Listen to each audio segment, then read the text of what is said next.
pasta. We're also going to be giving that away at this table over here if you'd like to try a sample. It is delicious. It has a beautiful golden brown color.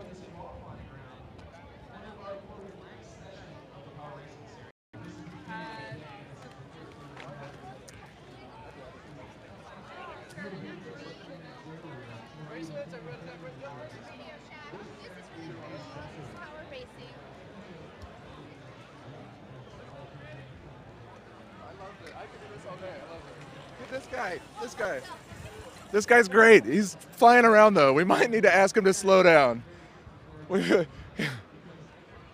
Oh, he's done. No, I love that stuff. I could do this all day long. Just walk around the fair and point out the cool stuff that I'm seeing. Best job ever. So over here we have Gerard's Paella. Now he's here every year. Everybody loves his stuff. I mean, there's like a whole following that's here just for Gerard's Paella. I'd never heard of it until I came to Maker Faire. And you get a chance if you're in the area and you get to try Gerard's Paella, definitely do that. So we're kind of here in the center almost. I don't know, it's kind of a nebulous thing. There's no real center to make. But if you look around, you can see, you know, back over arts and crafts and scraps, kind of where we started. And then we have the maker spaces and the racing there. And all along here, it's hard to see just how big this is, are just booths of electronics and new technology and people who are making just amazing machines and tools. People here are actually signing up for the magazine and subscribing to make magazines. If you're familiar with Jimmy DiResta, who we put out videos for, he's actually over there talking with some people about the stuff he makes. I'm not going to surprise him with a live camera feed. You know, I'm not going to walk up and shove the mic in his face just yet, but we might do that later. I think we might need to get Jimmy DiResta on camera because he's not actually on his videos. But just his tools and stuff are, and his products. You know, the big Makey bot over here, that's always a fun one. Over in this area, there's lots of engineering. We have LG, who's brought some really cool stuff to look at this year. They're doing this whole everything campaign that you have to see. You can kind of see some plants hanging from pallet planters off the side of it. Over here is the fully 3D printed car. I mean, this is so cool. We gotta check this out.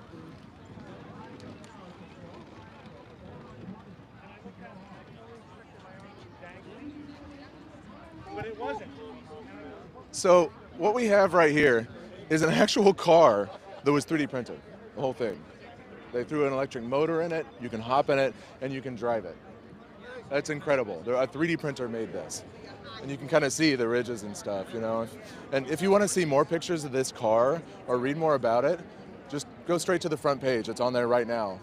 This is the live stream out to the world for Maker Faire, you know. So we're just kind of walking around and checking stuff out and the 3D printed car. So we've got video and interviews with these guys about this on the front page right now. Just click over to makezine.com, check that out. That's it. It's incredible. It's incredible. I saw it driving around yesterday. It's completely silent. Completely silent. It's kind of creepy. You know, it just like whispers by. It is very cool. It is very cool. I love the 3D printed car. All right. Over this area, we have Disney's booth set up. They're showing off some. A personal favorite of mine right here is Enable. It's a group of people that create like 3D printed prosthetic limbs for people, mainly children, that are missing hands. I guess they do it for all ages. I don't know why I thought it was just children. But Enable is really amazing. We're gonna have to try to get over. I don't even know what this is, but it's amazing. This guy is controlling the music by moving a bicycle wheel. Yeah, I'm gonna try to get some. This.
Would you mind, just real quick?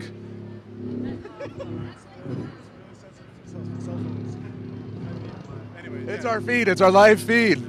We'll catch you later. We're interfering. We're interfering with his instrument a little bit. Oh, here we go. Okay, here we go. So, I pulled over here and saw this and listened to it, and that was really cool. Thanks. This is the live feed out to makerfaire.com. For all the people who can't make it to Maker Faire, would you mind just taking a quick second and then kind of explaining what's going on there? First, who are you? My name is Adam Mata. I'm a beatboxer from New York City. I'm a builder and an artist as well, and I'm really glad to be here at Maker Faire. Cool, cool. So, while you're moving the wheel, what exactly is happening there? What's happening in front? So this is bicycle wheel and Walkman. This is a bicycle wheel sculpture. There's audio tape around the edge of the rim from an old cassette tape. I've just recorded, AM radio commercials, just random. I hit record whatever was on the radio, and it's just on the tape.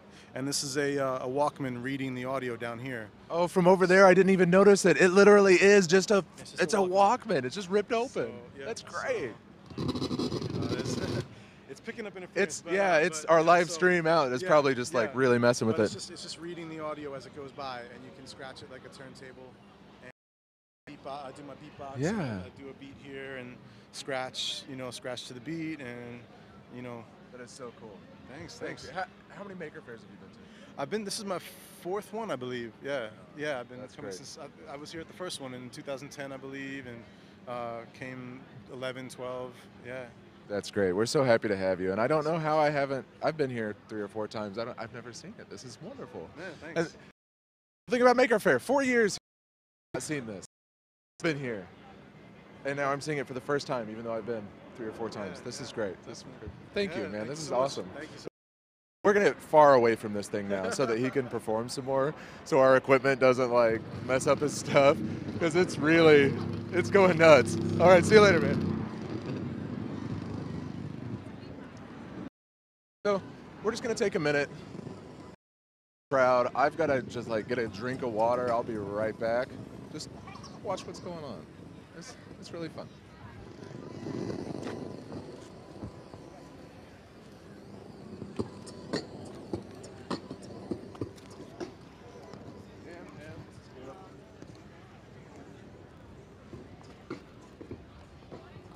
Were we supposed to come back?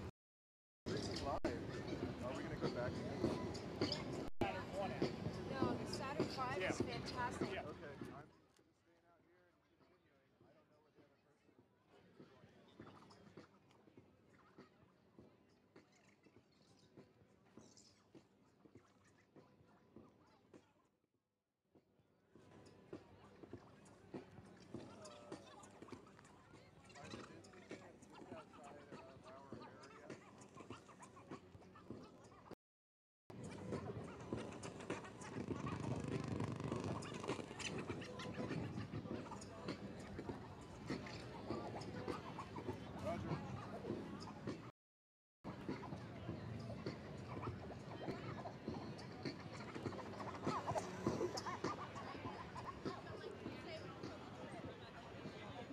All right. Okay. I'm feeling a little better. I'm reinvigorated. I got a drink of water. You got to stay hydrated at these things because, you know, there's a lot of walking. It's actually miles of walking, so you got to drink a lot of water. And we try to remind people that, and it's something you can forget sometimes, and you can get into trouble if you don't stay hydrated. So I'm feeling better. There was your little speech on hydration for the live feed. So let's get over here. Let's talk to Enable. I love these people. I really want to give them some exposure here because this project is just incredible. It's incredible. So let's look at this. This is a kit that you can either purchase or you can just download the files and print it yourself, and it's a prosthetic hand. So something like this would have cost thousands and thousands and thousands of dollars before for somebody to get their hands on.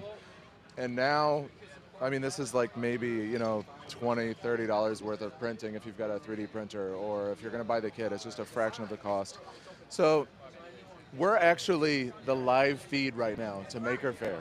We're feeding out live to the world for people who can't make it into the fair. And I saw you guys over here. I really wanted to come in here at this. Is there somebody who would like to talk to us and tell the world about Enabled?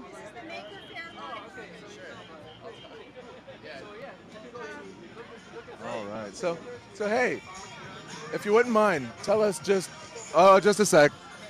Look over there. Giant rideable crocodile, the TikTok croc. Again, only at Maker Faire you're going to see stuff like this just showing up in the middle of nowhere. All right, TikTok croc went by, another Maker Faire experience. Tell us about the Enable hand. I mean, I love this project, but if somebody had never seen it before, how would you describe it in like just super short, like 30 seconds? Enable hand is just the birth of a global online community looking to produce something using 3D printing technologies, and has come out with a user hand for people in need. That's beautiful. How much would something like that, there's a kit, correct? Yes. How much does the kit cost for somebody to buy? The kit costs $35 to buy, and the plastic itself is about $10 to $12, depending on model and size. Let's put this in perspective. I've done a little bit of research. I'm kind of involved a little bit with this stuff. Sure. $35. So the way it works is that $35 sounds, you know, it's a number. We pay $35 for stuff. How much would somebody have paid for a prosthetic hand before the ability to just 3D stuff like this? What's the market for like a prosthetic hand? $20,000, $30,000. yeah, $30,000 and up. We're taking 2 zeros off of the normal price to get down to what people can now access. $35. That is incredible. And it's wonderful. And I just want to congratulate you guys. I love Enable. I love Enable so much. And I'm so happy to see you guys here and see people looking at it. So, all right. Thank you. Where can people learn about Enable if they're at home? Yes. So there is a website called enablingthefuture.com, and from there you can find ways to help out, join the Google Plus community, and figure out how best you can serve the community. But I just want to say that people are printing at home, they're printing in their libraries, all the designs are free. The supplies are minimal. You can use the kit, find the pieces you need elsewhere, but it's very accessible, and kids are doing it, making hands for other kids too. So. That's beautiful. That's wonderful. Thank you very much. Enable, again, that's with an E. Enable. Enable. Check it out. Check it out online. All right. So we got so much stuff. We got so much stuff to look at. It's incredible. I'm not sure where we're going to go next. I'd like to introduce you to somebody. Come over here. This is Nate, one of the editors at Make as well. Is there anything you've seen around here you'd like to go talk about, go check out? Well, I guess I don't know exactly what you've seen so far. So, okay. I don't know, you want to run down a couple of the cool things? Oh, man. We started, so much, right? Yeah. Like, it's ridiculous. So we started over in the craft area, and we saw some old technology, and we moved into racing. I saw you in one of those. How was that? Oh, my God. I was kind of jealous. It's my first time in one. Uh-huh. It was awesome. I didn't wreck it. I'm proud of myself for that. It was a little scary there for a second because I forgot how to stop it, but I didn't wreck it, so I'm feeling all right. And then, you know, we saw the paella, and we came over here. We saw some maker spaces. Here's the TikTok croc again. kind of want to ride it. I might have to get into that. Yeah. All those people are pedaling. That is so cool. They do. So, you know what we could do? We have this whole area here. We can move over here to some of these learning areas. And I think that might be fun. Okay, Wanna come over here?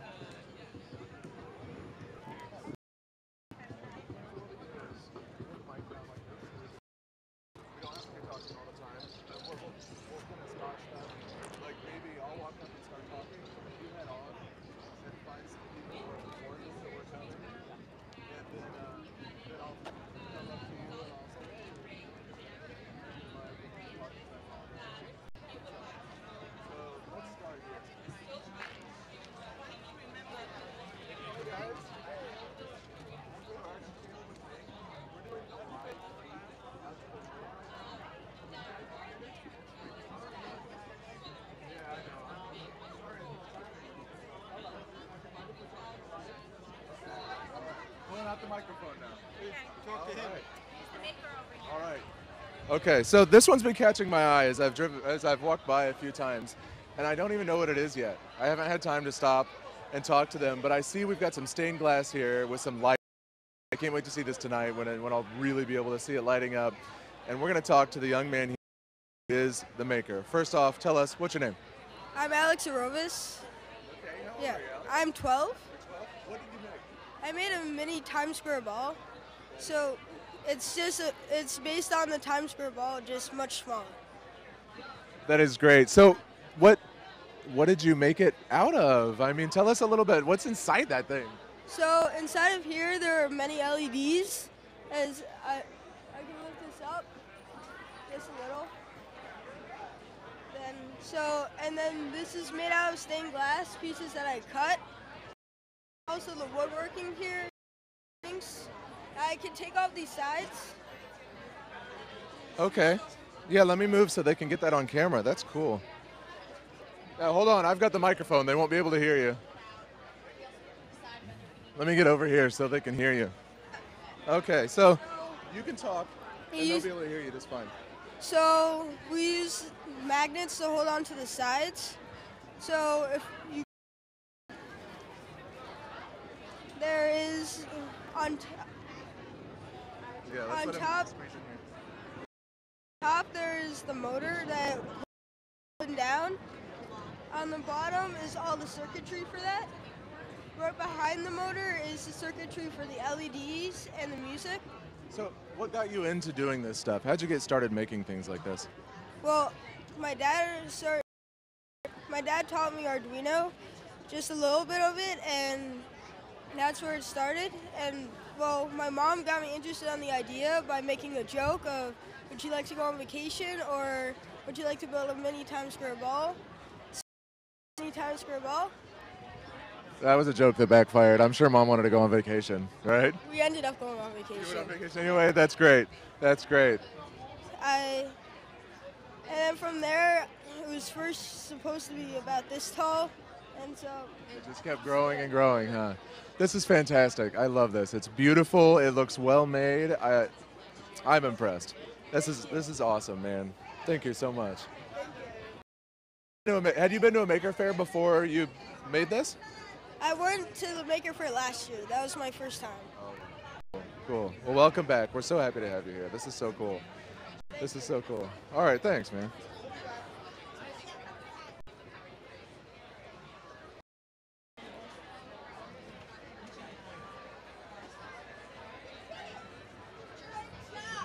So he's kicked it on and it's climbing up the pole now. That is so cool.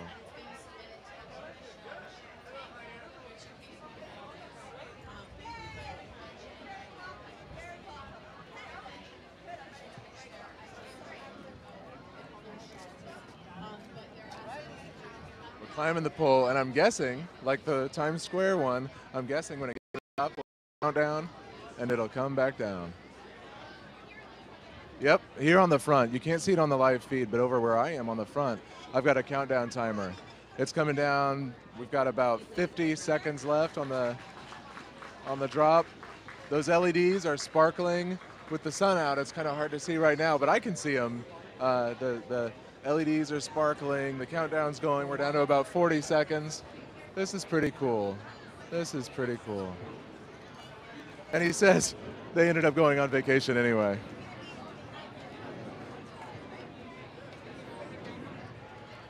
What happens when it hits the bottom? It will, first it will say 2015 on the countdown, and then it will also play Old Lang Syne with the speaker. Oh, that's cool.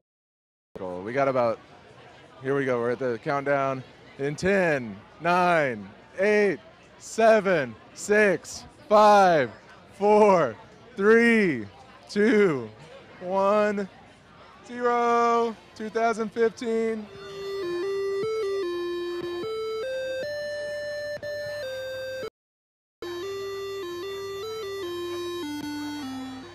All right, man, thank you very much. That is so cool. That makes me feel so good to see this here. That's great. Thank you. All right. We've got Nathan up here who's had his eyes on this thing, and there's some kind of anatomy going on up here. What's going on with this, Nathan? There's a lot more than just anatomy. I want to introduce you to some students from the Innovation Lab at Rock. I know you were looking, Caleb had you guys looking at some 3D printed prosthetics, some hands, but here have created some similar devices. So do you want to tell me a little bit about this? First, tell me your name. My name's Katie. Okay, and what have you printed here? So these bits are fingers that basically they're connected with fishing wire, so that when you basically the joint in your wrist that moves can bend the fingers. So when you pull down, it can close the fist and open it. And then also a couple students had one of the fingers hooked up to an Arduino, so that when you press the button on the Arduino, it would bend automatically. But we've also got one of our students we had this like semi-completed skeleton. It was missing a lot of parts. And she used the 3D scanner we have to scan the bones that we had in one arm. So like bone, she would scan this with her scanner and then flip it in the computer software so that she could print out another one for the opposite hand. So she's got the hands printed.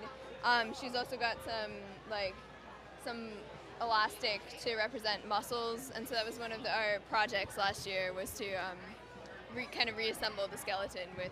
Now, if I'm not mistaken, archaeologists do with dinosaur bones sometimes, right? If they have an incomplete skeleton or if something gets damaged in the process of digging it up. Very cool. Okay, so were you involved with this one? You want to talk about this one? This one I was not involved with, but I can tell you a bit about it. Sure. I'm Malik. Malik, yeah.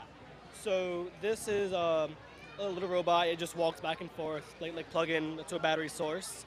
Whereas this one, we bought a typical like $10, $15 RC car that you can order us and made it our own. It now travels with GPS, compass. It also has a UV sensor that can sense if there's an object in front of it. It'll stop, turn back, and continue on its path to where it's going. So does it go? Can we watch it drive around a little bit? I can try.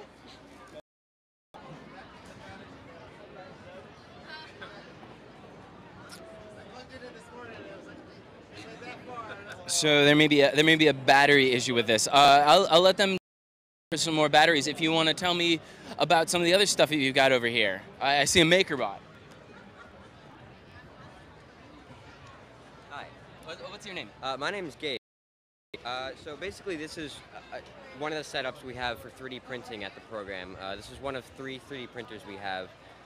We also have the first generation MakerBot back at the school and the new Form 1 that prints with the resin and the laser.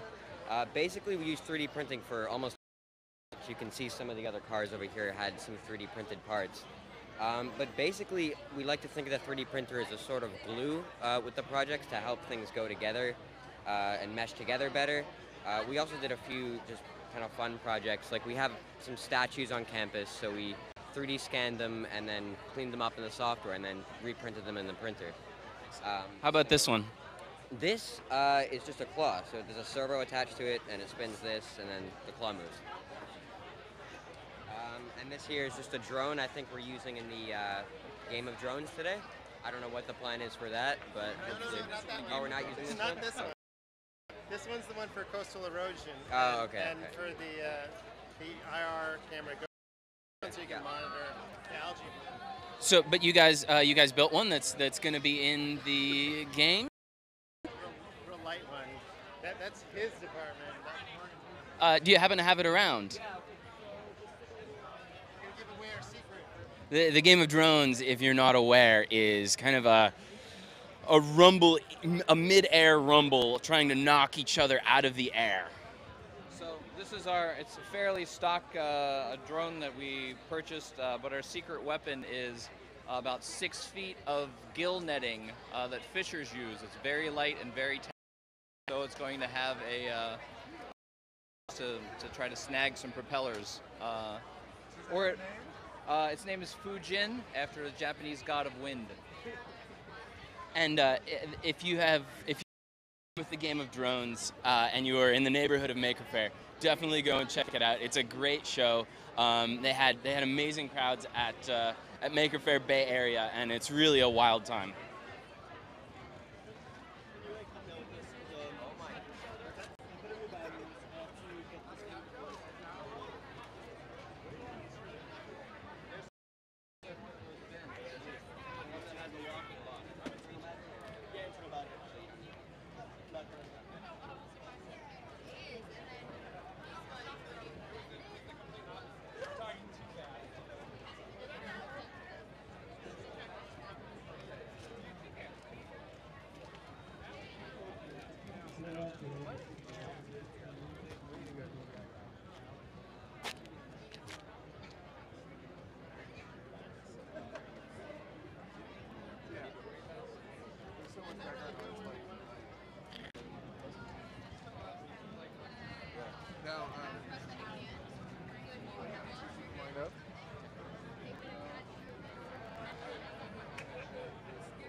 So, what are you working on at the moment? What's So there seems to be like some sort of power issue of like something's not quite getting power. So just like working on that, trying to figure that out. Yeah.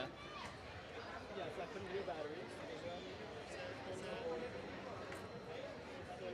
May also be trying to find his GPS space. And what's the sensor on top? This right here? Yeah. This is a GPS locator, so it reads where it currently is, and wherever whatever coordinates we put in, it tries to go there. This here is a compass, and it helps it get there easier. So if I say go north and turn west, yada yada, it knows what is north and west. And this is a sensor that can tell if something's in front of it. If there is, it'll back up, and then yeah. So it's trying to figure out this whole battery situation.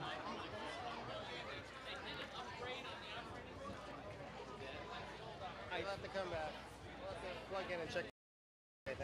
All right. Well, maybe we'll come visit again. All right. Yeah. Thank you.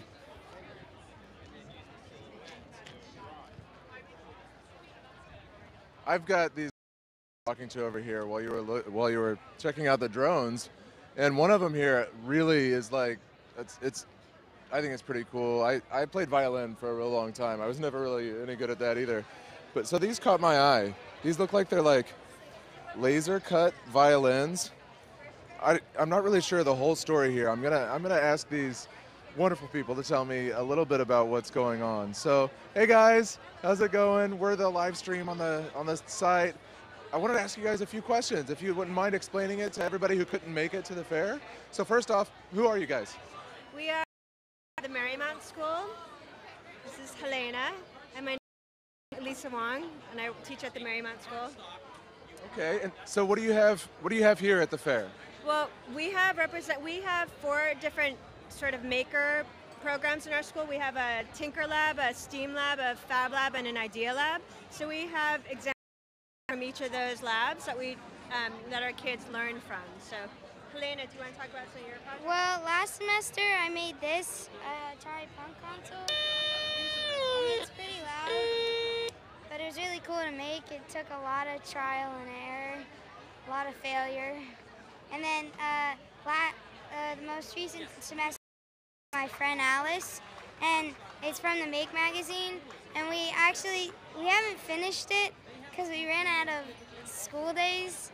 But yeah, so it's programmed where you knock on the surface, and if you get the knock correct, instead of putting in a quarter, the green light shows and lights up, and then you get the servo moves, and you get a gumball.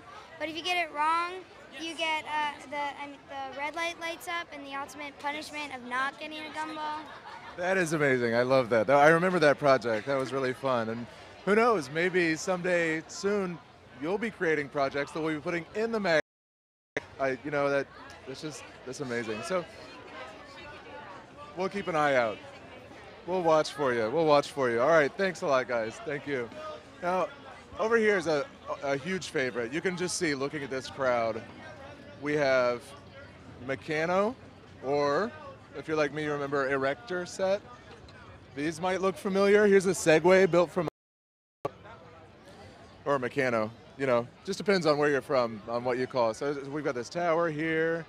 Here we have Anna that has agreed to tell us a little bit about what's going on here. So, Director said, Meccano at Maker Faire. What's going on? What's happening? I mean, it makes sense, right? Yeah, exactly. So with Meccano, it can build a lot of different things. It's a perfect brand to be here. The kids are having a lot of fun. We have different pieces. It's a metal. You can build a lot of different stuff with Meccano. Meccano is a 100-year-old brand. Was acquired recently by Spin Master, one of the top toy companies from Toronto.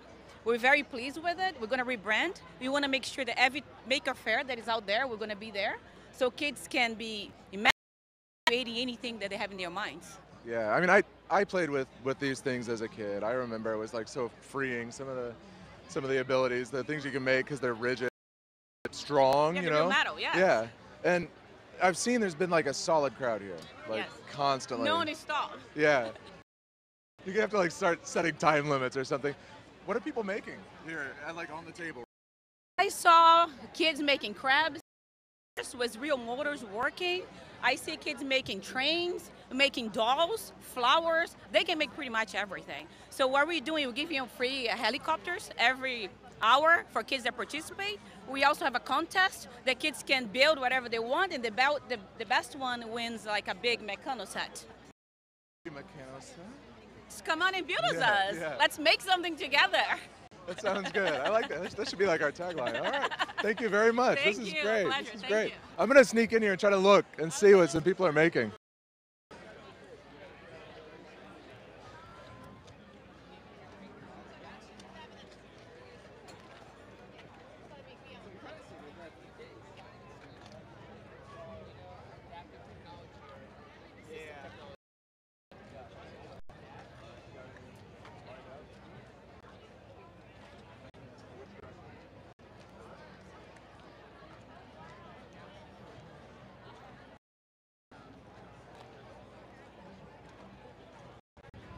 That's so cool. Like, Meccano was kind of my introduction to French, I think, as a kid.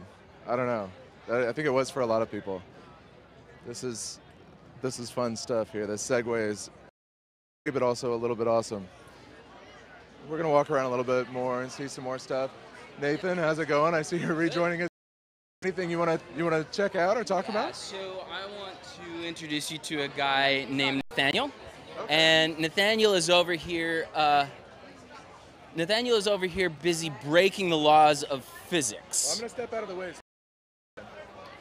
Okay, well that may not be entirely true, but I'll let him explain it to us. So Nathaniel, what's going on here? So basically, most people believe that nothing can move faster than the speed of light, right? Yeah. Einstein actually never said that. All he said was that light moves at the same speed from any reference point, meaning light is being transmitted from a candle, lights on a car, or light on a space shuttle. Light will always move at the same speed.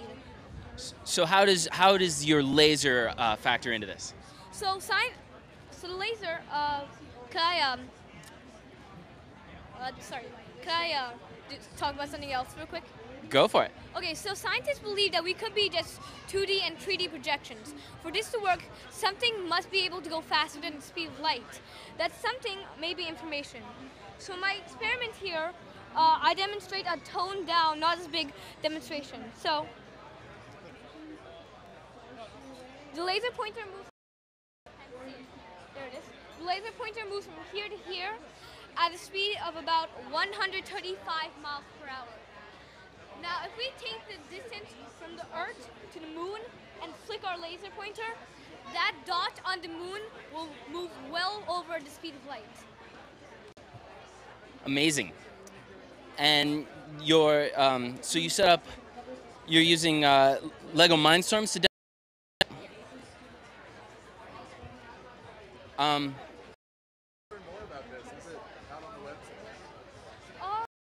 The basic principles you can find on the web. Basically, the way we're achieving great speeds is the principle of the lever, mechanical advantage, small speed here, great distance, great speed there. Thanks, Nathaniel.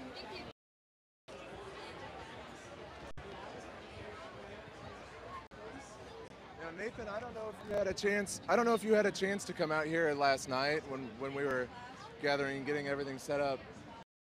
Hey, for all you people watching, I really wish that we could show you this. It was beautiful. You can kind of see, pardon me, you can kind of see that it's there, but you don't really get the full effect without it being dark out here. All these little flowers. Where's the mic? Give me the mic. That's my mic now. All right. all these little flowers are lit up at night. There's some pictures. We might try to get over here and get some pictures. But it just looks beautiful at night, especially because in the darkness you can't see these stems that are holding them very seem to be floating in the air. And I see they've got some photographs over there. We might be able to capture kind of the sort of feel of it from these photographs over here. Let's go in here and see if they'll talk to us. We haven't warned them, so we'll see. So I was talking to the maker last night, Justin, and he's actually an architect, and he designed, and he was talking about how they use them as art installations, and that they were really nice for and how you can set up hundreds of them in not much time at all. Kind of the interior is 3D printed, and then there's an LED and a couple of coin cell batteries. And when you slide it onto that post, which is metal, of course, it connects the batteries, and it lights up. And you can, of course, laser cut all sorts of designs. And then here's Justin. Justin, you wanna tell us a little bit about it? Hi, we're doing a live stream to makerfaire.com. Awesome. For all the people who couldn't make it here. Okay. And I was saying the fact that we couldn't get out here at night with There's the some live photos stream. of it at we do night, have some if you wanna photos. see. We'll have to try to zoom in on those and see if we can tell it. So where did this come from? Where did this idea come from? This came from an art installation at the Tribeca Film Festival where we did 1,600 lights for the grand opening, and it was very well received. People were asking, could we do our wedding? Could you do our event? Could we rent them from you or borrow them? And so what we did is we took a non-reusable design that was shrink wrapped, and what we did is we made a 3D printed core. I can actually show you the core. There's a 3D printed core. Oh, sorry. There we go. Sorry, we're live, I know. That's all right. That's all so right. we took the 3D printed core, and the way it works is the steel rod completes the circuit. And so that's smart. The shades are laser cut, and we branded them with the Maker Faire for the special event today, of course. And what we're currently looking towards, it really was an art project that's become something that might be a project in the near future. And so the idea is you would say, hey, I've got an event this weekend, I've got a dinner party, could you send me 3 boxes of 50 lights? you would borrow them and then you'd return them back to us. But it's really more about just sort of getting the idea and the art installation out. And people are encouraging me to give away the STL, which I actually think is a pretty cool idea and something I'm certainly open to. Being that it's still a prototype and it's still in development, I think it would be more in the spirit of the fair. Oh man, that would be really incredible. So then people could make these at home. They could print them at home. It wouldn't be really much of a threat to like an event design. If we're doing 10,000 of these, if someone's doing 10 at home, and I know that it takes 24 hours to make 8 of them off of a 5th gen MakerBot files, so as it's a work in progress. So if there is enough of an outcry for it, I'm more than happy to give away the STL. Oh, we'd love to give them away on Make. We'll just have to wait and see what happens, I guess. See what happens, All right. yeah. Very cool, very cool. So here's a little bit of inside, a tiny bit of a peek inside and how this stuff works. I'm going to give him my business card. Okay. And I'm going to tell him just to email me if he just to spread this out to the world on Make. Okay. I'm the person who can make that happen. Really? All right, excellent. So email to share that man. story and we'll make it happen. I'm Caleb, by the way. Caleb, I'm Justin. Great to meet you. Nice to meet you. So there was a little bit of, you get to see what happens behind the scenes there. That's how we get that out there. Thanks very So much. Nathan, I know you've got some stuff over there you want to show off, but I've got right here that I would love to hit first because it caught my eye. I just want to talk to him.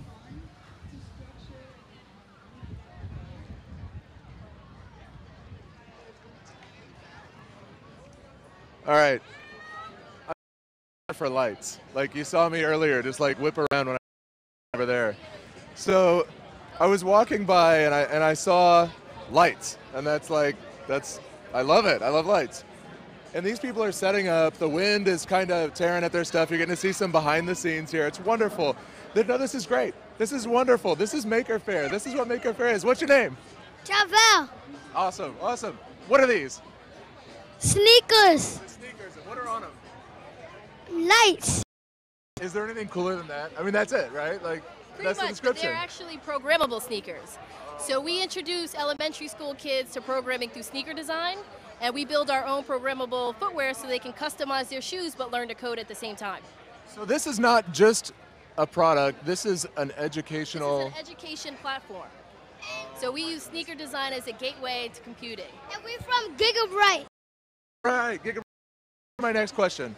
It's called Gigabyte. Is there somewhere where people at home, so this stream is for the people who aren't here. Yes. Go to gigabyte.com. So GIGATE.com. Gigabyte.com. You made that? Yeah. That is incredible. Have you ever been to a maker? No. This is your first one? Yes. What do you think?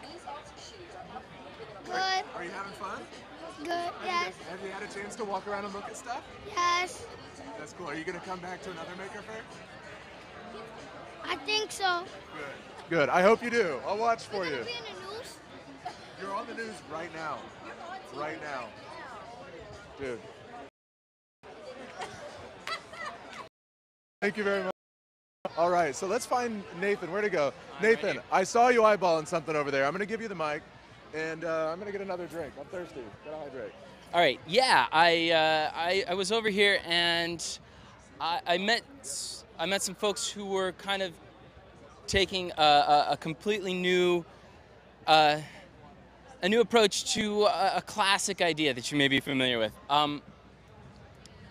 You all know the potato clock, right? Where you put a couple of electrodes in a potato and the biomass generates a little of electricity.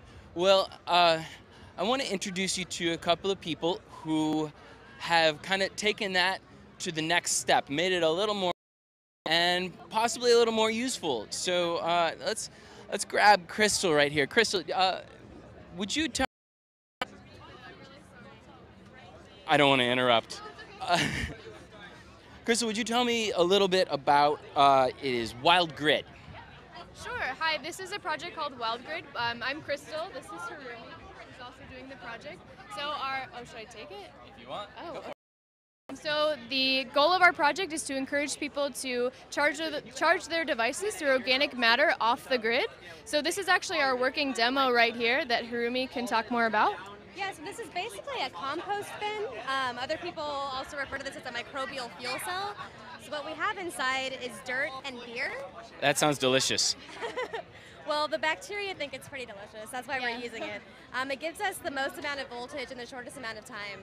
So what's happening in here is the bacteria is decomposing beer, and we're grabbing those free electrons through an anode and a cathode, which are sandwiched kind of right here on top and in the bottom. We're taking those electrons, we're putting them into this circuit right here, the power. So on its own, this is giving out about 0.85 volts. So 0.85 volts. How fast will that charge my phone? So it's about 0.85 volts. It's not as efficient as we would like. So a full charge would take about 2 weeks. 2 weeks. I don't want to inflict our 2 weeks of watching my phone charge, but let's see if we can get a little signal there. So it lights up and it indicates that it's charging. And now you were saying some other ways that you're planning to try to make this work. So ideally, right, it's like a design research project that we've been working on the side, but our goal would be to take this circuitry and this technology and to optimize it, make it smaller, make it efficient, and then work on this line of consumer devices right here, where you can really see how you power to your lifestyle instead of the other way around, being always reliant. So there are a few concepts here. This is one where you can actually sit at the park, take something like this, plug it into the soil, and charge your phone immediately on the go. This one is actually one of our favorites where, if you're at a bar, you need to charge your phone, or you're around liquid, anything with that type of bacteria, you can drop a sensor in here, charge your phone. And I really like this one. I want to stick them to my body. You could do it. And then this one too, where, if you're going for a walk, you're walking your dog, you're going for a run, you want to charge your device at the same time, you could stick these electrodes to your body and charge your phone. Great, thanks. Thank you.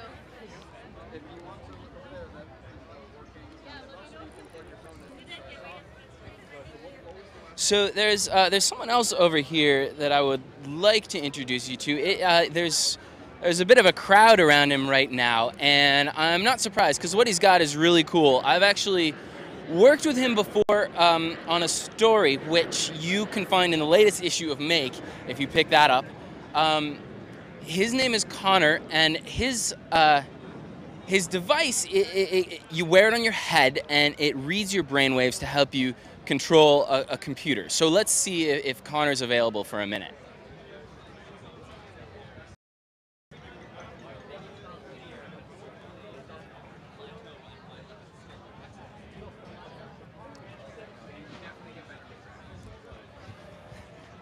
All right, I'm totally surprising him here. I hope that's all right. Connor, how are you doing? Man. Hey. Yeah, we are live streaming, and I was hoping you could tell us about OpenBCI. Oh, man, sure. We have a great poster right here. You found the right spot. OpenBCI, do you want me to take this? Sure. Sure, cool.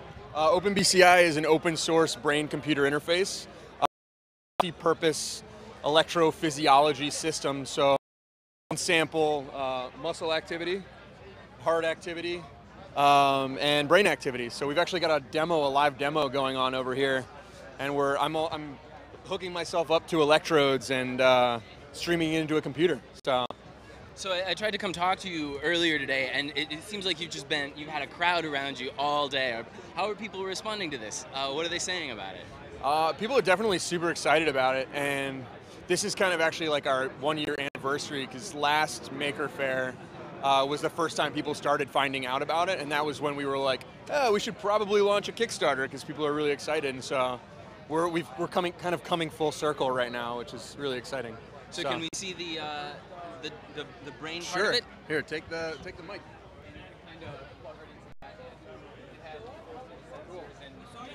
It said like immediately. Here's the screen. This is the board itself. And then I'm gonna plug myself in real quick. So this is here. So this is not brainwaves, obviously. This is the and heart activity. So what's the difference? If it were brainwaves, you would just have these around your head instead? Yeah, basically, and the signal would look different. So right now, I don't know if you can see the screen, but right now what you're doing, you're looking at my heart. This is my raw heart, and the cables are jigging around. flex my muscle, you see a big EF. So that's the muscle activity. And then if I relax my muscle, now that's my heartbeat again. So in a little bit, we'll be doing a demo of someone hooked into the electrode cap, and we'll get the raw brainwaves. So. Cool. What might you use this for on your arms or on your head? Sure. So one really cool example that's definitely applicable to Maker Faire is about a month ago, one of our researchers at large hacked into a radio robot, and he had this neuromodulation system, and he was able to turn the robot right, left, and walk the robot forward just using his brainwaves. That's impressive. That's the future right there, right? Yeah. And so this is all the gear. A prototype of the 3D printed EEG headset, almost fully functional, but this is the acquisition. I like to think of it as the Arduino, or kind of like the Arduino biosensor. It's like an Arduino adapted into something specifically for sensing the signals of the human body. So yeah, microcontroller of. Great. Well, thanks a lot, Connor. Sorry to surprise you like around, and let's see if we can go find Caleb again. Cool. Take care. Thank you. Yeah, man. Sorry. I was just walking by. I got my water. I was just walking by, and I see this. First off, who are you? I'm from Oakland, Maine. What are we looking at here? I'm part of the Maine Ghostbusters. This is a Ghostbusters slime blower pack. I was Iron Man of Maine last year. An Iron Man theme this year. So yeah, we had you like features on the website like last week. I've been looking for you around. This is incredible. The detail on this thing is crazy. So like, talk a little bit about what here. How did you make it? What's going on?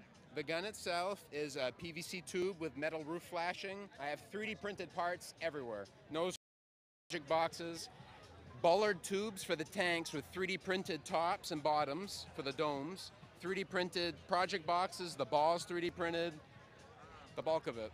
So, a MakerBot replicator too. How long did the whole thing take to put together? This whole pack, about 2 months. Another 2 months for my Proton pack that I also have. And about a week for these. I work quick. That's so cool. Where could somebody find out more? You can check out my website at ironmanofmaine.weeb.com or on Facebook.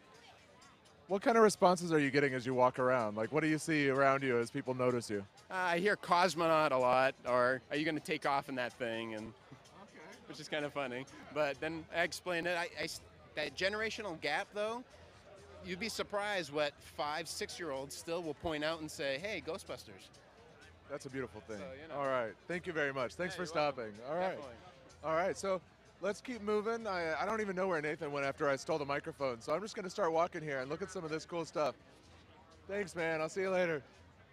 So a ridiculously crazy mix of stuff here. We have like an educational card game to teach electronics called No Cards. Here's the booth where you can see the Iron Man of Maine's stuff. So here's some of the stuff he was talking about, his Proton pack that he made, like the original Ghostbusters design, but all Iron Man colors. So that might be a little more recognizable to some people. His utility belt here with all these crazy tubes. He's not here to explain to us what that is though, so maybe we'll stay a little. We've got directly opposite of this, like I said, such a crazy mix, are people that are using Furbies as chat clients. It's called Super Fat. And they're using Furbies as chat clients for your computer. It's just bizarre, wild things all over. And here's a gutted Furby that's been modified to be a chat client. That's great. I love it. Oh, here's Nathan. I see him. We found him. Here, Nathan. I'm gonna give you the mic back and look for more cool stuff. All right. Hi there. Yeah. I'm over here because I found this drool-worthy piece of woodworking. So I want to introduce you to Adam and Ben, who made this together and just launched a Kickstarter about it. So would you tell me kind of just the basics of your, what do you call it, a boombox, jambox? It's the Aria Bluetooth speaker system, and it has 2.1 stereo sound. as well as Bluetooth in it and auxiliary inputs. Lithium-ion battery, give you like 20 hours of play. Okay, so Ben, you did the woodworking, and you glued a bunch of very thin parts together and CNC'd it? That's right, yeah. Well, we start with Baltic birch plywood, and then we CNC that and glue it together. Okay, and what about the body here? Body, we have slight CNCing on this just to get our general shapes, and then everything I just take apart and glue it pretty much. And the face that how did you fabricate that? Also CNC brass. Yeah. Okay. And how about this one? This is not a production model, or? That's actually our vacuum tube amplifier. We launched that on Kickstarter about 2 years ago, and great success on it, so we just wanted to bring it and show it off as well, show our track record of what we've done, and had great success on this one. So you may see these in the wild. Maybe your friend has one or something. Absolutely, okay. absolutely, yes. Can we turn it up and jam out a little bit?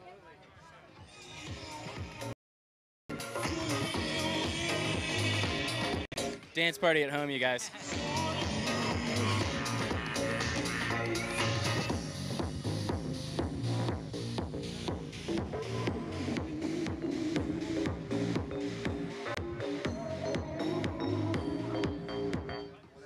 So Caleb, you're back. What did you find?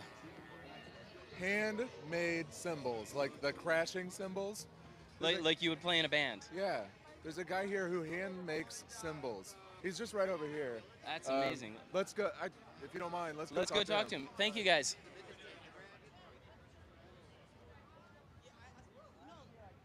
So, we're trying to give a little bit of the maker fair. You'll notice we're not just going booth to booth, because what usually happens is you end up wandering. Your eye catches something, and you run to that, and you look at it, and you explore, and you find new things. So this was shiny, this was bright, and I ran over here to look, and here we have cymbals. Now you might not think too much about a cymbal, but how the heck do you make a cymbal? This guy knows, he makes them. And here in a second, we'll get over here. That's okay, hey, you know what? We'll listen in, or maybe we'll ask some of the same questions you're asking. This is the live feed out to the world. So, first off, who are you? What do you do? I'm Jesse Simpson, and I'm a drummer and pianist and a cymbalsmith, living in Brooklyn and working. My shop is in Astoria, Queens, right near here where Maker Faire is happening. All right, so a cymbalsmith. I gotta say, I've never really thought about cymbals before. They're just kind of there. They just didn't think about how they're made. Right. So, super short, super quick. How do you make a cymbal? Well, I'm making them completely by hand hammered, and all the commercially made cymbals these days are made in a big machine press. So I'm using techniques, I suppose, and trying to reverse engineer and also developing my own techniques. So that's probably pretty sought after. I know that especially in instruments, handmade is king, right? And do you get good reactions from your cymbals when you use them? Do people like them? Yeah, there's a lot more demand than supply these days, and that's good to hear. That's fantastic to hear. So, is this your first time at Maker Faire? This is my first time exhibiting, but not my first time hanging out, you know. Perfect. That too. So you came to Maker Faire and then became an exhibitor?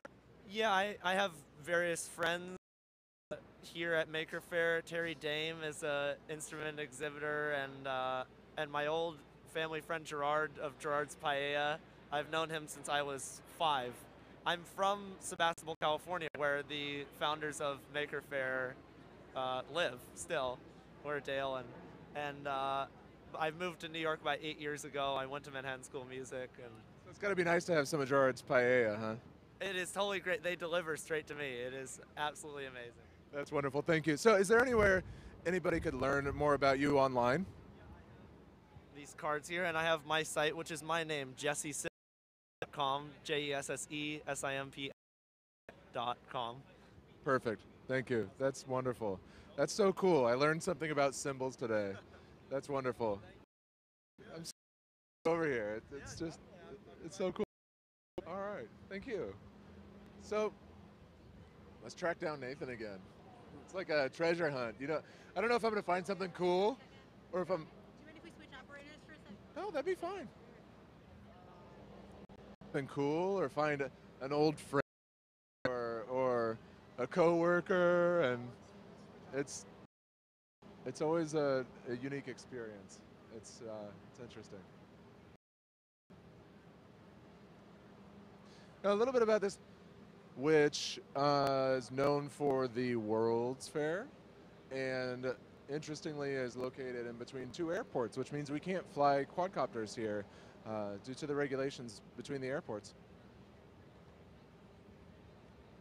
So you won't see quadcopters around, which is a little bit unique to this location. Usually when we're out at the maker fairs, you see stuff flying around in the air too, but you know, we don't want to break laws, so we're playing it safe and keeping it careful.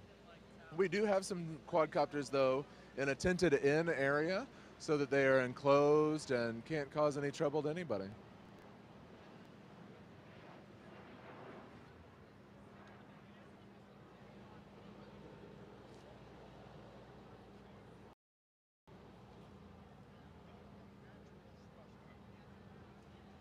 All right, we're on the move again. Rest our legs for a moment, keep moving. We'll head back over this direction, and maybe Nathan will find us. It's a little bit of a game. We'll see what we can find over here. Another exploring. I see a suitcase that has a light on it and some speakers. Oh, it's like a whole stereo. That's cool looking right there. Hey guys. Well, yeah, sure. This is the live on makerfaire.com for all the people who couldn't make it. Awesome. That looks cool.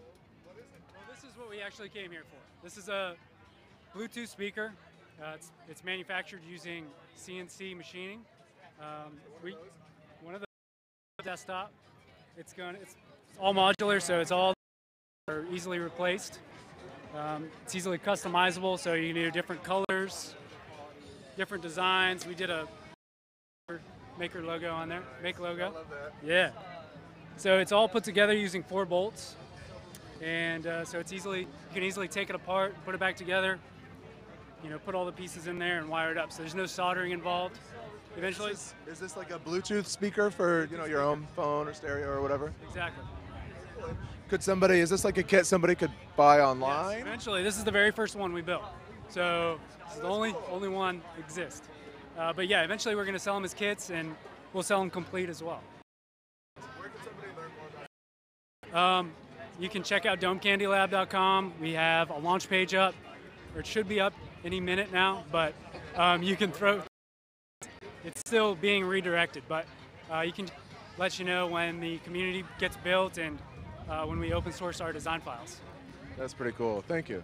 No problem. That's pretty cool. Spotted Nathan a moment ago. Yes. You got something? Right here. Yeah, you know, I kind of wandered off the other way, as tends to happen at Maker Faire, and I found some guys that were working on kind of a unique palette. So if you want to take a little stroll, we could go check that out. Yeah, let's head that direction. There's something here we do have to stop and look at, though. This morning we were walking along and we saw these women walking by, and we stopped them and interviewed them. Walking. She doesn't look like she could walk. I know, right? So let's look here. We talked to her earlier and we saw this, but we didn't see it in its full glory. This is fantastic. This is absolutely fantastic. Pearly Maze, beautiful is what I see on the sign. There you go, Pearly Maze, beautiful nonsense. And I felt this. It's an incredible feeling. It's like silicone. So she can actually swim in this. Prosthetic grade silicone rubber. They use it for special effects in the movies as well. I cast over 1,500 individual scales and put it together over a mannequin based on my legs. Then I made the top so it's all one piece. And I jump in a lake and swim around. That is incredible. That is incredible. Well, we were passing through and saw it and had to stop and talk to you again because this morning, but didn't get to see it in action. Yep. Absolutely. That is so cool. That is so cool. Bye. All right. Still moving along. Here's the felting kits. I love these felting things. They're just like so soft and squishy and cool. think there was some in our toys issue too. There was in the recent toys issue of the magazine. We did do a bunch of reviews of all kinds of toys. That's what Nathan's referring to. So if you don't have the magazine, you got to pick that up because you know everybody loves toys. And we did do the. I wrote that review. And so you have some experience yeah, with felting. I poked my fingers so many times because you do it with a really sharp needle, but it was worth it. Love it, and the adorable. So here we go. We're headed the direction you said you saw something cool. What did you see? So it's probably better if I let the creators explain it to you. But basically, it's kind of a solution for an artist who might have a little trouble selecting colors from their palette, and yeah, I just have to find them. Experience is getting lost, confused, waiting through the crowds. Yeah, well, they had it out in the sun. And they were fixing it up, and they said to come find them, you know, kind of around the corner. But as you can probably see, that could mean just about anywhere. But I did. It looks like they're still working on it, just a little bit. But hi again. Here it is, and I wonder if you guys could introduce yourself and tell me what exactly your palette is and does and everything. Awesome. Hi. Well, I'm Omar, called Omni palette, and what it is that it's an assistive art palette for users with cerebral palsy. It rotates so that it becomes easier to access to people who have limited mobility. So inside each one of these cups would be a different color of paint. And for someone who doesn't have a lot of dexterity, choose a point that you and then use the buttons to rotate the palette until it gets to the color you want, and you can dip in there and get the color. So I see a couple of buttons down below. Is that maybe you can get in there and so it controls the rotation of the right? Yeah, we might have to do it manually. We just moved it and didn't have quite enough time to get it working again. I think we just need some new batteries actually. So the original, what it would originally do is that you would press the button, and when you press it, it would rotate from side to side. And then inside one of these cups as well, water in it, and it would for them inside. Oh, that's in that white one there. If you can get around back, maybe you could see that. So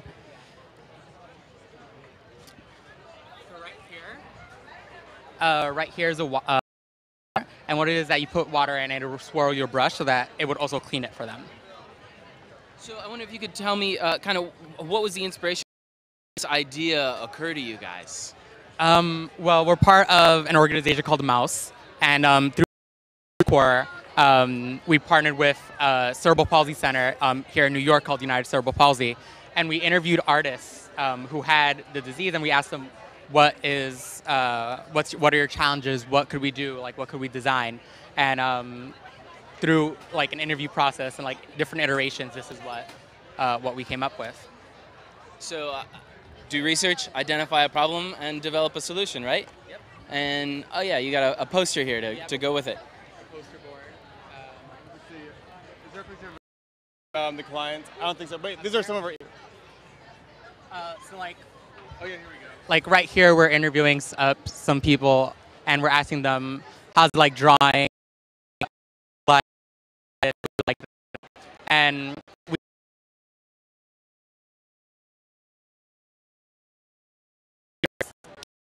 And how do we make the experience as independent as possible for people with disabilities?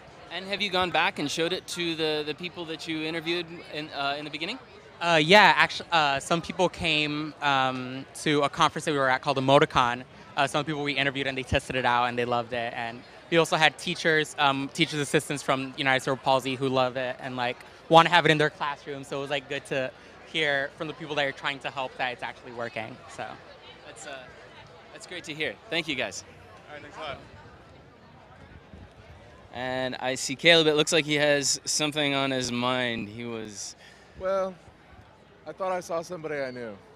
And that happens all the time. Yeah, at that's another Faire. Maker Faire thing. In fact, I see someone I know right there. I don't know if he's coming I'll tell you what, to talk to us or... why don't you talk to him? And I would like to maybe explore the robot area, like the robot club area that's right here. What's not to like? Yeah, I haven't made it there yet. I mean, I've been here the whole time. I haven't made it there yet. So let's.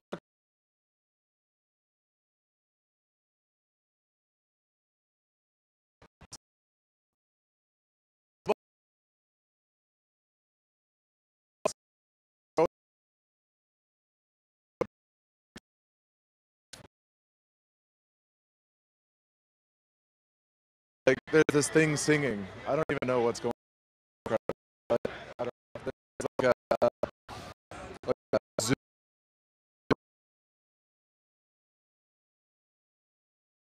That's a little bit.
After you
Hey, welcome back. Hope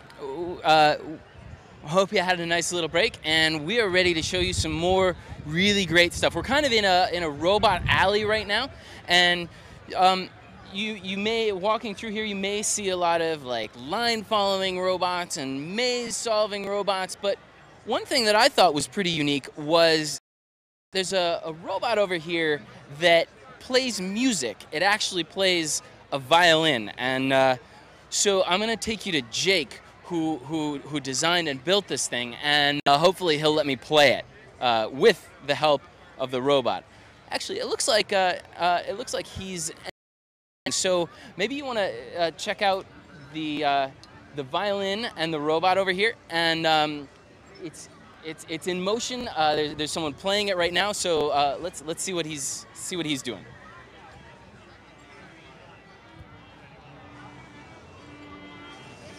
You made this? Oh, cool. This one? Oh, cool. Yeah, I was probably there. Were you in? I wasn't there then. One Allen for M.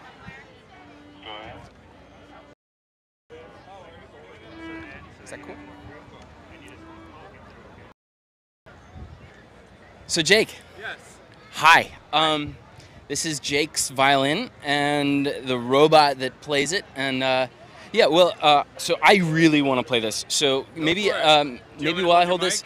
Yeah, well, maybe you could tell everybody what exactly is going on as I do this. Okay. So first of all, you want to put your hand around the handle, and you're covering a little photoresistor. So that's going to just tell it that you're ready to go. And then what you can do is, this here controls the speed of the bow. It's a potentiometer, and we got the turbo mode for the staccato. And this is a distance sensor. So the height of your hand is actually controlling the position of 2 different servos, or 3 servos total. You've got fingers up there at the top of the violin. That's that right. are made out of popsicle sticks, right? That's right. So each servo can actually play 3 different notes. Here's the open string, the higher note, and the lower note. So that's 6 total notes. It makes a pentatonic scale. And so basically everything sounds good. And then one more down here at the base. Yep, and that's just to switch between, so you can play discrete notes. And let's see, have you been practicing? Can you play a song for us? Ooh, I'm gonna have to do that. I built the machine. I'm not the performer. All right. But well, the kids are good. The kids are the best players I've seen. No. All right. Well, thanks, Jake. It's very cool. Thank you very much.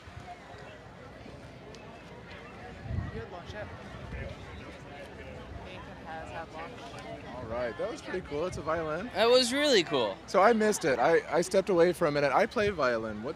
Oh, well, I try. So basically, he equipped a violin with some servos that respond to kind of a distance sensor. So it allows the violin to play a bunch of different notes, and I think you can even program it to do different things. Yeah. Now that the camera's turned around, the kids are playing on it. Yeah, right. That's how it goes. Let's keep moving. All right, let's take a walk.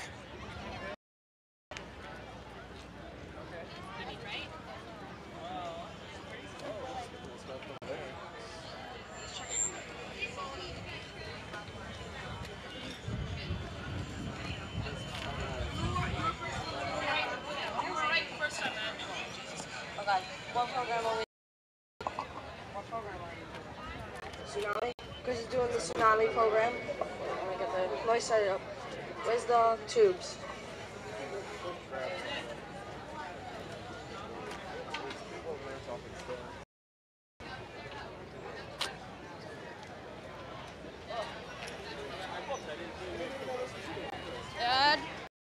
It's like a big deal. Let's see if we can find out who's working on this one.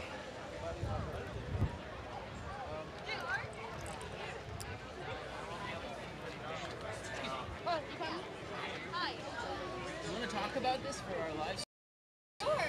Oh, yeah, right. Let's talk about this for our live Oh, I see you. I see you're driving it. Yeah. Okay. Well, what is it? It's basically a robot. Okay. But that okay. But it looks like it's designed for a specific task. Okay, because every year we have a game, and last year our game was a block party where basically all we had to do was that would pick up blocks from the corners, and we would have to put it inside these different containers, and we would get points for them every single time. And you could also get points under it by putting, and then you could also that little metal thing on the back. It also spins flags that's supposed to be in the corners, and it raises the flag. Then we get like 35 points at the very end of the game. And then other robots, ours doesn't do this, but they could go on that bar and they could raise their sums up. So it looks like there's a bunch of different designs to all to kind of try to complete the same task. This is classic First Robotics, right? Yeah. So. Of a bunch of different schools kind of all around this location? Yeah, well, every state has and during every competition, like during one game, 4 teams basically go against each other, where 2 groups are alliances, and they work together in order to get the most amount of points in order to win the game. And so you all traveled for this? Yes, we did. The farthest we traveled was to Pennsylvania for a super regional, where we competed against 72 teams on the East Coast. Excellent. So tell me a little more about the competition. When did they announce the task that you were going to have to complete? They usually announce the beginning of September. Like the new task that for this year was announced on September 16th on their blog. So every team that was just a few days ago. Yeah, that was just a few days ago. And the new task has to do with footballs. We have to put them in small tubes with them, and that's going to be really hard, we believe. So have you thought about how you're going to accomplish that? We have like some ideas, but like we're not sure how exactly, because the area where we're is very small, and it's pretty hard since like the tubes are very tall. We're a second-year team. This was our first robot we ever built. Does it have a name? It has a few names. Any that you can say on TV? Patricia. It's very girly. Yes, as you can see. Well, very feminine. It's purple, but yes, it is purple. We're all girls. Excellent. And you team last year, you said? Yeah, just last year. Oh How do you like it so far? Oh my God, it's incredible. We've learned more than we ever thought we could learn. We didn't know there was that much to learn. I imagine it keeps you very busy. Is this how much time each week are you spending on this? It's about 7 hours every Saturday in the beginning of the build season, and then about 12 hours as we get closer. I mean, deal to give up your Saturday for something like this. It must be really fun. Yeah, and also we give up more days, like on Fridays and Sundays also. We would go to the school and out with because we usually host different qualifiers, which is like another type of competition that we have in the beginning of the season. And our school actually hosts it in Hewlett in Long Island.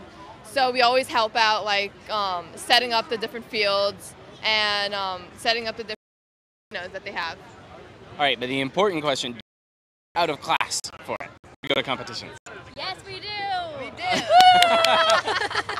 All right, thanks a lot, and good luck this year with the wiffle ball robot competition. Yeah, thank you. Thanks.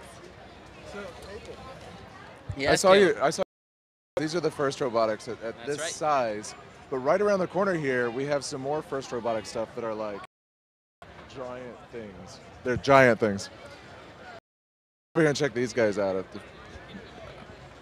show a little bit of the diversity of the First Robot competition. All right, guys. All right, what this is we're looking at.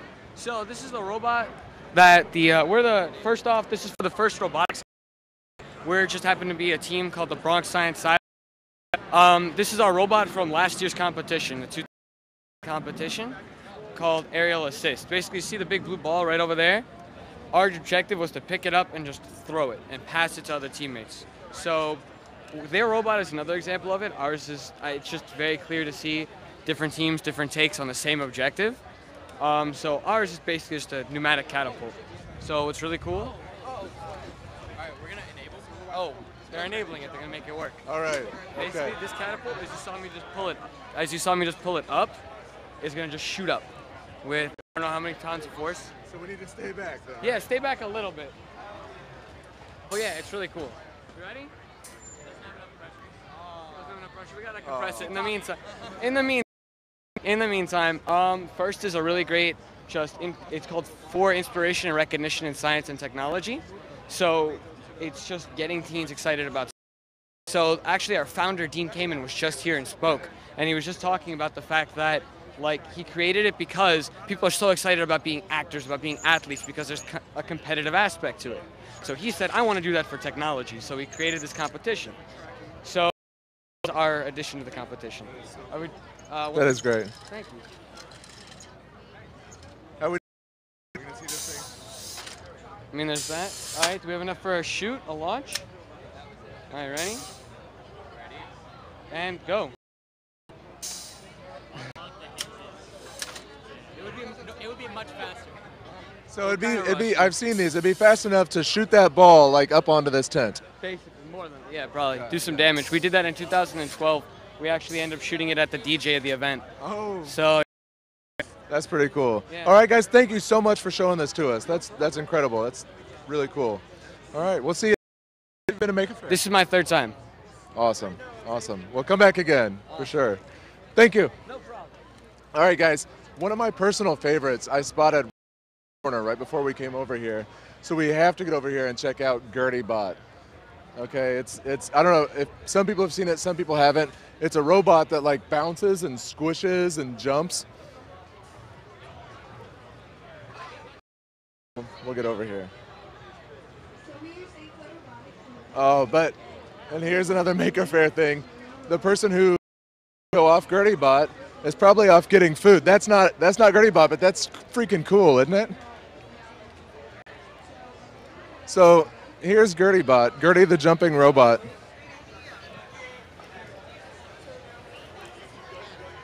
So this guy created this thing. It's like tripod mechanism, and it does it so fast it can jump. He created these bodies for it, which are kind of bouncy and squishy, but he's not here to demo it for us right now. It'd be really cool if he could get it going. Here, he had one working earlier. I missed it. They're jumping robots or bouncing robots, and he should be back soon, hopefully, to show them off. But now, so he's missing out. All right, let's see. We lost Nathan again. We'll find him here. Let's look at more robots. Oh, here he is.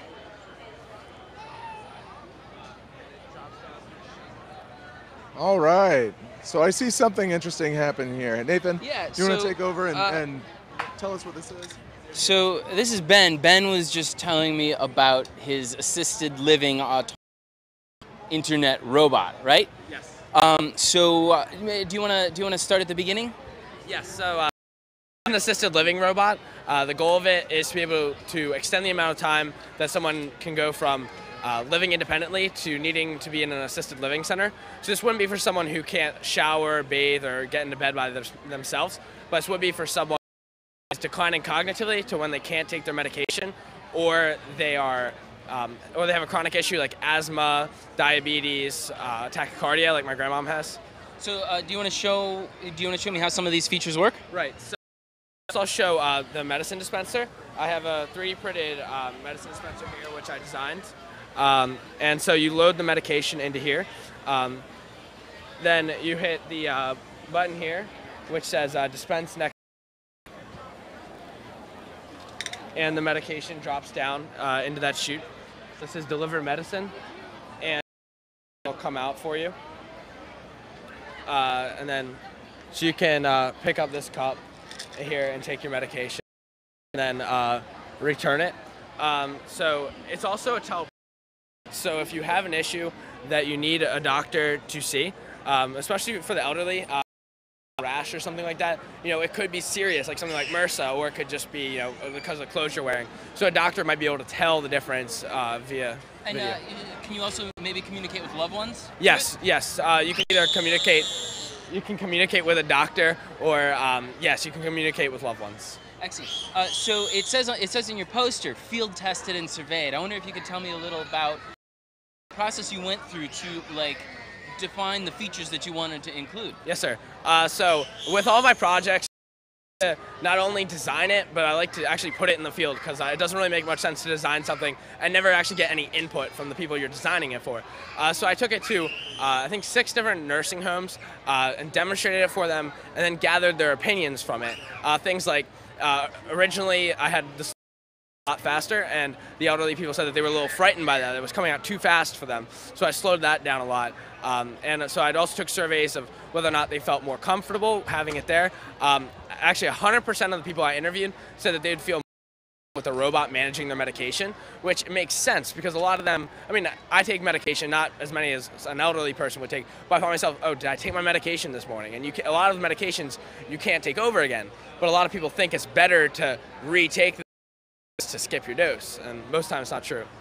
And I suppose that's maybe kind of an indication of an impending cultural shift too, and just comfort with and having them in our lives. I'll be honest, I never thought that an elderly person would be okay with this type of technology. I did a project when I was in 8th grade. I'm a senior in high school now, with a telepresence robot, and I found that on a scale of 1 being a phone call, visit, it got rated an 8.3, and this was with over 200 interviews.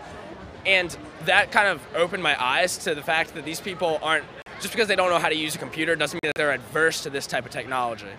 So do you have plans to do with this robot next? I am looking for funding. I'm looking for someone who can help me take this project to the next level. It's in a prototype stage now, but it could be manufactured eventually. Great, thanks, man. No problem, thank you.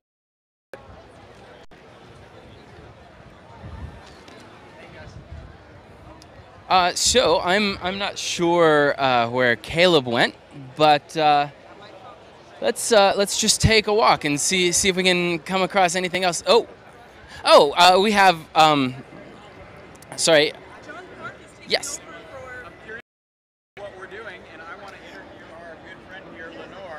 Well, okay, let me introduce John Park. Hi, everybody. John Park, and I'm here also with Make to take you on a little tour of some things that we've seen here at Maker Faire. And to make it easier on me, I'm actually going to have Lenore do all the work by asking her, Lenore, tell me a couple things that you've seen that are new and exciting at Maker Faire. I believe you've been at 18 major Maker Fairs. This is my 18th Maker Faire, and I've seen a couple of really cool things. I just came out of the building and out of the dark room, and there is a guy in there who made Nixie tubes and made them into a Nixie tube clock. So Nixie tubes are normally maybe an inch or so tall. I have some at home that are about 4 inches tall. He made some that are like 10 inches, 10 inches tall, homemade Nixie tubes and a giant clock, so it's 4 feet across. It is gorgeous, and that's pretty tricky to drive power-wise, right? Yeah, that's a high voltage, fun to play with, neon kind of a system. But yeah, they're a little hard to drive. That sounds fun. And is he selling them, or is he showing off a one-off, or does he have plans to open source the kit, anything like that? These are the questions that people want to know. Right. He's out of a glassworking shop, I think in the Boston area, and he does art glass pieces, often with a science theme. So this is just one of his interesting creations. Fantastic. That sounds excellent. Now tell me, are there other things that you've seen that you want to let people know about? Oh yeah. So there was a speaker array with a tray on top filled with magnetic filings. So you could push a button to play a song like Flight of the Bumblebees, and as the speakers went, the magnets in the speakers are moving, it would change the shape of the magnetic field, and the iron filings would spring to life. And it was gorgeous. It's about 1 foot square, and these little dancing balls of metal.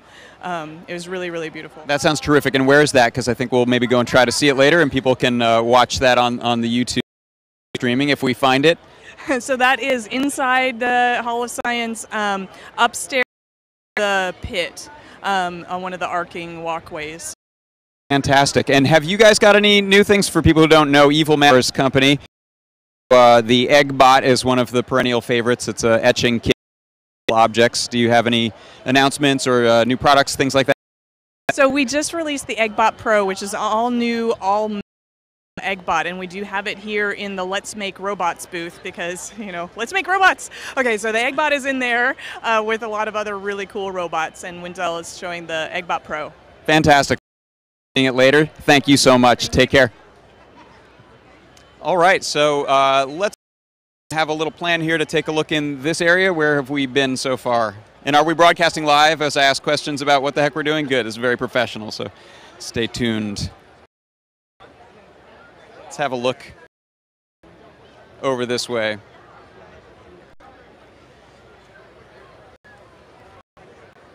Have we talked about Dremel and their 3D printer? This is kind of interesting. So as we see 3D printing becoming more popular and more available, some bigger names that we know from hardware stores like the Home Depot and more mainstream places are starting to. And there was an announcement just a couple days ago that Dremel is now going to be selling a 3D printer. Maybe we can go in and have a look at that for a second.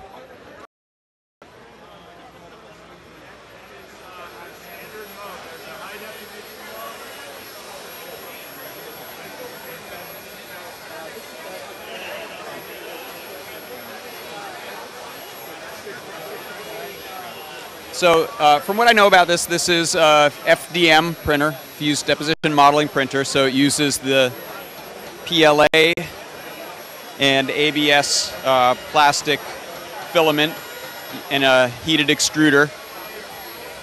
Set that down here. Maybe we can talk to someone from Dremel about it.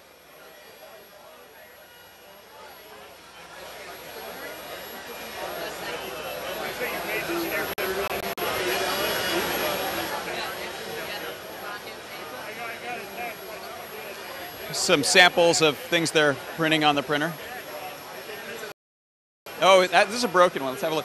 Would you be able to talk to us for a second about your printers? I'm John Park with Make, and we wanted to talk to you about the printers. I'll have my technical guy talk. Fantastic. Good call. Talk a little bit about projects you could do.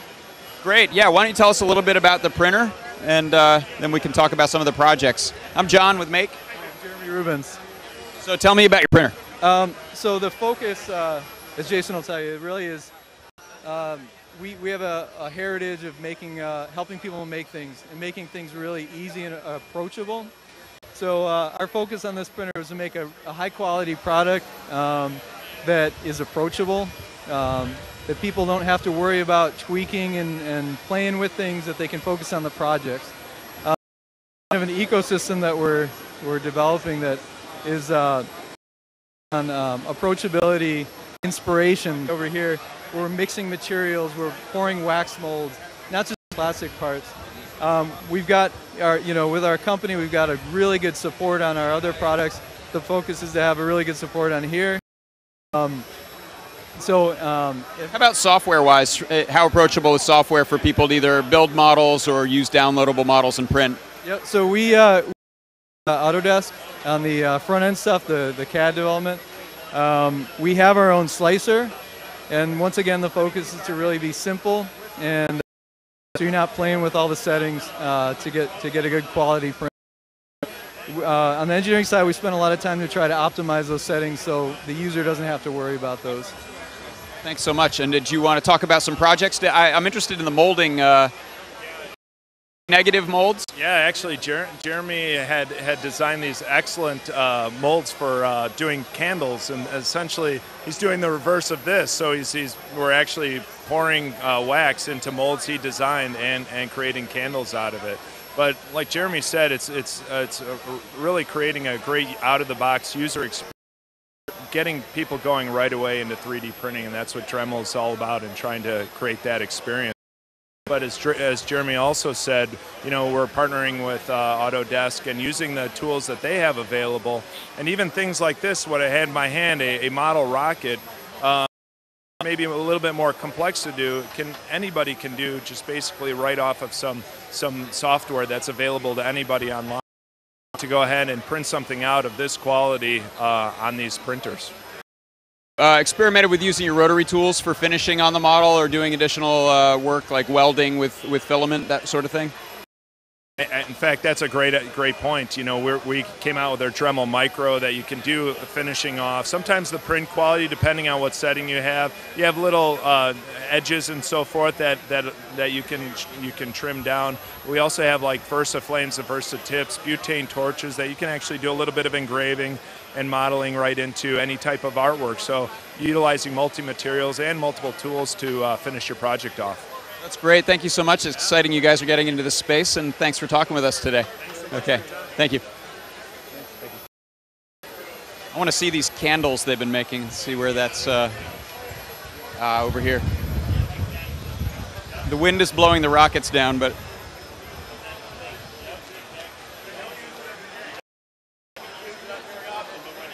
so here are the molds over here. Try to pour in.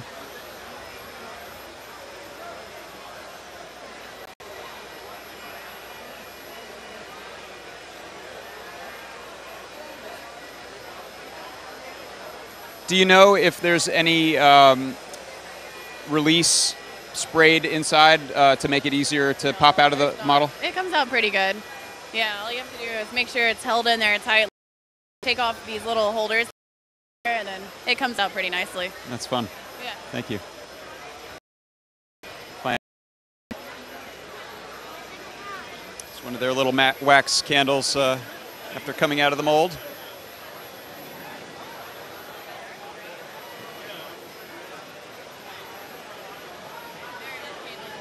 Oh, there's mold release, and here's one of the molds. Mind if I open this up? And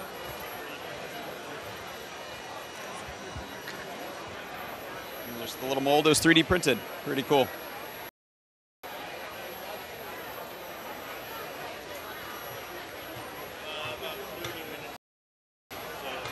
All right.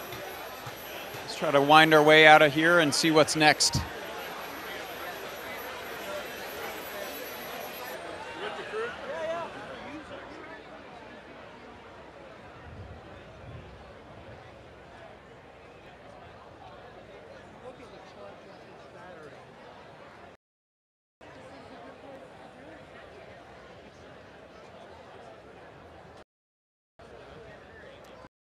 At the Make Projects DIY stage, got Anne-Marie Thomas right now talking about her new book on making makers, which is a study of what the childhoods are like of people who turn into makers.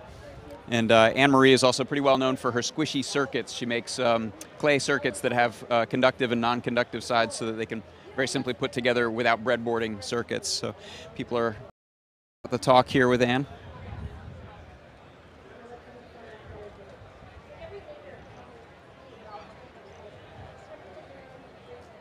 Do we want to take a look at a robot? Here's one.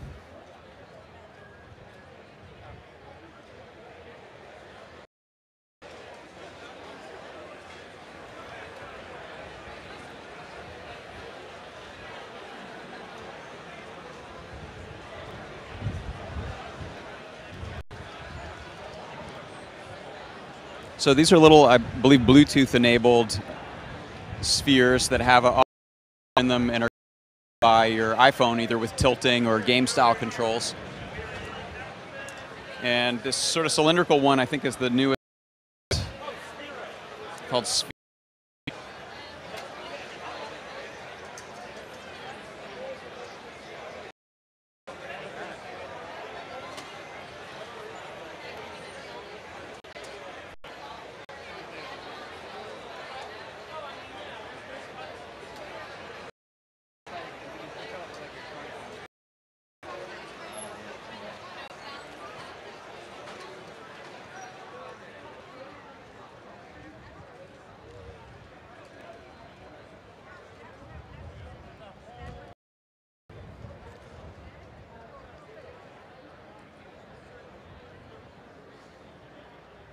All right, I have no idea what the Kettle bugs is, but let's find out.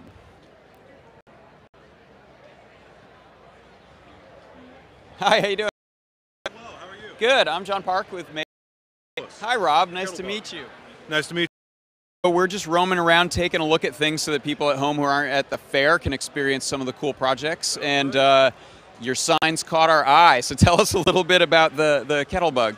So the Kettlebug is a kettlebell tracker. So what a Fitbit does for a person, a Kettlebug does for a kettlebell. And because it's based around the kettlebell, it's really about developing strength. As you see, those Kettlebugs, and the big things they're on are kettlebells.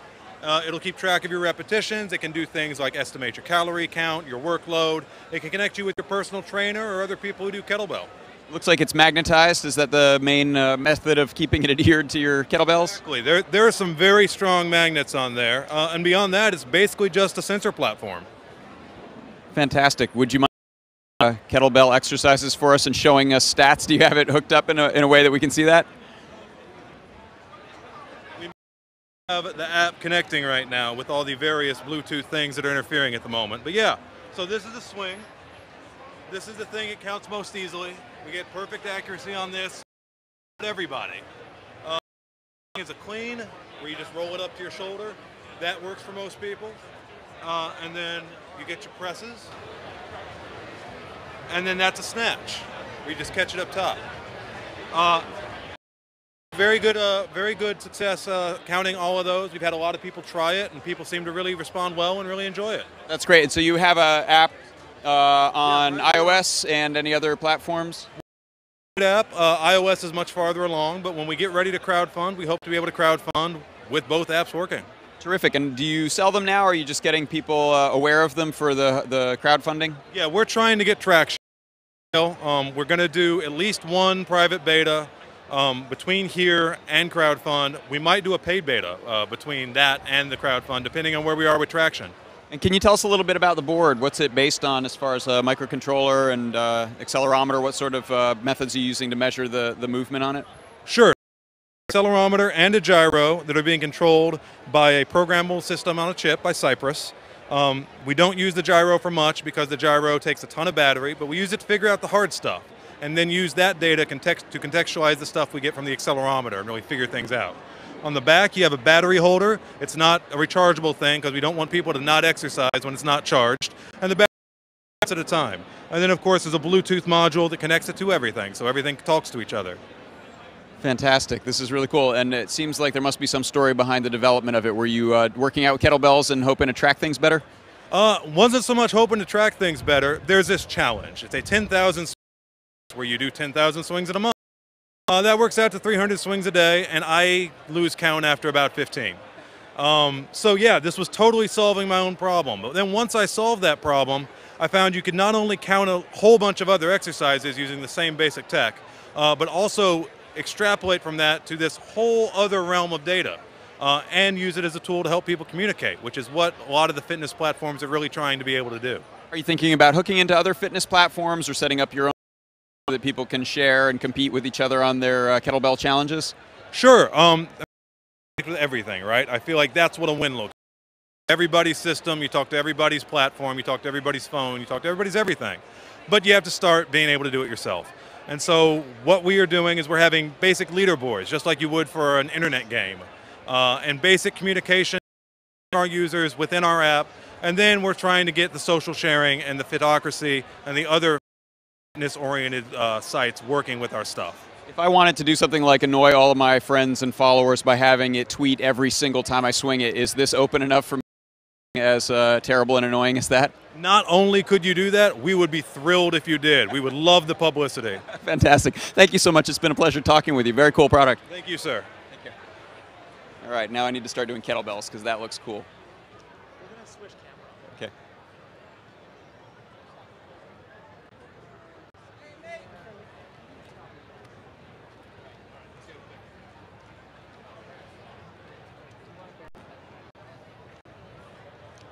So I'm going to jump 45 minutes-ish.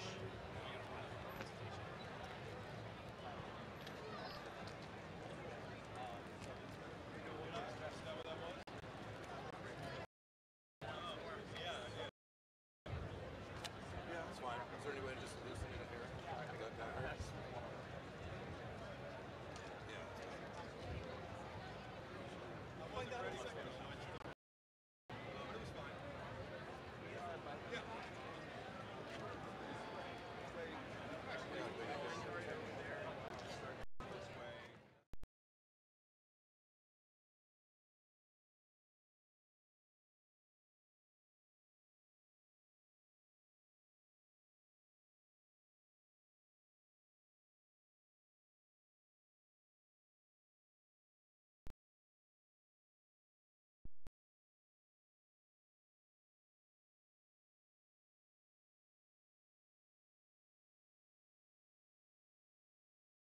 cooking hacks is. There's a lot of interesting stuff over in this booth. This is the Make Electronics booth that we're coming up upon here.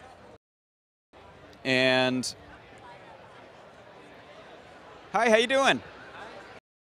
And I'm with Make. We're streaming live so that people can check things out. And your sign caught our eye. Can you tell us a little bit about the cooking hacks? Yes, Cooking Hacks is a Spanish company that represents Arduino in worldwide.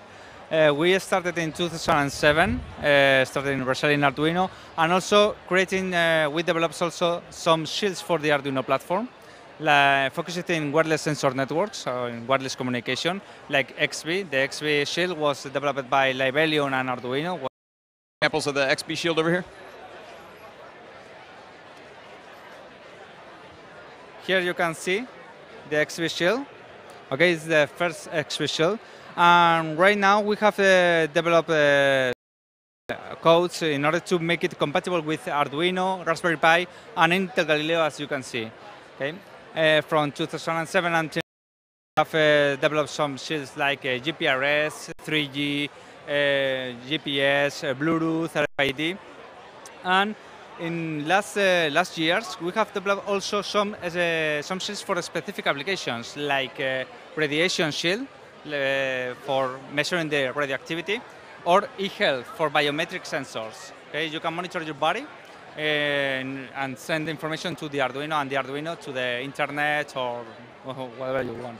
Do you work with local hacker spaces and maker groups on the types of shields that they're interested in seeing? Yeah, we work with local hacker spaces in Spain. There are several hacker spaces, and we promote also the maker community around several events also in Spain and in Europe. We usually participate in maker events, in maker fairs, mini maker fairs also. For example, next maker fair in Rome, we will be there again.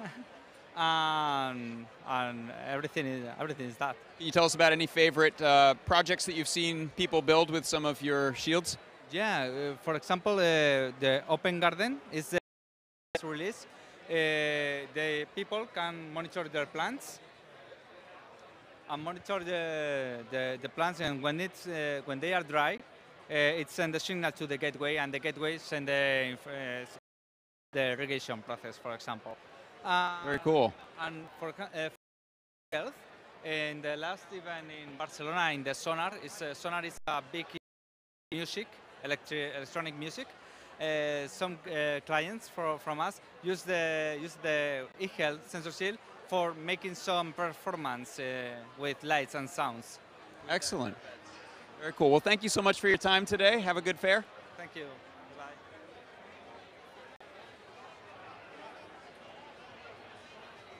Let's see, we were going to grab our friend Mike Sinise, who was also in the general area. Do you know where Mike ran off to? No, we'll see. We'll see if we find him or some other interesting things to check out in here.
Yeah.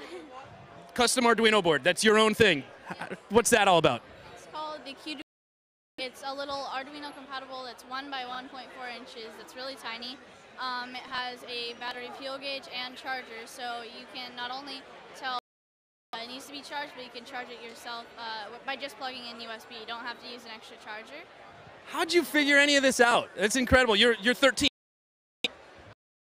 I figured it out. I have a lot of mentors that help me with all this stuff, and everything's open source nowadays, so I can just go online and learn about it. Sure, it's open source, but that doesn't mean that you just know it. You still have to learn it, and that's incredible. I mean, this is like you built your own, you've designed your own Arduino compatible board. That's something that's really advanced.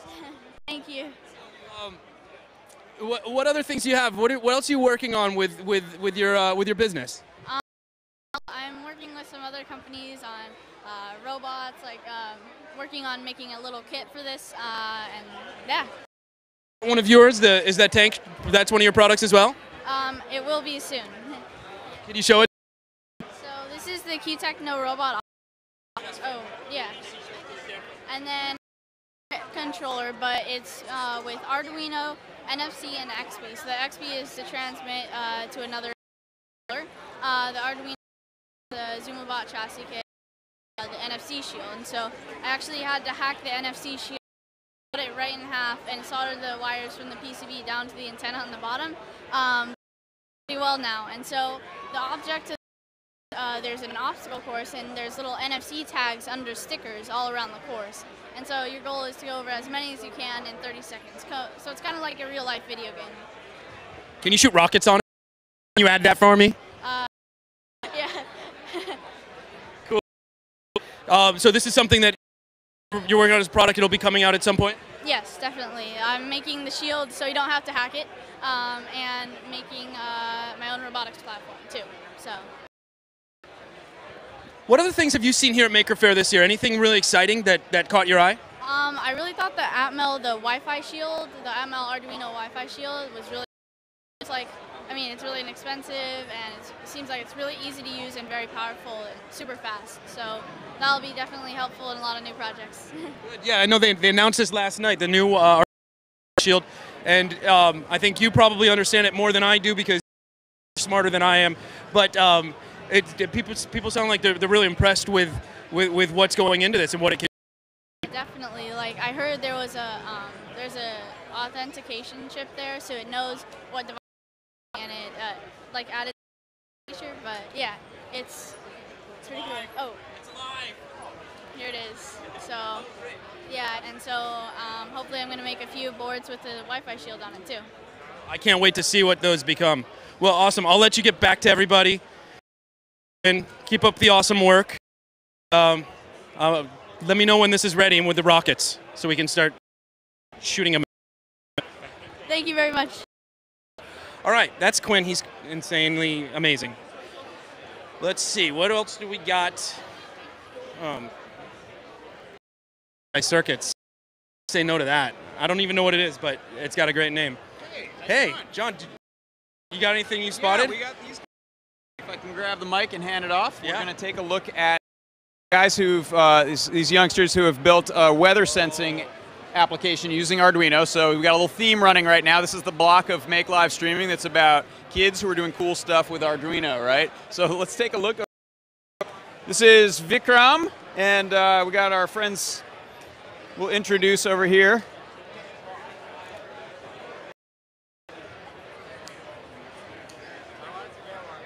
All right, I'm John Park, and I'm going to introduce you to Vikram, and Ricky.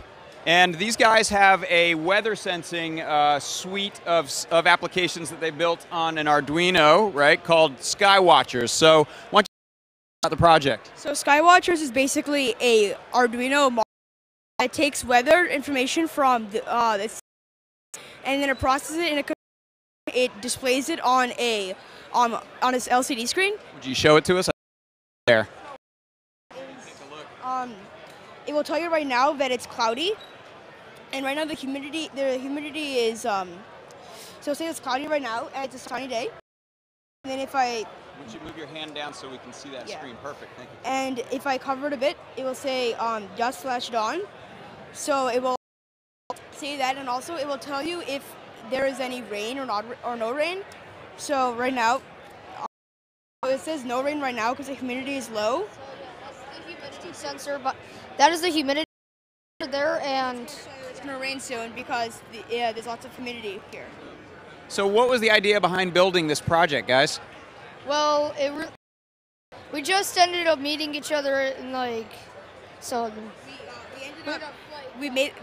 we just met each other and we decided to just make this out of fun. And then we decided this into the Maker Faire and got accepted. Congratulations, that must have felt great, huh? Yeah, and it is kind of fun being like the only kid makers here. So tell me, there may be some other kid makers around, but it's pretty rarefied company for you to be in. Can you tell me how long it took for you to develop this and what your plans are for it in the future? Well, it took us 2 months to and our goals for the future to make more of these, improve this, make more of these around the world, and then so that way everyone can have this ability, and it'll be like revolutionizing weather stations. Tell me, was this a project that you used to learn about building microcontroller and sensor projects, or have you done some other ones before you got up to this one? Really, I've done other robotic kind of things with technology, but I've never done something with an Arduino before, so this was my first time, but we did this for fun. That is excellent. And how about you guys? Have you played around with Arduino before? Was this your first experience? Well, this is my experience making something big in Arduino. I did take a class and I learned a lot about it, but this is my real time that I actually made something pretty big. Well, great job. Congratulations, and so glad to have you guys here at the fair. Can you tell me, have you been around to see any cool stuff here yet? Many cool stuff. We saw drones, we saw Oculus Rift, we saw it's just an amazing thing to come to the Maker Faire. How about you? I saw the Toyota Prius hybrid plug-in. And what did you think of that? Was it pretty cool? Awesome. Wow, all right. How about you? I saw everything like he saw, basically. I saw the Oculus Rift. I saw this place where they flew the drones. I saw exploding Coke, this exploding Coke show. And many more. We all saw the Toyota Prius and the futuristic Toyota vehicle. What? Well, thank you guys again so much, and enjoy the rest of your. Take care. All right. Well, let's see if we have any other cool projects to take here, or if my friend Mike might have found someone. Mike and I like a lot of the same things. We saw a Enigma machine over here. I'm not sure if the creator is around yet, but we might get a chance to talk to them about code machine.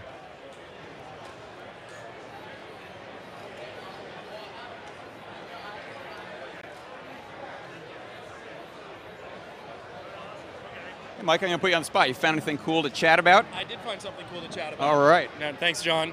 So, this is the Factory for All table, and I actually didn't get your name yet. I'm Mike Sinisi. Tully, nice to meet you. So, I just got a little bit of a run through Factory for All, but this is our stream to all the Maker Faire attendees that couldn't attend Maker Faire. We're saying hi to the world and giving them a peek at what's happening at Maker Faire today. Factory for All is really interesting to me, but I'd love for you to explain what's going on over here to everyone else. So I've lived in China since off and on since 2005. Yep. And I have become really. I have two companies. I have Samurai Circuits. Yep. And thank you. So crazy about the Arduino. It's my personal passion. And then my other big passion, since I live in Shenzhen, China.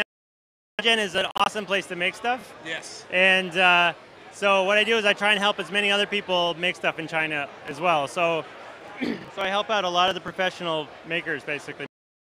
So if you got any cool stuff you want to make or you're doing a Kickstarter, please let me know. I'd be happy to try and help you out. And I help out with a lot of circuit board assemblies. I even make my own clones and whatever you want. Yeah. I'll do a surface mount, through hole. And I even do, I'm a mechanical engineer. I do help people with sheet metal and extrusions and thermal forming, RC cars with thermal shells on them. So whatever you need, let me know. I'll be happy to try and help you out. Great. Can we swing this way? We can let everyone know, actually see what it is that we're talking about, if that works. This is my own personal habit. We're gonna try and shoot some video. Yeah. Sorry about this. We're doing our live stream. Say hi to all the watchers. So yeah, this is my own Arduino clone for servos. And I got my own slot. This is my... you call it the Samurai Arduino. Samurai Arduino Plus. Plus. This is the Plus. This is the regular. And then, so this is inspired by my Mama Shield, which is a high-speed prototyping system. So each prototyping board has all the digital across the top, all the analog, and then extra bus pins, and then, power, ground, digital reset, and this is an Arduino socket, and it can array. And then in case it's too big, and then I have a breadboard, circuit board, which follows this classic breadboard, and you can see all the jumpers right there. And you still have access to all your Arduino. You have power and ground, and if you want, you can disconnect them with these two solder jumpers. That's really clever. There's a lot of stuff on this table. It's a pretty crazy passion.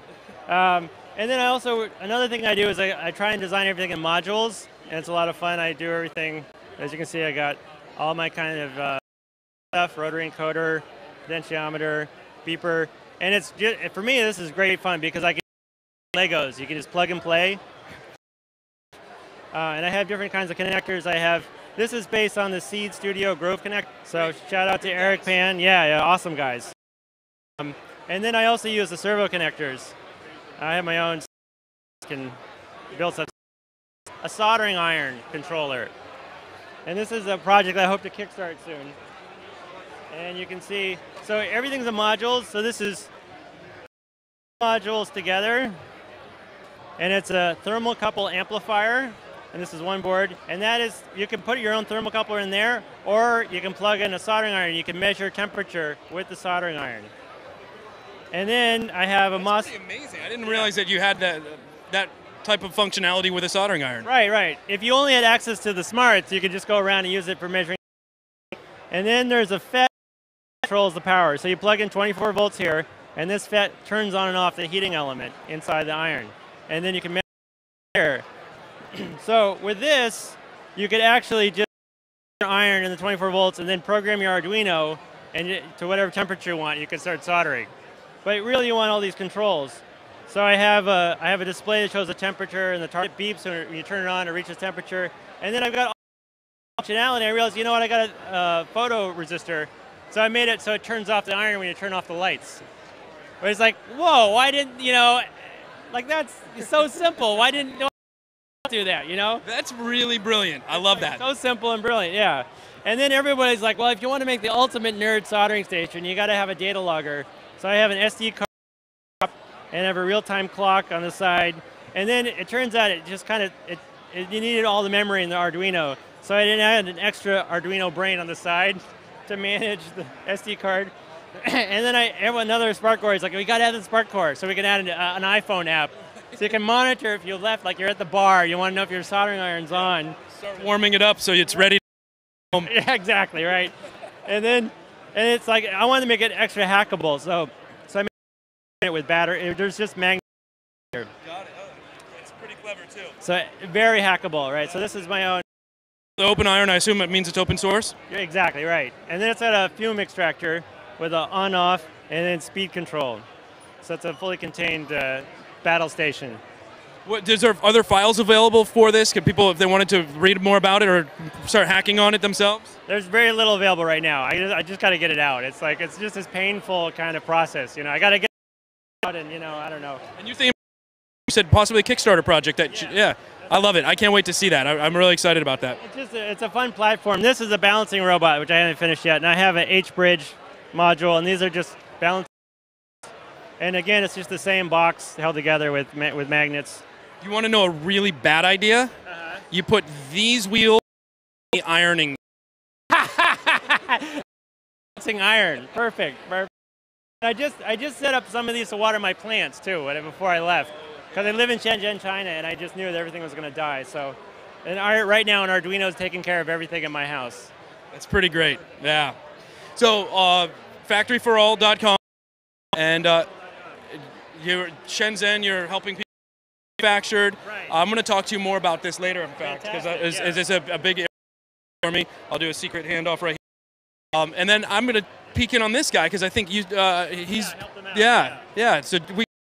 the Geotronics couple. I want to find out more of what exactly these are. The Enigma machine. I think I've seen this on the internet. Yes, you have. We actually did it. We wanted to do a geocaching challenge that was special and unique. So we decided it'd be cool if we had an Enigma. So we tried to buy one on the internet, and hey, we couldn't find one. And when you can find one, they're $100. So what happened is we decided, okay, we'll buy a kit. Well, kit or not, we made it. We published an Instructable, got an overnight success, 10,000 people requesting boards, kits, assemble tested devices. So we had to comply. So put them on the, created a website, offered them to the people, and sold PCBs, sold kits, and sold machines. And this was getting out of hand. So we said maybe we need to launch a Kickstarter so we can group these orders together. And swing on this side, so I'm not in the way, because I want to make sure everyone gets to see it. We're getting really good feedback. So we put these on Kickstarter, and we sell them in 32 countries, 25 states. We're very proud to say that we delivered every unit on time by a week ahead of time. That's never happened before. It doesn't happen often on Kickstarter. We're starting a trend, and more people will plan ahead.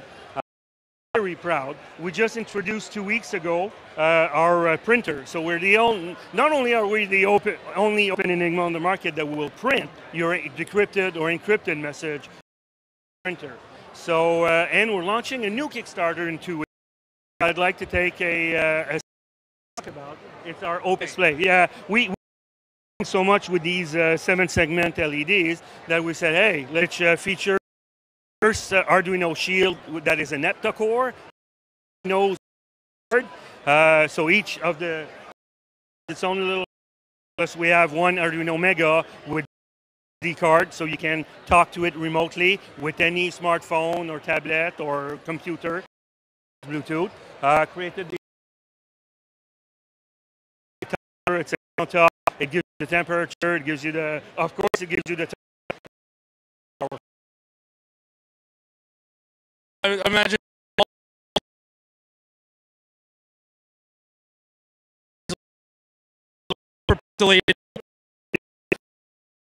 thing the ARM Cortex processor has a significant amount of power, and it's a bit funny or interesting that even Arduino, we cannot draw full motion video 30 frames per second full color, but you take one video bone and you can do it. So if full motion video is looking for, then we're offering it via the Beagle product. But our strength and our focus is really on Arduino. And it as a text display or a static image display with the SD card and the Bluetooth. And you check the time or load is specific. So. Really cool. I love it. I aspect of it as well.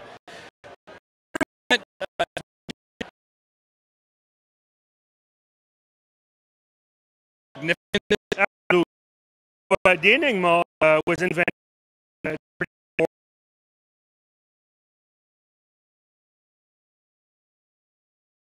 decided to use it to encrypt and decrypt each other. They were persuaded that it was unbreakable because of the layers of conversions of characters and the number, the stunning number of permutation.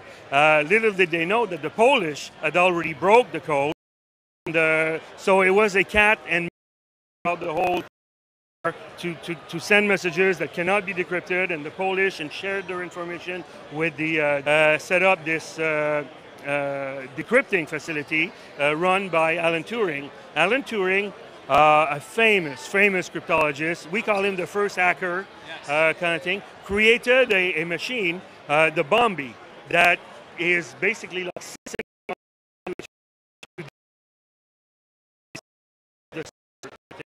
and as Alan Turing and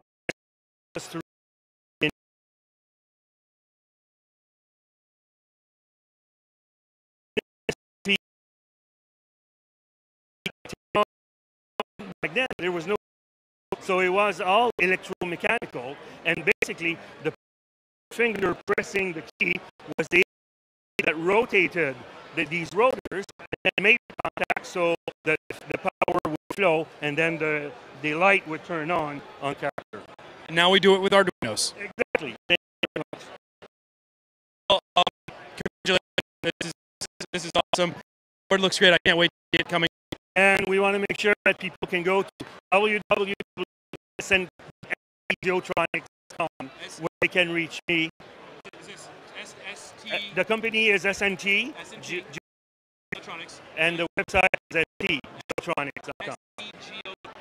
Geotronics.com. Thank you very much. Good. Yeah. All right. Thank you very much. Have a good Maker Faire. Thank you. This is an amazing crowd. I love New York. This is an amazing crowd. All right, cool.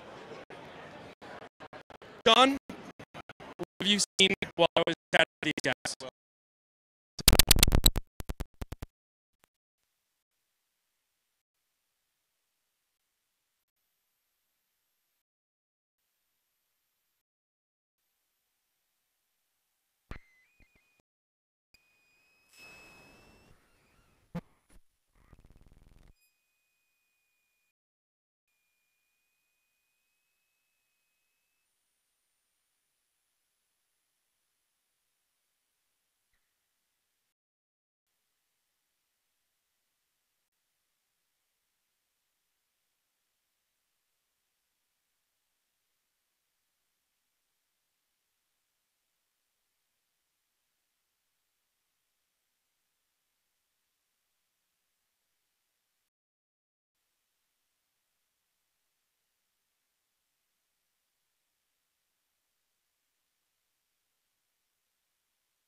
ears Okay, and cool. cat ears and crowns and stuff like that.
Hey, testing here at Maker Faire.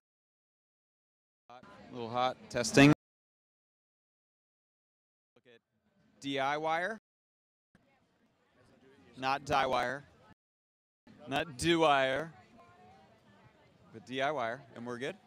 Great. Okay, we're live here at Maker Faire. Hi, I'm John Park, and I'm here with Marco of DI Wire. How you doing today? Very good, very good. So I am about the DI wire. It is, I'm going to describe it as sort of a CNC for bending wire, but I'm sure you have an explanation. Tell us about the DI wire. Yeah, so if you think of like 3D printers being very good at printing out volume, laser cutters and out little lines, and that comes up all the time from medical applications to dental to prototyping application or anything else like that. So you were telling me that you've got a bunch of different samples of materials that you've been bending. What are some of the popular materials to bend in the machine? Well, like steel, but we also have galvanized steel so that it could stick to solder, and you can use just regular plumbing solder to put it all together. But we also have some funky stuff, like we have cold bend plastic that's crystal clear. You can light pipe LEDs around. We have steel tubing, copper. A lot of people use copper for like antennas and fractal antennas and things like that.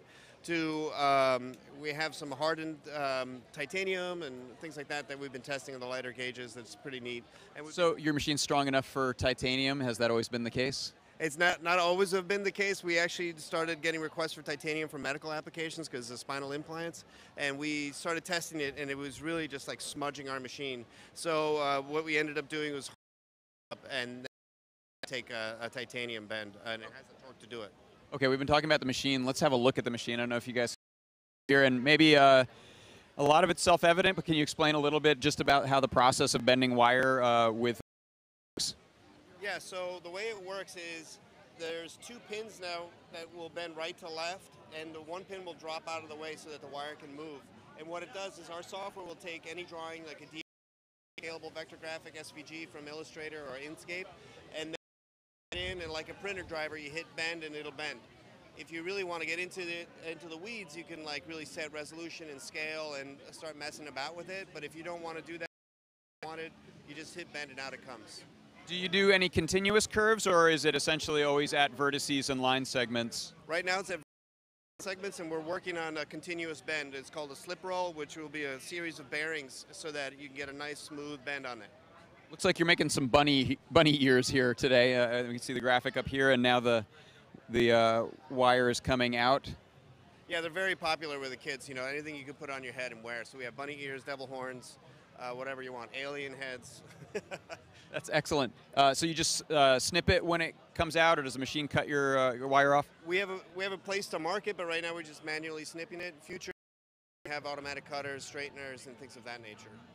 I see some prototypes or history of your machines back here that I'm pretty interested in. Can we take a little trip down memory lane here at some of the versions of the machine? Yeah, so these are all the machines that we've shown at Maker Faire so in the past. So pre-2012, pliers, the 3D machine, wacky, but it worked. But it wasn't that strong, so then we went like maybe a little bit overboard with these giant motors to really make it super strong. Now we've got the beta units over here that we ran, and we had a bunch of these out and people were testing them. And then this is pre-production, and the one we had out there was unit.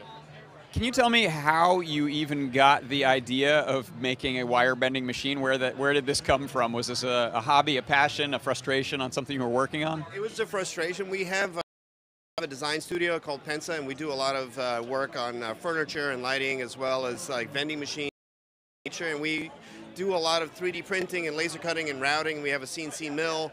We use all of that equipment, but all the time we were coming up to this point where like we couldn't do any thin lines. We were making small scale furniture, and 3D printing a little thin line was going to break. It was very a long time to make it, and so basically expensive. And I was like, well, this is just not the right process for this. So we ended up thinking like, well, we're missing this idea. And if we ever wanted to do tubing for conduit or hydraulics, pneumatics, and things like that. So CNC benders exist in the marketplace, but they're very, very large and very expensive, and they take a dedicated technician. So that's why nobody really had one for us to go out and outsource prototype. And so in the end, we're like, well, we just got to make one. So this is a case of making a smaller scale desktop version of the industrial thing that's for a smaller firm. I'm gonna. Yeah, so like a full-scale prototype, a full-scale unit, they started about 100 grand. The average to 500 grand. Minimum is if you just want a shape is somewhere between 1,000 and 20. So most of the time you end up doing it by hand. So it's either a pair of pliers or you make a little jig to do that, which is fine, but it's about 90% of the time is all set up. And then you bend one thing, and then you're like, well, I spent so much time doing that, I don't want to change it. And that's really not the way any longer. We iterate a lot. So we really needed something to take our digital files and just spit them out. And we were doing chairs to shower caddies to whatever, but we need. That's great. I can see why you'd want to make that easier now. I'm also looking at some three-dimensional shapes. Do you have, in the case of the bunny ears, we have sort of 2D patterns. Are you twisting wires in the machine at this point to do right angles? Can you make a cube right off the machine? Yeah, so if you wanted to do the edges of the cube, the way we're doing it is we're running the line, and then the software will pause, and then you rotate it to with the square, and then you just keep running it, and you'll get that sort of like because the third axis is manual. I see. Any plans to go to a fully automated 3D solution? We definitely, and in fact, our first one was full. The issue with the full 3D is that on the software side, you have to be able to design something that doesn't sell machine or the floor or the ceiling as this thing is swinging around. And in the softer metals, the weight of the metal itself would start sagging it. Where in 2D, we're supporting it all the time, and people have a lot easier time designing it. So that seems like it might be a limitation, but a vast, vast majority of it is 2D because of the same reasons. Something that doesn't hit the machine. Now tell me a little bit from the development side and going to market with it. Is it on the market? Is it something that people are buying now? Yeah, so we had a Kickstarter, which was very successful. We funded in a day. That was really great. Then we set up for pre-orders, and we ordered a batch, and then we've actually sold out that batch. So we're about to make another batch because we're starting to scale up quickly. But we really want to ship and make sure everybody's happy with the first ones before we go too crazy, you know. And where are you making these? They're all made locally, so we're in Brooklyn. Some of the motors and components we get from outside resources. We use the Tiny G's, which so it's mostly all American made. That's excellent. That's really great. Well, thank you so much for letting us take a look. Do you have any favorite examples of some things that have been made on it that you can show us or talk about here today? Sure. We're doing a lot of posting on our website coming up. That when we launch it, we'll show you how to like connect it to laser cut parts. We'll release a bunch of clips that you can 3D print if you have a 3D printer. Connect the wire either as a joint or as a hard joint or flex. We're going to have a bunch of example projects of like how to make a boat and how to make a table and things like that, as well as we're making a series of metal clips that will hold the wire perfectly in 90 degrees or parallel, butt joint, lap joint, or all sorts of different ways to do that in order to fixture everything together so you can hit it with a torch and solder it up or braze it or. And that comes down to things like this. So like this curved line will take about a minute to bend. So you bend 3 of those, in 6 minutes you get yourself a truss that can hold a few hundred pounds. That's excellent. And then what you end up doing is we can show kids in education, it's like you can make a popsicle stick bridge or we can make a steel bridge. Which one do you want to do, right? That's right, exactly. Well, I now know what I want for my birthday, as I was saying before when we were heading over here. This is really cool. I'd love to play around with that. Thanks again so much for your time, Marco. So much. Take care. Awesome. All right, I'm going to have to get some bunny ears a little later, I think.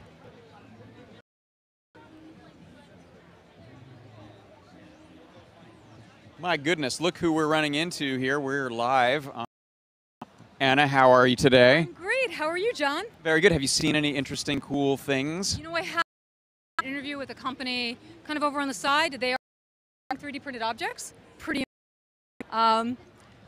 go check that out. We might want to just wrap around 3D Printer Village. There is so much to see. You know, there's Cartesian Co. They're 3D printing all kinds of circuits. You know, technically it's 2D printing, but it's a little bit of a thicker layer, metallic substrate. So it's very interesting. The thing I really want, I cutters, I love 3D printers, but we just talked with the DIYer guys here about doing wire bending, and I really want one. Yeah, they're going to send me one. I'm quite excited about that. They've been working out the kinks. I'll send you some stuff. You should come visit me in Providence. We'll play with it. Excellent. Yeah. Bracelets and things. Definitely. Yeah, there's a lot of really interesting applications in wire and other things. Yeah, make some circuits out of them. Fantastic. All right. So all right, well, why don't we go to the head of 3D Printer Village and we'll just walk right on down. So just follow me? All right.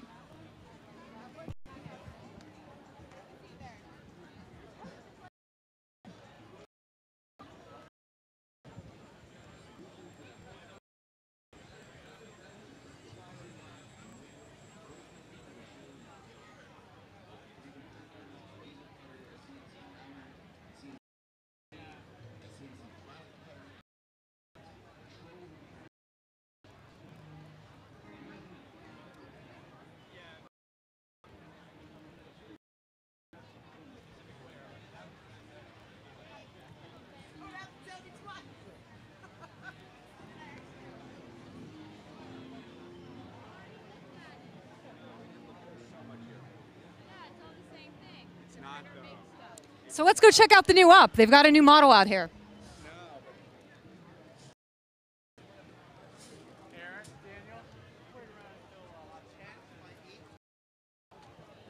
Hey! So we're on the Make Live feed. How are you? I'm doing really good. I'm having fun looking at the 3D printers. Awesome. Did you get a little break from your booth? You're at the NASA booth, right? I'm at the NASA booth right now, and I'm actually here exploring some of the cool 3D printer options to see if we can add more stuff to the space shop. Fantastic. Tell me a little bit about what NASA's been doing in the space shop with 3D printing. Oh, yeah. So NASA Ames Research Center in Silicon Valley, we have printers that are workforce so that they can actually prototype spacecraft parts much faster and much easier than they were before. So we have a lot of students coming in, and one of the big requests is for bigger printers, different materials and so forth. And so here at Maker Faire, shopping as well as presenting some of the stuff that we've done. Fantastic. Sounds great. So what do you think? We should check it out. Anybody over here to talk to? Hi. Hi. So I'm Anna France, and we're on the feed. And I see that you have this new Upbox. Would you tell us a little bit about well, you're looking at the very first one, our Upbox. let's go over next to it so the folks at home can see.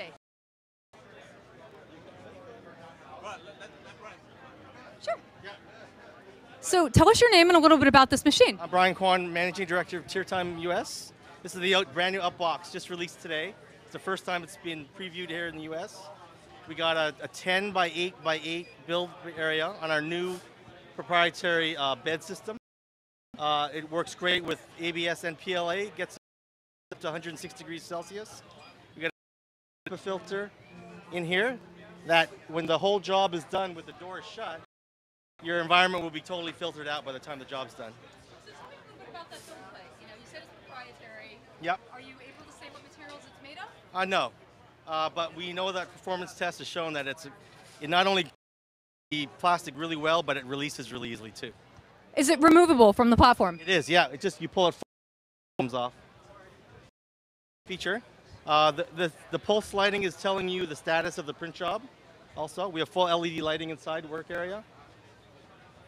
And so when will this be available? Well, you said it's available now. This is the first unit, and it's ready for, but November 1st, we're thinking we're shipping.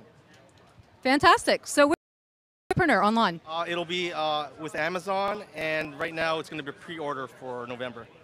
Great. Well, thanks so much. Thank you. And physical stores, like one of our distributors here. So you're a distributor? I'm Maker. We are based in we are based in Manhattan and in London. But the store in Manhattan is going to stock the Upbox printers, of course. But with the Upbox, we're gonna have a big event.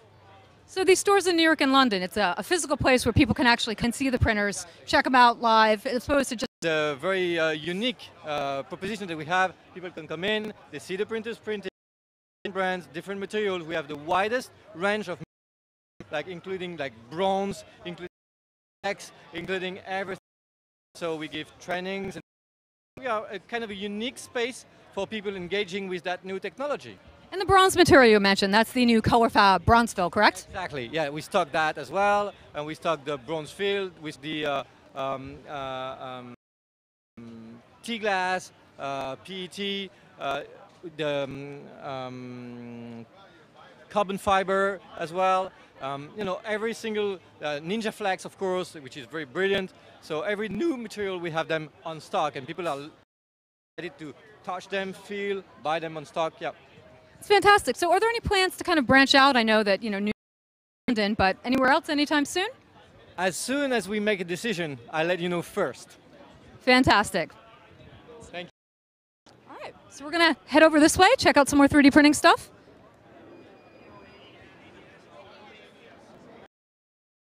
So I'm on the Make Live. Would you like to tell me just a little bit about your machine? Well, let me get the expert to do that first. We're on the Make Live feed. So I know we talked a few minutes ago, but for the benefit of the Make Live feed audience, would you like to just tell us a little bit about your machine? Sure. Well, can print 3D, two-headed printer with a heated build plate. It actually prints with the many different products, PLL, the wood material, the wood composite. We have a range anywhere from up to 260 degrees, or pardon me, 280 degrees. So virtually any of the different filaments that are out there, we can pretty much cover. So we can handle a large range of different products. You're working with eSun. Yes. So this is a very good quality. It's a less expensive material, but it's a premium product. Great. Well, thanks so much. It's been great to talk to you. All right, let's head over and see some more machines.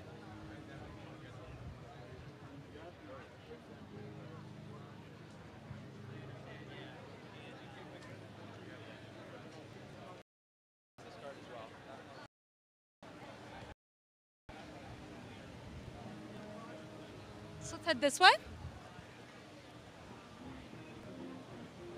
Hi. So I'm in France, and we're on the Make Live feed right now. Are you with 3D Kit Bash? Is there any... Talk to us. Check out some of these cool models. Got the Quinn doll. We're on the Make Live feed. Do you want to talk to us?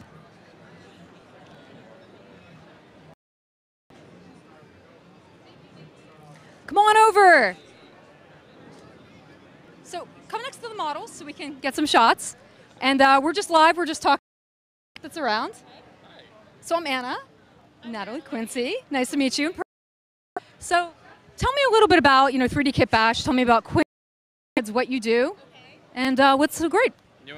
Well, okay. Well, we created Quinn, the 3D printable fashion doll. She's able to be printed on an FDM printer or just a printer that uses the filament.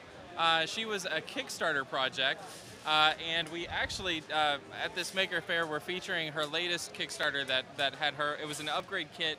It was called Quinn to Infinity. It was her featuring a jet pack or a rocket pack, space boots, a kind of a space outfit, multiple faces. So she's got her new little attitude on. What want to talk about boneheads? Sure. So 3dkitbash.com is a site where we have 3D printable models, and our idea wanted to create really nice, more complex toys and files for people to download that didn't require and glue. So you know that you're going to end up with a really nicely designed thing that's UV. So we tend to then release those on Kickstarter. In response to those, then we'll create those, and then we sell them on our website. Great. And you know, what machine was these printed on? Were they all printed on the same machine, different machines? Yep. This was all the same machine. We use a MakerBot Replicator 2X, and we like that machine. And we wish MakerBot would make more special colors for ABS. Hear that, MakerBot? More special colors for ABS. It's a correct from 3dkitbash. Dark teal. We need that. And but yeah, so MakerBot Replicator 2X on this. But all of our files have been set up to use all standard. We're not manipulating our machine at all. All of these results are straight using basic settings. But that's it for me, right? That's great to know. Guys, thanks so much for talking to us. Oh, you're welcome. All right, let's head over here. We're going to talk to Cartesian Co. if we can.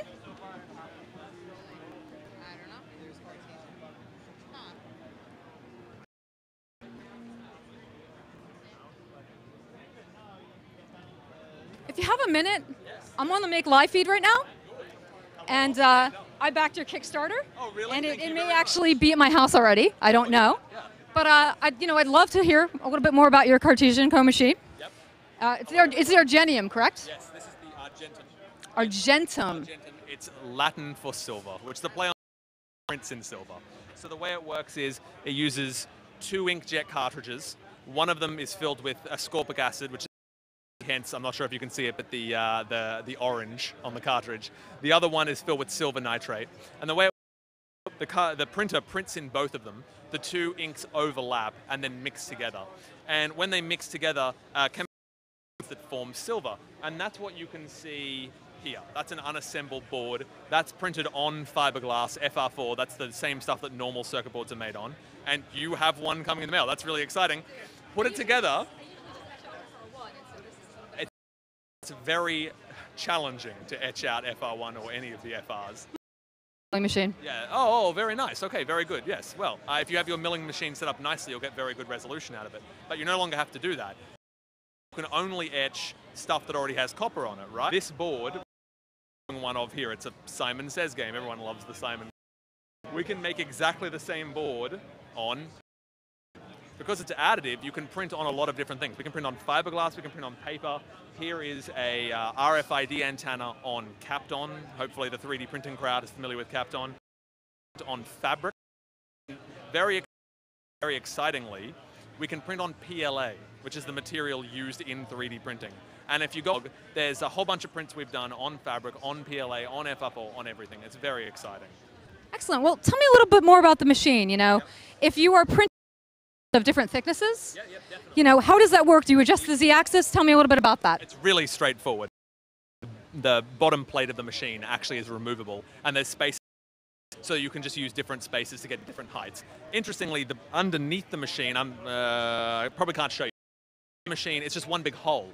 So you take the base out, and you can actually underneath, or whatever you want to print on. One of the designs I try to print when I get back home and have time is I want to take a ledger, like a notebook, pages, print a capacitive touch keyboard on it, insert an Arduino Mega and a Bluetooth board, and then just have a Bluetooth keyboard that's in my notebook. If I'm taking a note and I decide, actually this is getting a bit long, flick to the keyboard page, start typing it up.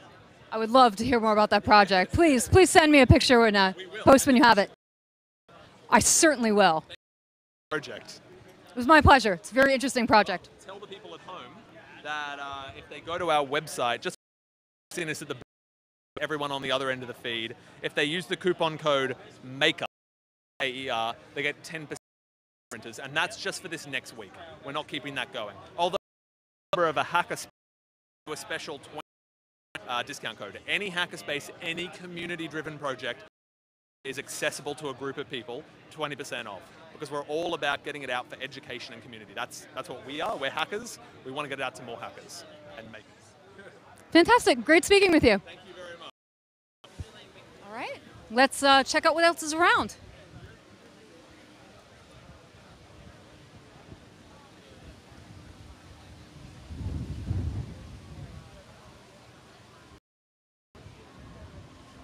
Looks like we got some Delta 3D printers over here. Let's check those out.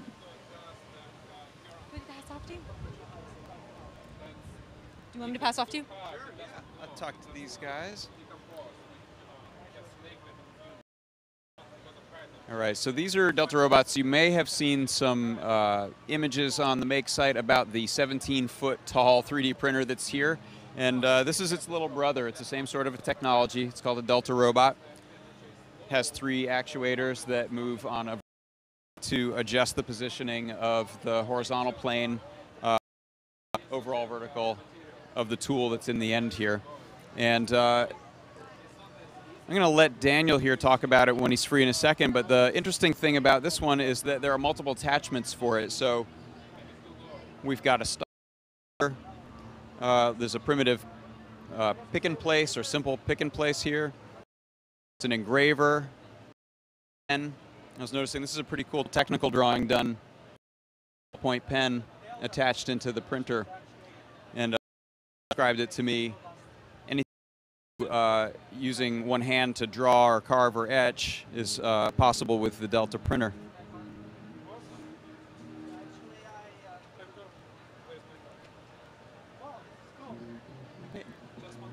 Hey Daniel, how you doing? John Park with Make. To see you. So we were just talking about, we've seen like a 17-foot tall 3D printer robot, and you have sort of the little brother here of a Delta robot, but you're doing things other than 3D printing with it, right? Can you talk a little bit about it? Sure. Should I grab it? Okay. So this is Ziga. This is a multi-tool. This particular example is a pen plotter. It will make something like that. They have multiple attachments available. This is, for example, is a metal. It would do the PCB milling. There is also attachment for the wood burning, and as you saw, common attachment is an attachment. Idea for this machine is multifunctionality. This is our key selling point. Do you see? They thought about this machine. Whatever you can do with one hand, more than likely this machine can do. Like our latest application that we had developed, extruder to decorate the cake. We don't want to stop just there, just as a 3D printer. And it's possible because of these magnetic ball joints. Very easy to, you know. Oh, that's really cool. Can you swap out a attachment onto this one here?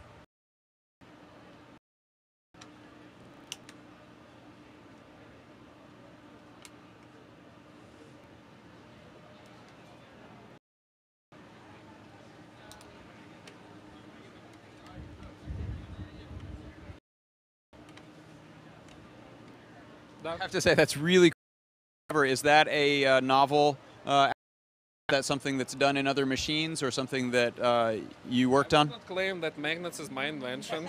Why not? Magnets, really? I didn't invent magnets.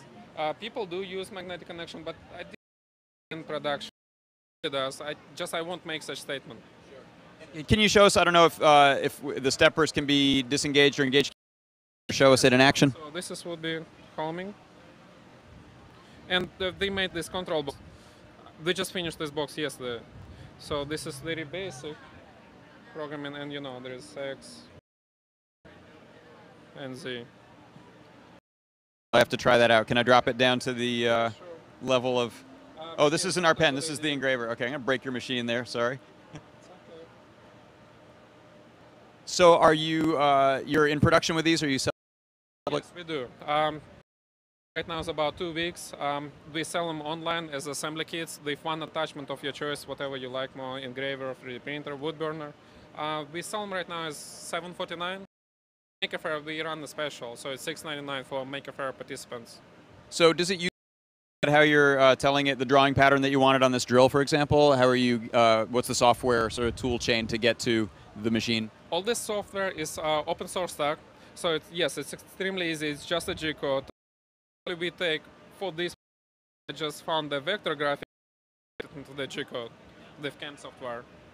Very cool. Thanks for taking the time today. This is a really nice machine. Have a great Maker Faire. See you. Thank you. Thank you very much.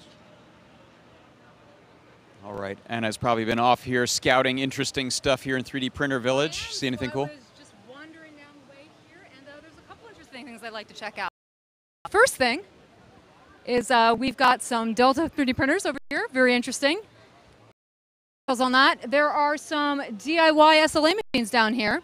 They look to be made from a single of a collaborative open project. That looks interesting. There's some stuff from Print-A-Peer and some others. We've got a lot of interesting configurations, wire and the like, and should be pretty fantastic. I'm a little terrified of the mugs that have human teeth being over here. Ooh, I like those. When we get the camera swapped out, if we want to take a look at those. But, Yeah, I'm into the mugs with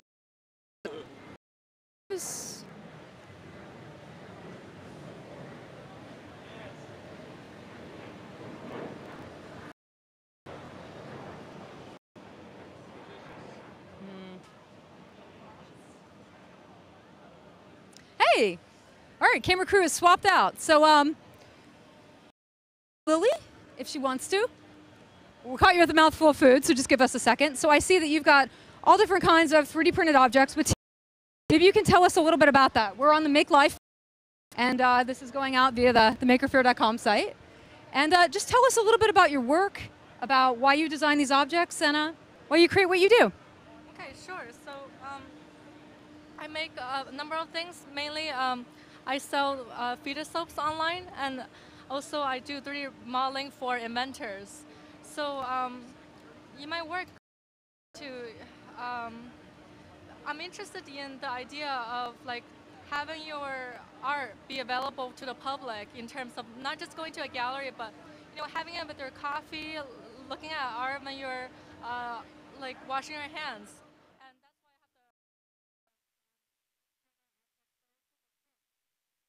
why they're fully functional. And I have this problem where I need a crown. At the time, I just came up with the idea. Like one day, I just woke up and thought, like, wouldn't it be nice to have teacups?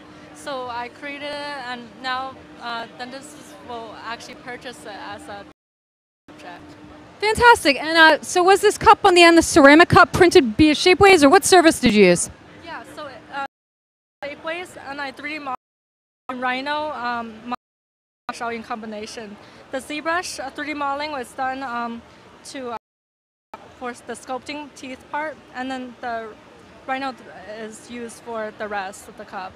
Yeah, and Shapeways uses Bigelow, which is based out of Boston. And how it works is that the Z printer prints one layer of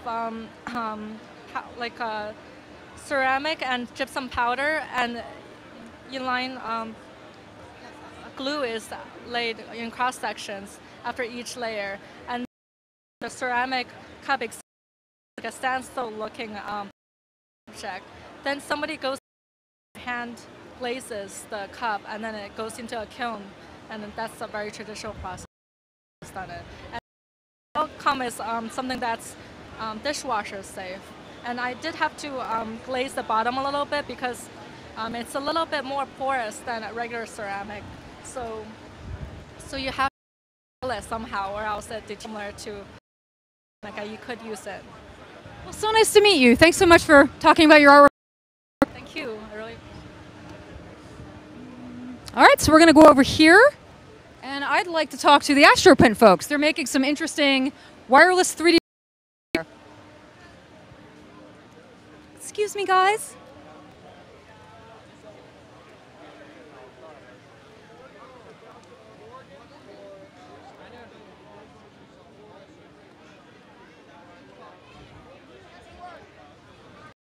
Hi. So we're on the Make Live feed, and I'd like to talk to you a little bit about wireless print. Maybe explain to us what you do and what your service and your platform really. And we developed this box that we call the Astro box, and with this box you can connect your printer to the internet. And once your printer is connected to the internet, then you can access it using any web-enabled device, such as an iPad like this. Real quick. So right now we are printing rockets, and this is the screen that monitors the printing. We also have a website that you can very simply upload designs, and we can then, using a slice the design, prepare your print files, so that you can then next time download them onto the box and print. So essentially, you don't need a computer anymore. Plug into your 3D printer. You just plug the box and print away with any device you have. All right. Thank you. Thanks so much. All right, let's go over here. We've got a DIY SLA printer I'm interested in looking at. Excuse me, guys. Where is he? Down here?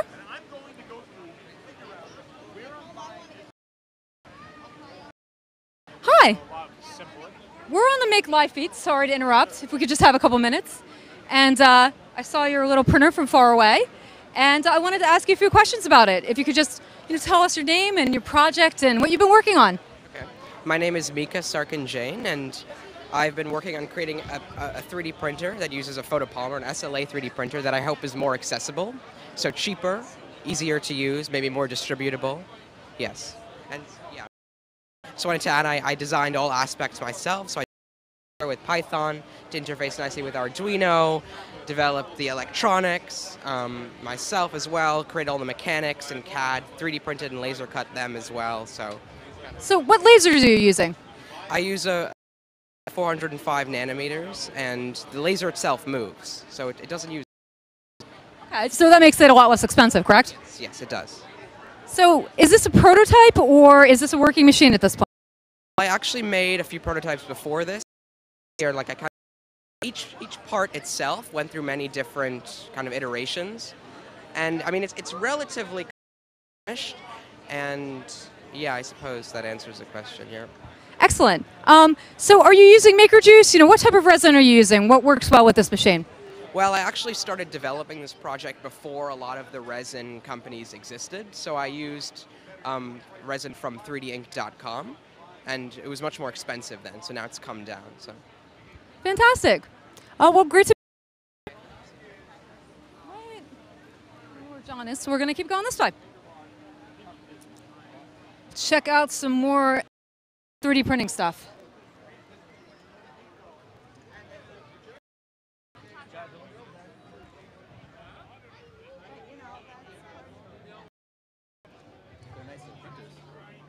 Too crowded.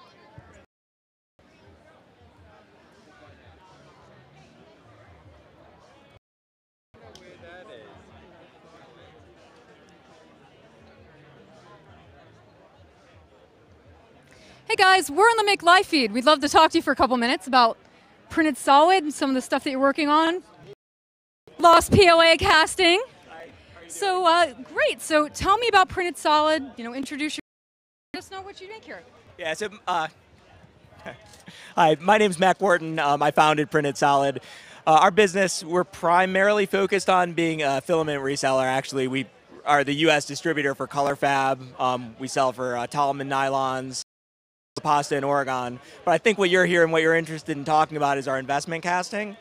And so what we've done is we've taken the lost PLA process here, and we'll print a part desktop printer in PLA, and then we take this part in PLA, and we actually do a bunch at a time. So we'll take a bunch of PLA parts, make a tree out of them, pieces, and we'll put this in a flask, and then we'll solution around it called an investment powder, and then we'll take that whole assembly, we'll pull the air bubbles out, and we'll put it in a furnace and bring it up to about 700 over 8 hours, and the PLA will vaporize, and you'll be left with maybe a little bit, tiny bit of dust left behind. From there, we just pour in the metal into the cavity, break away the plaster, and then we're left with something like this. And then we'll cut off all these pieces and clean them up and polish them, and you with a nice little guy like this, and that's it. Awesome. So I've been several different ways that people are incorporating metal and metal coatings into the 3D prints. And you mentioned Color Fab to a actual bronze casting or say electroplating maker down all the way in the end. You should check them out. Yeah. So, yeah, so the bronze fill's interesting. It's a new material, and what that provides is a difference. So first of all, versus casting, it's expensive as compared to the process of burning 8 hours of investment powder out. You get some cost advantage there. There's a lot of work in polishing and getting a nice metallic kind of finish here, but and I haven't seen the electroplating. I know what you won't get with electroplating. You won't get something that feels like metal or has the mass of metal. So it's like everything else in the 3D printing world. You have trade-offs. You can spray paint things and you can get a metallic look. So you want a metallic performance. Those are all choices that you make. So bronze, another choice in there. Great. Us. Yeah, thank you. Hello. We're going to backtrack this way a little bit because I saw something I wanted to chat about.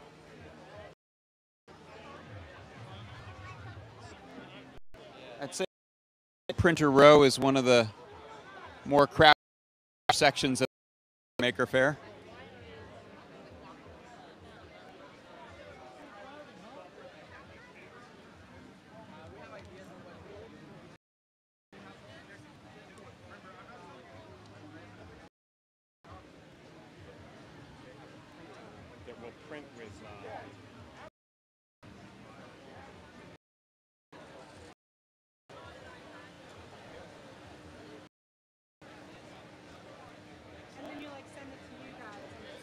So here we are with Alice Taylor of Makey's. Hello, Alice. How are you doing today? How much do they cost? They're £69, so it works out about $115 with the exchange rate. So cheaper than American Girl is what I'm told. Is that your byline on the company? Cheaper than American Girl? So tell us why. Why is it better? First of all, explain this is Alice. Everyone say hi to Alice at home. Hi. I'm Alice Taylor, and I have a company called Makey Lab, and we make 3D printed toy avatars to dolls. They're the world's first 3D printed toy. Actually put it through Toy Safety, and they're sold in stores. So they're on like Amazon.com and stores back in London, Hamleys and Selfridges. And so we put them through the same kind of rigorous testing that a normal toy would have to do. Okay, so 3D printed. So one of the advantages I'm going to presume with 3D printing toys is customization and not having endless numbers of one single thing. Is that the idea behind it? Yeah, exactly. 3D printing basically enables each doll to have a customer will build their own doll like this, making choices on screen, literally taking an eye color and changing the shape and the position in the face, and you can customize everything from the hair, the eyes. I'm doing this upside down, sorry. Looking beautiful. Yeah, eyebrows, nose, mouth, etc. And then you can customize the clothes as well. This is our game, and in the game you have little 3D printers, little sewing machines and stuff, and you basically make, there's the little 3D printers, you make stuff that shows up on your doll. But a customer will prepare and then hit buy and then that exact doll and send it within 2 weeks. That's fantastic. And you mentioned accessories. These look like some add-ons that people can choose and have come with the doll. So I've got a Cube 3 here, which is one of the new machines from 3D Systems. And so all of the accessories you see can be printable on this kind of desktop printer. And so kids can print their own for free. Oh, that's great, at home. They can access the machine. Yeah, we put the files online. If they don't, print them for them and send them along so you can buy them on the site as well. But we want kids to be able to make their own things, hack their own things, customize their own things. That's why they're called Makeys. So tell me about hacking their own things. I imagine there must be some cases of people doing more to the doll once they've gotten it beyond what they can do in your little, I shouldn't say little, in your 3D printing factory, but people must be hacking them and using them in interesting ways. Any favorites? My all-time favorite was the Nekamimi cat ears, the kind of, a girl called Cat hacked her cat ears, and then when you clapped your hands, was the sound. But there are videos on that. We've seen people putting Makeys on drones and Sounds safe for the Makey. Yeah, exactly. Flying around all over the place. They survive actually quite a strong drop, so that's quite. They seem pretty durable. They're quite heavy. Yeah, like it's a solid print. It's really solid, and like I said, they've gone through the whole toy safety process. Involved dropping a very high height. So. Electronics, have you had people illuminate, adding microcontrollers, some crazy things like that? We would love to see more of that happening. They're basically enabled so that if you want to start hacking them, there's a battery compartment in the back, and you can actually off, and there's a big space inside the head that fits, you know, Nano, Arduino, watch back stuffed inside the head. So another was somebody put 2 red LEDs in the cheeks and made. Adorable. Somebody said something rude on Twitter. And, Was it Twitter one? Oh. Yeah. So and that was with a little Bluetooth module. So, but yeah, we love seeing that stuff happen. So is it one of the people will find the app on and then start playing and then decide they really want to order it? At the moment, most of the orders come through the website. So it's mymakey.com, and you just turn up and you can make a doll, and that's the majority of it. We also have a game on iPad called Makey's Fab Lab. And that's probably pushing about 10% of our sales at the moment, just come straight through the game. And then next week we're going to be releasing an Android app as well. So it's basically at that point it's kind of any platform. So I watched an American Girl doll before, and I have in that realm, being a father of an 8-year-old. So I have some. They're nice. And part of the, I think the appeal is the backstory and the personalization. They have the name of the. Do people name the? You send birth certificates or equivalent? We do, yeah, we do. There's a certificate. We have a certificate of awesomeness. But yeah, they come with a date made and unique name, and the unique ID is also inside the head, and then that corresponds to the digital avatar as well. So there's kind of persistence in the digital physical crossover. That's excellent. It's fascinating, and it's exciting to see someone using 3D printing and sort of taking it far, I think, as anyone has, as a real product. Right. We're trying to just kind of see it into everybody's hands, and so we're just kind of pushing it through. Any excitement or seeing where it takes itself? So we have a ton of fans on Instagram who are posting their pictures of their dolls, which is brilliant, which I love. And we just won a bunch of awards literally just a couple of weeks ago. So we got Toy of the Year from Creative. And the reason I bring this up is because it's really exciting for us, because there's this real focus on creativity and like real hands-on doing and play. And that's what we want to see. So yeah, I'm excited by that. Yeah. Thank you so much, Alice. It was great seeing you here today. No worries. Bye. Thanks.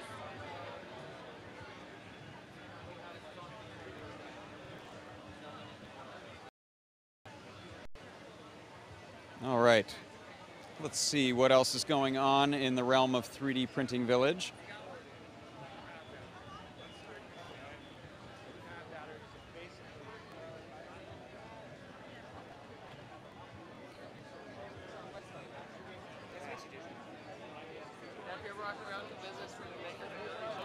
So have you guys looked at any of the resin-based printers yet here today? Okay. This might be pretty interesting.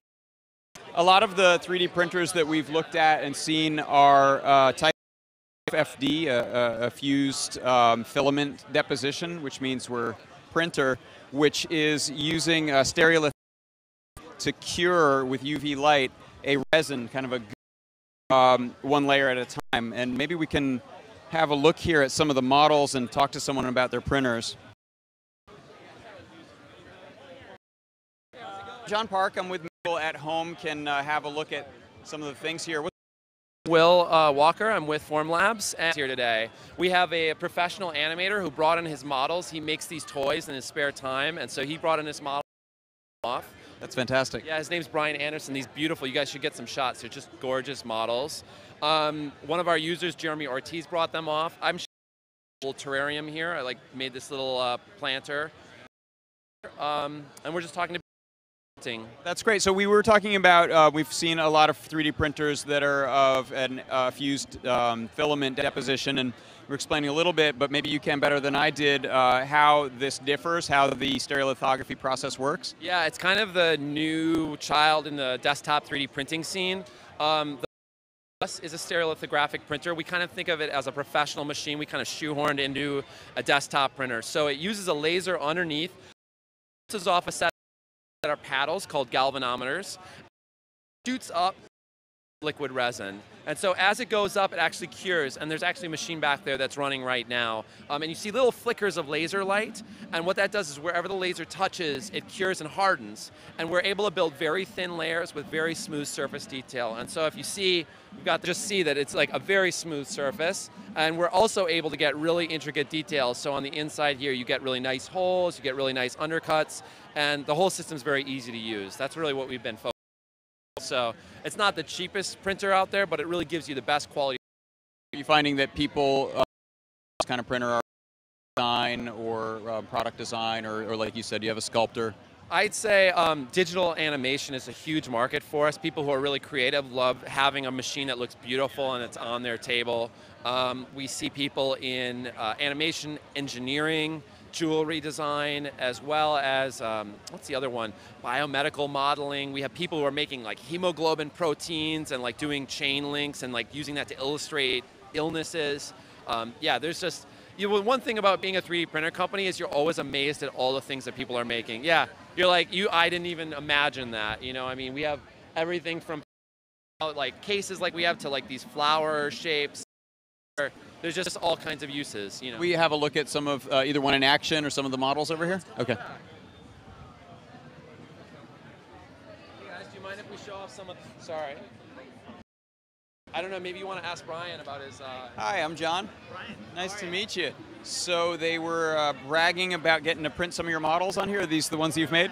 It's really awesome. I love the Form 1, and the Form 1 Plus is even better.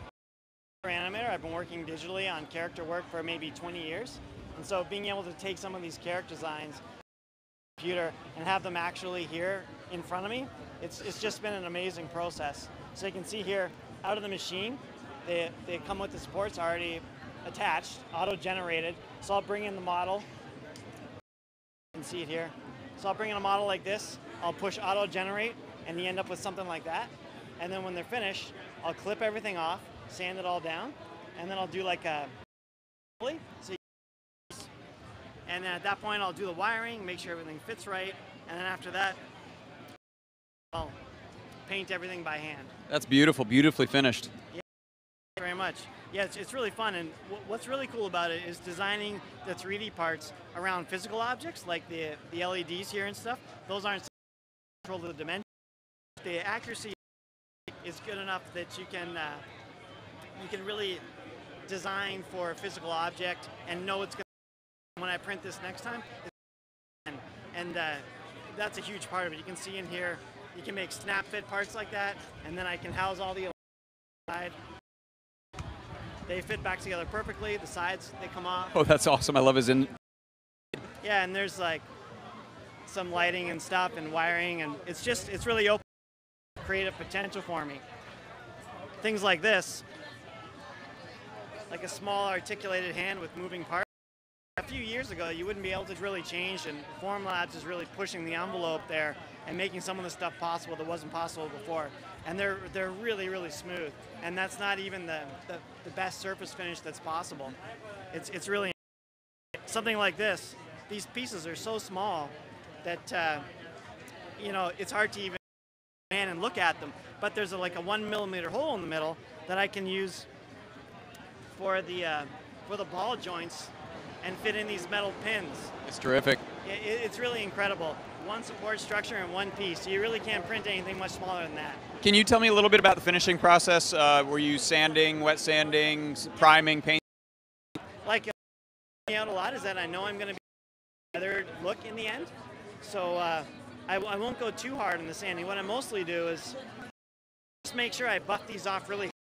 I'll go in with clippers first, then I'll go by hand with a file, and then I actually use a Dremel, like a rotary tool, and I'll just polish it up and make sure everything's nice and smooth. You can do that as a wet sanding process, but I find that it's not necessary for me. And then once that's done, it's just a whole lot of different layers over top each other. I usually I use an airbrush to paint most of the stuff, and then I'll go in on top with a little paintbrush and put in all the fine details, paint pigments and that kind of stuff. It actually takes me longer to do the paint work than it does to do the 3D printing. That's great. These are beautiful. It's really nice. Thanks for sharing them with us. And I think we have a printer in action over here. Can we take a look at one? Excuse me, guys. mind if we just take a little bit of footage over here? So this guy's actually working right now, and what you see is there's a little bit of a laser right in there. I don't know if you, it's moving really fast, and so what actually this means is faster than FDM printers. So you have 100 resolution, which is about the thickness of a human hair in every layer, and between layers there actually be this little pulling action, and that pulling action, which you see right now, is actually fresh resin moving in underneath, and the laser, then it comes back, then starts curing all over again. So this part, we're printing a part that's really huge. It's the full size of the machine, and we're printing it on a really high detail, so this will be printing all day.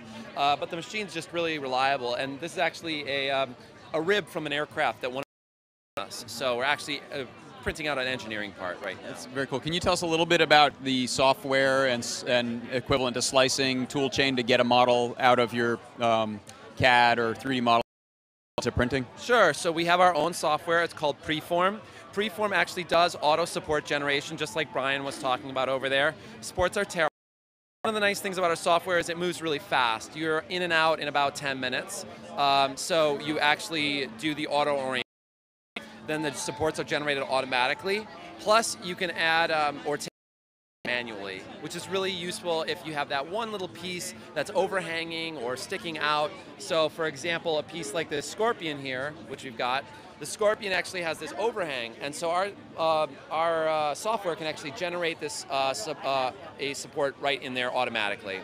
And then they tear off, and yeah, and then it prints. That's pretty much. Do you? We're used to from FDM printers the notion of infill and choosing how much to fill the model. Do you have the same concept, or do you always print hollow? We always print solid with a resin printer. It's because if you trap a hole of liquid, it will do what we call a blowout. So it's a kind of a new process. A lot of people have to get used to it.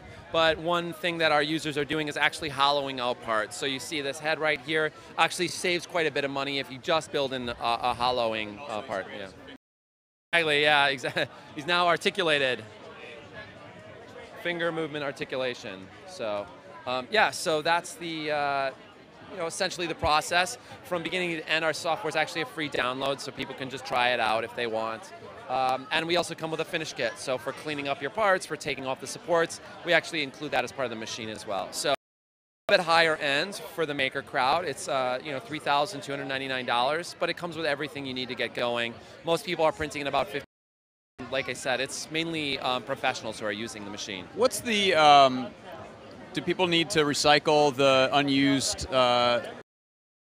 material? So the material itself, as you can see, it's pulling out of the machine, and as it pulls out of the machine, all the liquid resin actually drips into the tank.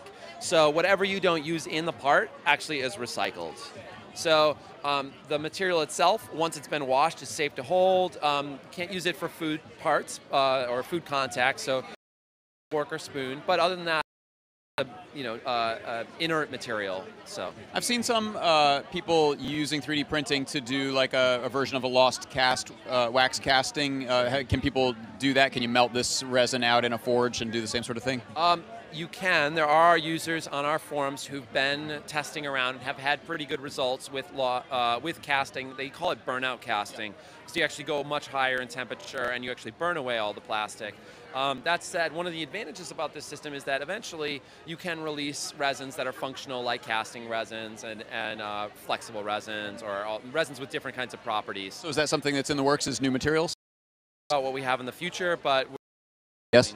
We're always developing things. Great. So yeah. Great. Thank you so much for having us take a look today. Sure. Very impressive. Okay, thank you so much for coming by. All right, see you guys at Maker Faire.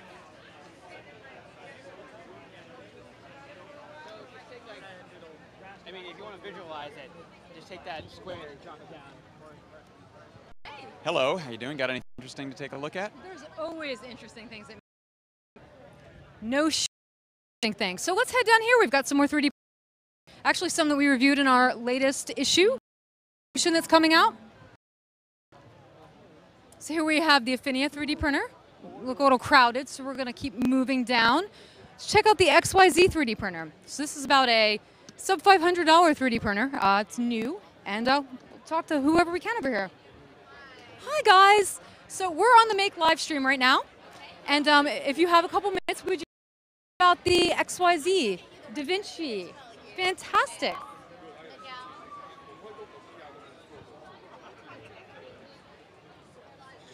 Hi. So, tell us a little bit about your printer. We tested this in our 3D printer shootout that we just did about a month ago, and we're working on our 3D Evolution issue, which will be in December. And tell us a little bit about your machine, and give some specs and price points to our viewers. All right. First of all, affordability. I am a parent, and definitely 500 catches my eye right away. I need to buy something that I can afford and maintain for my child. Another thing is that it is out of the box. It has the tools to maintain it. It has the materials to print with. The is a computer to download an STL, and it'll print whatever it is in your mind, whatever you can download. Tell me a little bit more about the machine itself. The materials that are possible. What is the layer resolution? Is the tell us the things that the audience would want to know if they were interested in. All right, for our techies out there, definitely. Our product is, the filament is ABS. We're working on PLA in the near future, very near future, of course. We're always adapting to the customer's needs. The risk comparatively to it is a filament technology. Everybody does basically the same thing. 0.1 to start off until 0.4. That's millimeters, which is 100 microns to 400 microns. Everybody does that. The difference is that our chamber is temperature controlled. Basically, we need to maintain the temperature so that the large builds don't crack as much. Temperature the build in different places, and you contraction and expansion. We also offer a model which is our baseline $1 for that model, and it's basically one color. You can buy the 2 color at $649. And the only difference is that you have 2 colors. Instead of doing to get 2 colors, you have the same build time with the full part printed. 2 colors is excellent for me. So tell me a little bit about the filament. It's chipped, correct? Which means that users can really only use your proprietary filament. That is correct. There is a reason. A ton of manufacturers are melting together and reselling them. That has been done for every technology. Somebody wants to save money? Definitely, there's that option. We sell proprietary filament because we have quality control on the plastic. ABS has to be within a certain balance. If you don't meet that balance, the prints don't come out as good. You have half-built parts. That's something that we control with proprietary software. So of great interest is hacking and bending technology to their will, and we always encourage warranty voiding. So if users use a different filament, will they actually void your machine's warranty, or do you still support possibly use of other things? Anything illegal is not for us, definitely. Warranty will be void if you use other materials. We have to maintain our ability to support the product. If people are introducing things that we don't know about, we cannot guarantee, and no one can guarantee support for other. Well, fantastic to talk to you. We look forward to checking out the reviews that will be out at the end of November. And I didn't realize that you had a dual extrusion machine, so that's interesting as well. Yes, it is. Our new product, dual extruder, basically. Mm-hmm. You can see right here, and you see the models already and you can mix the color. And is that a glass bed I see? That is correct. It's a glass bed with a under a heater. Great. Well, thanks so much for talking to us. My pleasure. Go this way. Hey guys, so we're actually on the Make live stream and to chat with you about Lulzbot and the Tazes. Great. So as hello everyone. I'm not sure if I'm on right now. Sorry about that. No worries. Have to go speak in just a few minutes. So before I do, too many things. We were just talking to XYZ and their Da Vinci, about their Da Vinci rather, and they were in our 3D printing shootout weekend, and as was the Taz, and we're really looking forward to publishing our results, but it's not until late November. So, tell us the machine, who the Taz is for, the materials you can use, and give us all the details. We want the details. Sure thing. The Taz is a printer. It prints about 12 inches by 11 inches by 10, so it's a really large build volume. It's fully open source hardware. So it's the Open Source Hardware Association, certified by the Free Software Foundation. So basically, if you want a machine that's going to be really cutting edge and growing with the open source community, this is definitely the one for you. We've also got some pretty high-level enterprise users because of all the materials we can print with. They're really interested in that, so we can print with nylons, Ninja Flex, which is that urethane plastic, T-glass, polycarbonate, so tons of different materials as well. And so yeah, it's a really exciting machine. A lot of educators are using it because they can build curriculum around writing firmware. There's nothing that's kept away from you as a maker. So yeah, customers call us all the time when they redesign parts and when they try to break it, and we love getting feedback from them. It's that kind of printer for sure. Fantastic. So you really encourage, making and hacking and tweaking. Always great to hear. I also see, your great heated glass bed on here. I'm a big fan of the heated glass beds myself.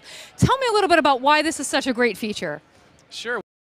Glass bed makes it possible to get all the different types of materials, so it makes it easier for a lot of materials like Ninja Flex especially, but ABS and T-glass and nylon to stick to the print bed. So yeah, we're really proud of it, and I mean it's simple, but it just works very, very well. And actually, if I show you, we've got a mini. This is the first time we've ever shown it in the public here at Maker Faire, New York. So no one's actually ever seen this publicly demonstrated before. So it's actually on the other side. If the camera guy could turn to the left, and we can cut through these folks here. So you'll see this is actually the first time we've in person. So all the source files for this printer are available right now on our website. So we take open source really seriously. This is just a prototype, but this version of this is going to come out in December. It's going to have a 6x6 build plate and tons of new features. We're really excited about it.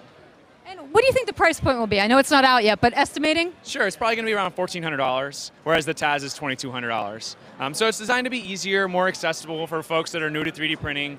But 3D printing is definitely still for people that want to learn how to make things, and so I think it's going to be a good machine for makers, for sure. And the multi-material support's really important. It's really nice to see, the heated glass beds. I was having a lot of trouble printing nylon, Tallman's nylons before the bridge came out, and now glass bed, and it's great. It's actually sticking, less shrinkage. So it's fantastic to see, machines that can support all these materials. They're what makes 3D printing exciting, the ability to kind of tweak and change. And yeah, we totally agree. We think there's a lot coming out. I think materials are the story for 3D printing for the next year or two, because when you get a new material, 1,000 new things. This has a heated bed and also has a new tool head that can go up to 300 degrees C, which means you can basically melt a lot of stuff. So polycarbonate's possible then, right? Exactly, and we also are printing with which is one of the new Tallman materials that's on Kickstarter, or was on Kickstarter. So yeah, polycarb and heavy duty stuff, yeah. Very exciting. Well, thanks so much for sharing. We're great. We got to see the mini. Is it the Taz Mini? Very, very likely. Bot Mini. This is a Begonia, which is our internal R&D name. Begonia. That's unique and original. No one else calls their printers anything like that. I like the step away from the numeric derivations. That's nice. Thank you. Yeah, Begonia. The next one will be Camellia, and then the production L.lol. Right now, you can see all the files. Or come to Maker Faire and see. Fantastic. Looking forward to it. Thanks so much for talking to us. Have a great day at Maker Faire. Thank you. Great.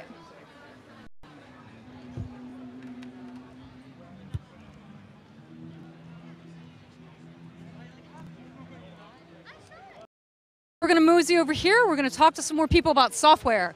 As 3D printing is about machines and about materials, that's true. A lot about software, specifically the slicing software to prepare 3D models. So we're going to wander down to Simplify 3D, and they've got some new paid software, unlike some of the free open source stuff we've all been using. Hey. Sorry about no worries. Hey, actually, we're on the Make live stream. Tell me what you've got there. Cool. We have a buildable catapult here, and we send buildable toys out to kids that teach them about science and technology. Yeah. So is this available for themselves, or do you just send it out as a laser cut kit?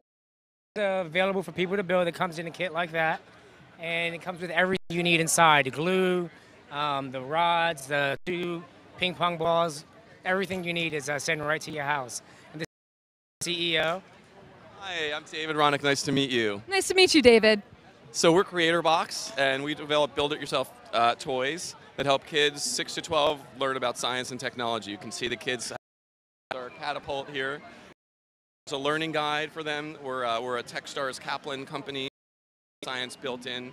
The kids have fun. It's a project that takes less than an hour from start to finish, and then the kids are off playing. There's learning challenges embedded, so you're the Roman emperor and your enemies are on the figure out how to fire your catapult farther, and you end up about potential and kinetic energy and levers. Fantastic. That sounds really exciting. So if parents or teachers wanted to get a hold of these, where would they go? Creatorbox.com. Fantastic. Yes. All right, so we're going to head down to Simplify 3D.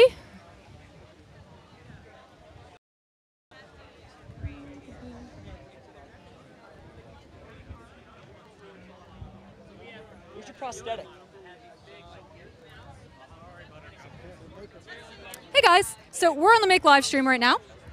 And hi, and if anybody would like to talk to us a little bit about Simplify 3D, I was talking to someone else earlier, but I don't think they're here now. I'd be happy to talk about it. That would be fantastic. So, as I was just explaining on the walk over here, we were just looking at a lot of 3D printers this way.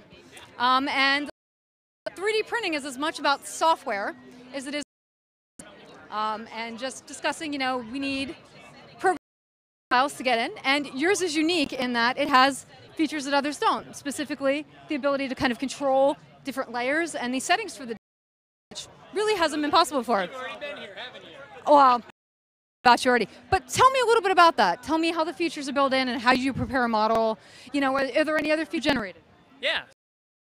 First of all, most of us here were all 3D printing enthusiasts kind of before we got into this, and most of us had struggled with some of the software tools that were already out there. So we were using things like back in the day, RepRap host software, all kinds of very limited tools. And most of us knew the printers could do more than that, but there wasn't the software out there to support. We kind of said, that's crazy, we need a better solution. So a bunch of together and basically created the software that had all those features that we wanted. So obviously already talked to us or already know a lot about it. The big ones, for example, support material. This is one that probably anyone that sees our software is going to talk about. Right now, most software out there, you basically can turn support on or off. Two options that you get. Sometimes maybe some kind of a threshold for features that might need it or might not need it. Software actually lets you go in and you can say, I need more in this area.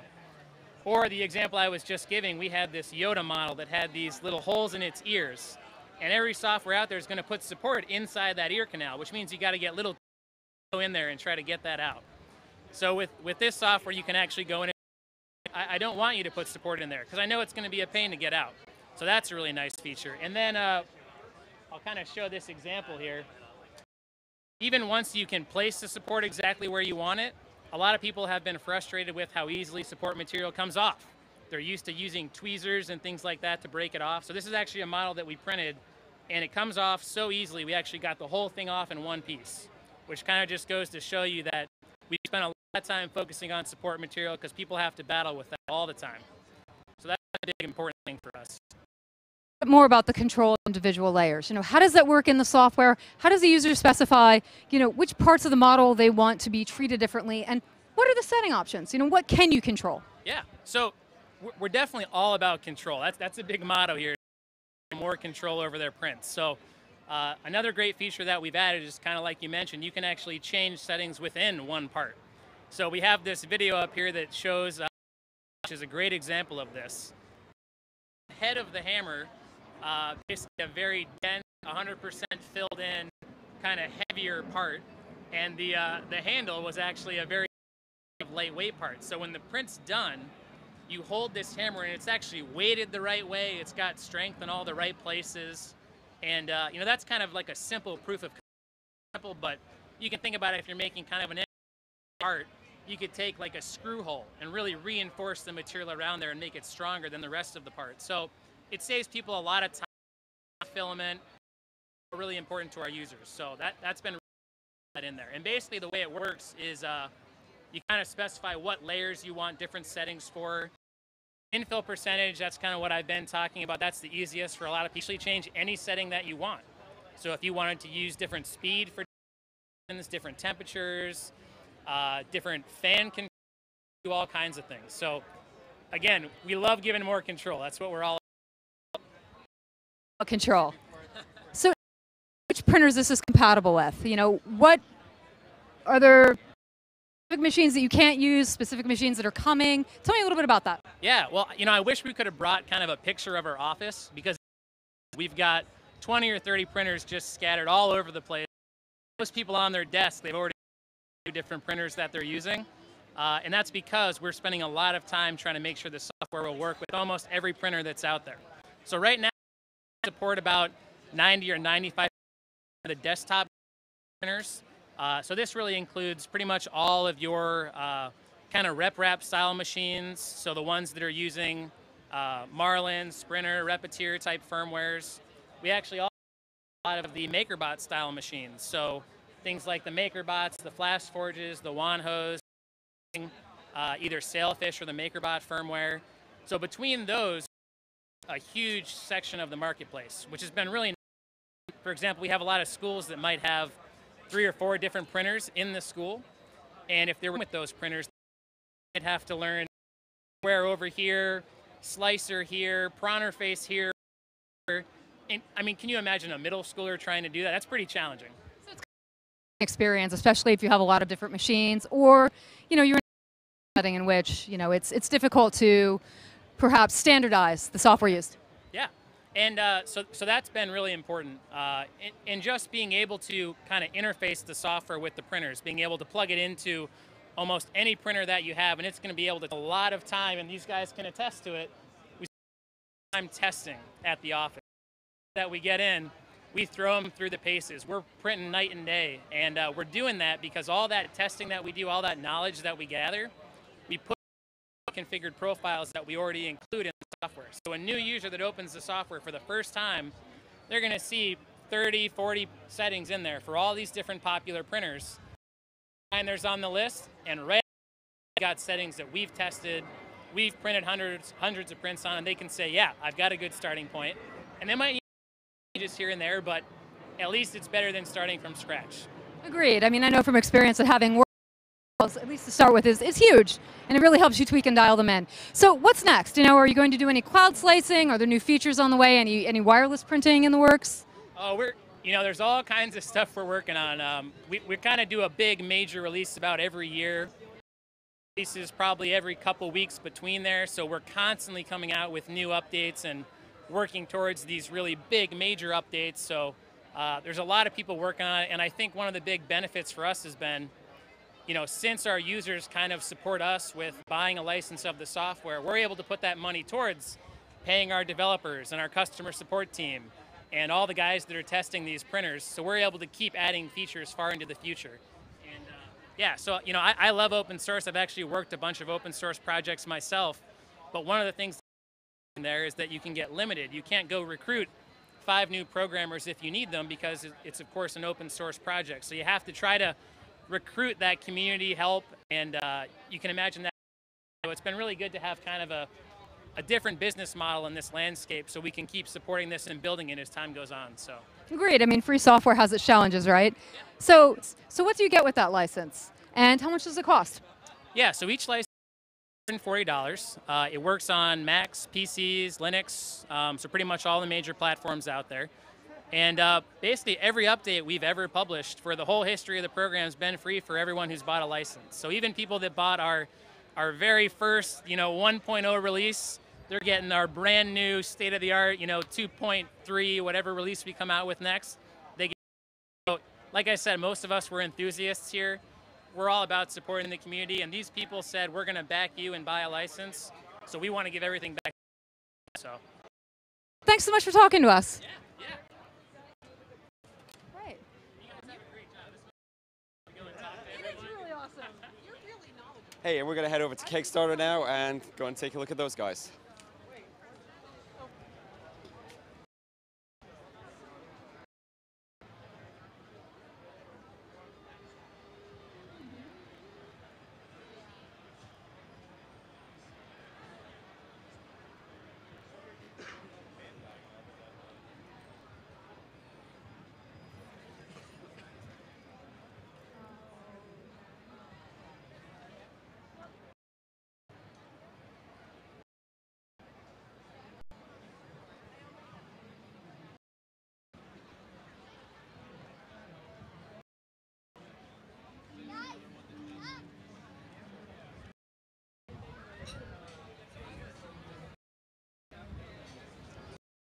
Make Live teams. Aurora. So Kickstarter's Yes, you want to tell me about that? Sure. We have 96 projects here.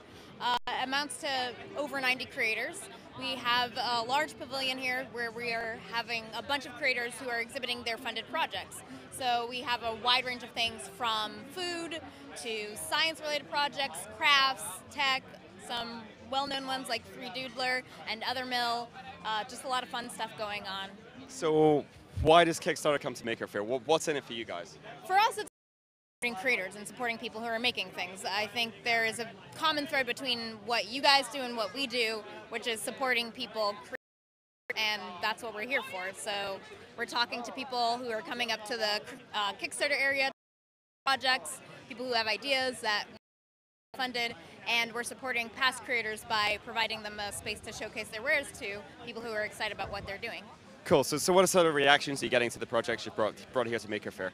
A lot of people are very excited. It's exciting for them to see these things in real life once they've been funded. People have great reaction to the Ototo, where they have apples and bananas. The look on little kids' faces when they're like, oh, it plays music. There's a lot of interactive stuff going on. People are doing demonstrations. Cut, Paste, Grow has an area where they are having people paint with pigments made from fruit that you can find in New York City. So there's a lot of amazing things going on, and people are just really excited to participate and see what's happening here. So I was interested that there was a sort of a real lot of diversity in the projects you brought. There's art projects here, there's like, bio projects here, and there's the electronics. I mean, so I guess from the maker community, a lot of us really think of Kickstarter as a place to go and buy things, right? What you guys are about. So yeah, so Kickstarter has 15 categories that range from technology to design, crafts, art, dance, film. At Maker Faire, we wanted to represent a wide variety of the projects that we see on Kickstarter and not just speak to just the tech crowd. So we have some of those things representing here, but we also wanted to show the other types of things that people might not think of as Kickstarter, especially those people who are coming to the Maker Faire who think like, oh, they think of printer bot, these other sorts of projects are product design oriented. cool. So bearing that in mind, I think from my own point of view, I'm a microcontroller, and I see a lot of the innovation happening in the Internet of Things space is happening on your platform, is happening on Kickstarter. Is that something that you're aware of? Is that something you're looking to? Is that something you think the maker movement has a real in? Yes, for sure. We two community managers that technology and design. One, his specialty is microcontrollers, so he talks to a lot of creators who are doing microcontrollers, especially in the Internet of Things space, to sort of help them get themselves up and running and on Kickstarter. So is keeping on top of the trends that are oftentimes like we see things before things develop before other people do. So 3D printers. I remember when Brooke posted PrinterBot.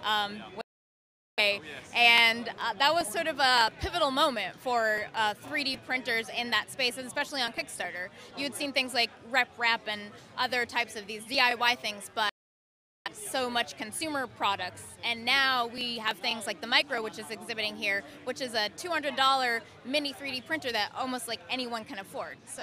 Yep, I'm going to ask them when my printer's shipping. So bearing in mind, are you here looking for projects as well? Are you here to encourage people to, put things up on the platform? Yes, that's definitely part of why we're here. We have staff from tech and design are definitely here. We have community managers for music, community support, and we're just here to talk to people about their ideas. So in addition to sort of hanging out, people come to us, we are going around talking to people who are doing cool. Just letting them know that we're here and we're available to talk to. We have email addresses for every category on Kickstarter. So art at Kickstarter is a thing, design at Kickstarter. So anyone who wants to do a project and reach a career, and we're happy to help people and give them advice on how to do Kickstarter. That's really awesome. So thanks for supporting us, and we're going to go. Awesome. Thank you. Thank you.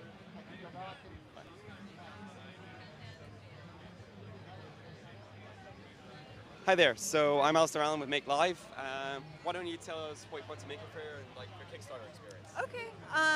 My name is Emily. I'm a map quilter. So for years I've been making quilted maps of cities and different places. So we had the idea to do a map of the night sky as a quilt project and use Kickstarter to kind of make that happen. So what do you have on Kickstarter? I mean, from a maker perspective, a lot of people sort of view Kickstarter as like electronics and toys and that sort of thing. Yeah. Hey, you must have experience. Totally.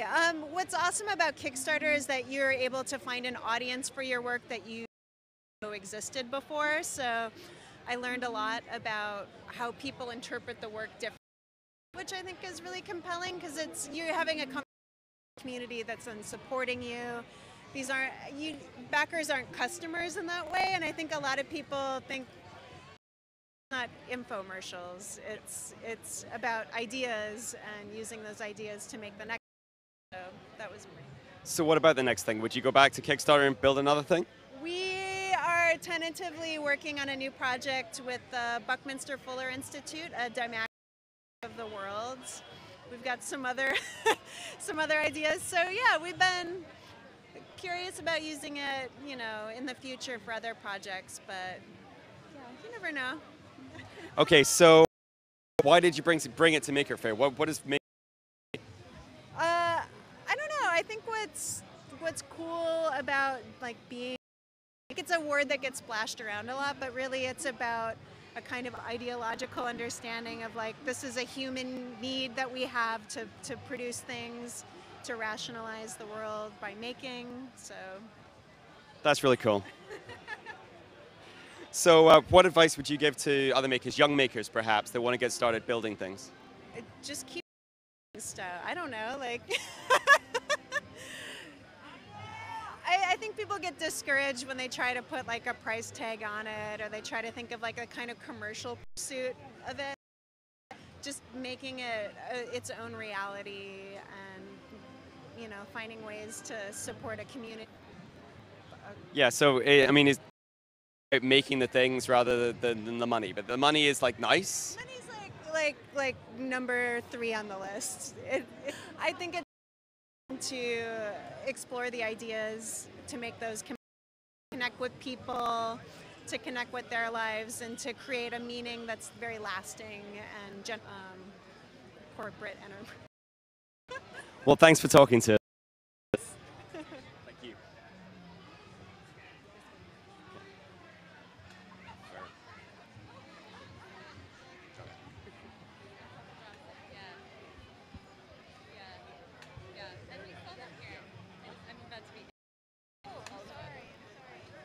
Hi there, sorry to break in. Alistair Allen with Make Live. Can you tell us who you are and what you brought to Maker Faire? Sure.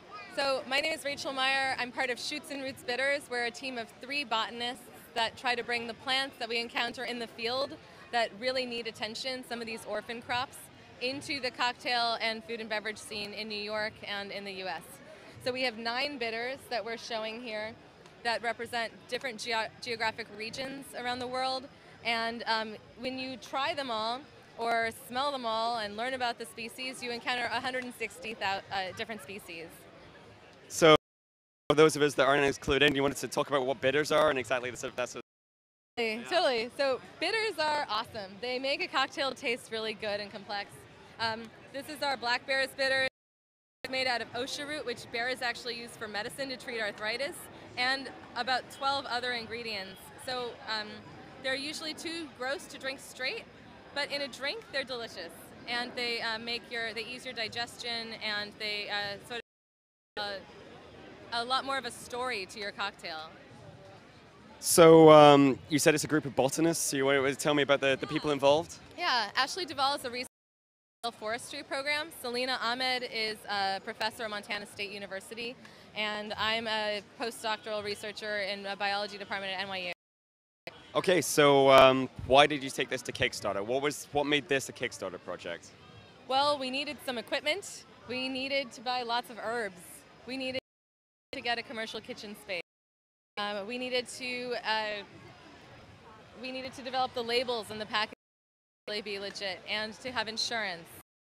So it made it a perfect We also developing workshops. We do run Evolution of Food, the Science of Taste, Bar, and the Nature's Pharmacy. Sorry, and to be able to get different equipment so that we can. So this is one activity that we were doing in high schools. This is PTC paper. Everyone tastes things differently. If you want to try it, tell me if you taste paper or if you taste something very bitter. Paper. Okay. And not everyone around the world has like an even distribution of taste buds. So we can kind of learn how cuisine evolved and our food plants evolved by thinking about our own genetic background. So that's interesting. So the type people have around the world are determined by the different taste buds they have? Yeah, like in India, 70% of people are on the low sensitivity to taste level. And in Japan, 90% of people are in the super taste. And you can think about those two cuisines and contrast them. That's really interesting. And today, so I love learning something. So this is the Kickstarter to take it, bring it into a business. Were you trying to build a business? Yeah, to bring it from something that was more of a hobby where every now and then we got to making it something where we had a nice website, packaged workshops that we could promote, and an actual product that now we can sell. So we're really excited about it, and we're doing all sorts of events with different scientific societies. We're doing work with like NYU alumni. We did the World Science Festival, 2 events at the World Science Festival, all through Kickstarter and getting the word out. Well, now we have a community. So I've seen this as the trend businesses with not just for the commercial thing, but also for the education thing, for the science thing. Sort of Absolutely. What is it? Business with is the thing. But as we're scientists by day, we see this as our outreach. We're science activists with this company. We don't ever really need it to like make a lot of money. Yeah. We want to promote botany through it, and the Botanical Society has also really become fans of our work, and we're able to talk about their research too. That's awesome. So why bring it to Maker Faire? What does Maker do here?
So the next one is the woman with the next to the boxes there, right? Next, yeah. Yeah. Okay.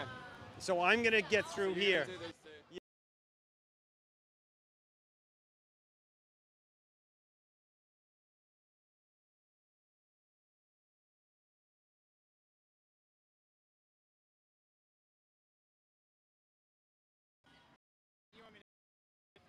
Well, what do you think? Maybe we could even be a little bit more. So what's the deal with Morbid anatomy? It's just an anatomy shop, sort of.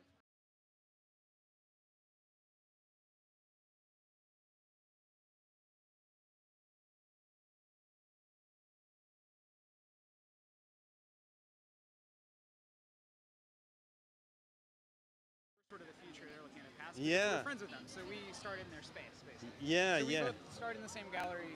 Now they have their own museum on the Gowanus, which is awesome. Oh, huh. It's really great space. Are we all set? Yeah. All right, so we're going to talk about Bioart, and Wythe is joining us.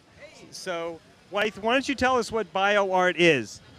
Sure. So bioart is kind of a new genre or movement where artists are using biotechnology or otherwise using living materials as art materials. So my friends and I are science writers, write about biotechnology, and we became interested in this as creative people, as artists. And Harvard, there are lots of artists who identify as bioartists. There are lots of artists who don't use the term, but they're using biotechnology in some ways. So we decided to put together a show in collaboration with Quinn. And we put together, ended up being a really fun, awesome show thanks to Kickstarter. So we funded it on Kickstarter, and that was in 2013. Since then, we've done a number of workshops and events, and we're putting together another big show. And we're really happy to be at Maker Faire. We're excited that Kickstarter thought, maybe we'd be a good addition and could show off some interesting aspects about art. And we're really excited because both today and tomorrow we have guest artists doing presentations, workshops about their bioart. So today we have Ellie Irons, who's a wonderful local artist, teaching all about her sort of art practice with plants around New York City and how you can use common, essentially weeds, to make awesome pigments. Okay, let's go talk to her. Cool. We're talking bioart. Yes. Why don't you tell us about yourself and your art? Okay, I'm Ellie Irons. I'm an artist, but I have a background in environmental science, so I connect the two through many projects. The project that I'm doing here is called Invasive Pigments, and it's basically a method for getting to know the plants in your neighborhood better. There's a lot of plants growing without human assistance in urban areas. We tend to call them weeds. I like to think of them as spontaneous plants. They're beneficial in a lot of ways. So today, you can see I went right over there to the railroad tracks running behind and found a nice healthy community of spontaneous plants. This is pokeweed, has really dark magenta berries this time of year. So what we've been doing all day is taking these berries, I grind them in a mortar and pestle. I add this plant sap. It's a tree called the acacia tree, and it's just a normal art supply for making watercolor paints. Grind it up, get it nice and smooth, even have muller here for making it extra smooth, and then at the end of that process you get a paint, and you can paint your own portrait of pokeweed using the paint itself. So this is everyone's page so that they could learn a little bit more about what the pigment looks like before they start painting. Green and this magenta from the leaves and from the berries. What plants make the best pigments? It's one of the winners, definitely. I love this guy over here. This is Asiatic Dayflower, and it's done for the day. Its little flowers already went to sleep, but it has these little blue mouse ear flowers. And blue is actually really hard to find in nature. It's not a super common color, but Asiatic Dayflower stays true. So you can see how rich of a out of petals. So I have to collect about 50 petals between 6 a.m. and noon, and then I grind and makes a gorgeous blue. So I love that. Wow, well this is really fantastic. And you'll be here tomorrow too? I'm doing a one. They're going to have another fabulous artist doing some stuff with kombucha and scobies tomorrow. So if you would like to come back and make kombucha SCOBY sculptures, I think, or maybe it's performance. It's a little bit of each, yeah. So well, thank you very much. Thank you. And our next, we're going to go from live to dead.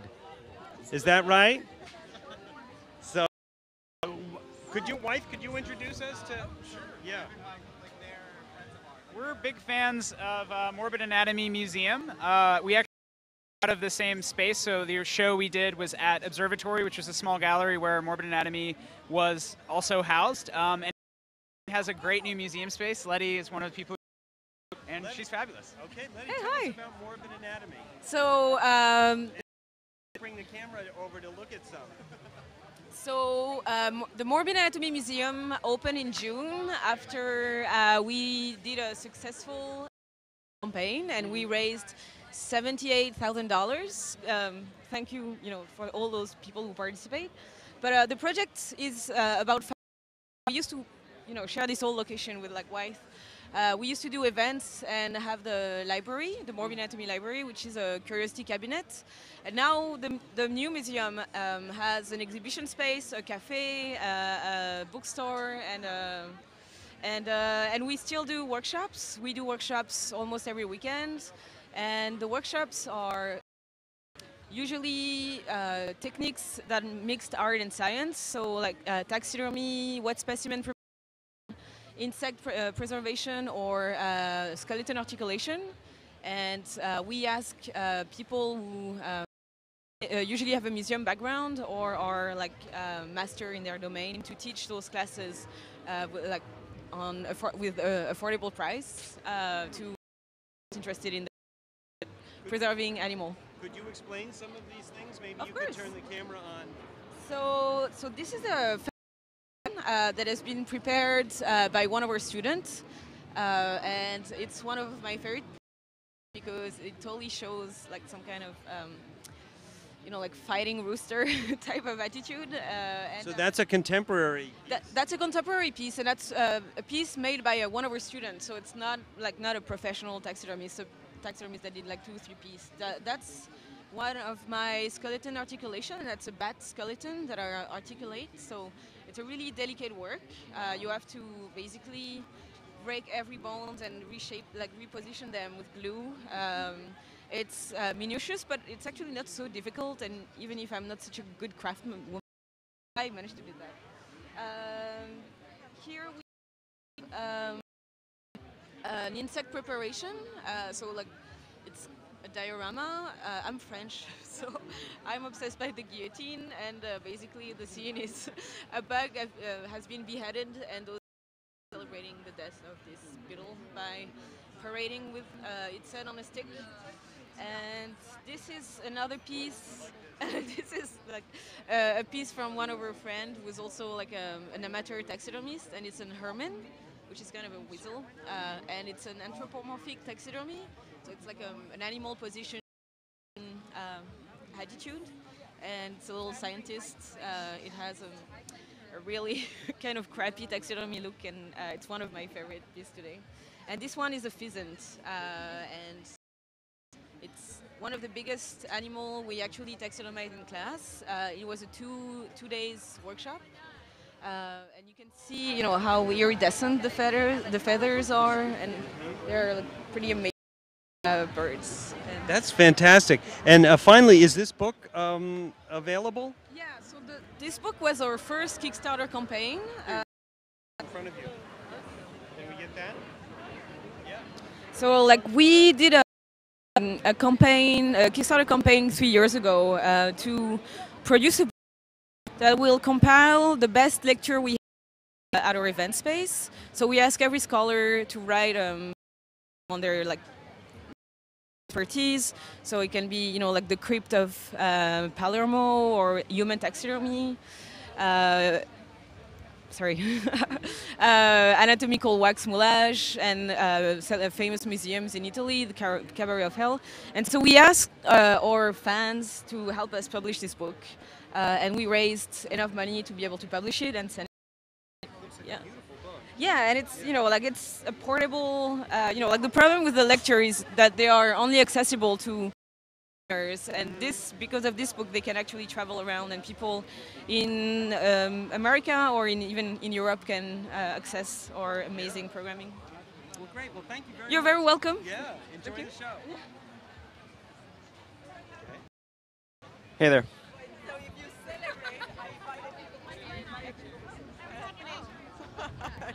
Hi there. So Alistair Allen with Make Live. You can talk about maybe like who you are. Yeah, so I'm Marina Bears, and we bought to Maker Faire Kibo, which is a programming robot for little kids, 4 to 7 year olds. Cool. So let's take a look at it. So Kibo has a distance sensor, a light sensor, a sound sensor, and a light out, and has a scanner here. And this is your programming language for Kibo. And so you start with the beginning. You are a 4 or 5 year old. You don't know how to read. So you put them together, it's gonna go forward, and it's gonna turn the light on, and then it's gonna end. We're gonna start with a very Okay, man. program. And then I'm gonna turn it on, so I see a red light. Where is it? I can't see the red light. Of course, can't see it. Okay, we need to hear a beep. Can you hear the beep?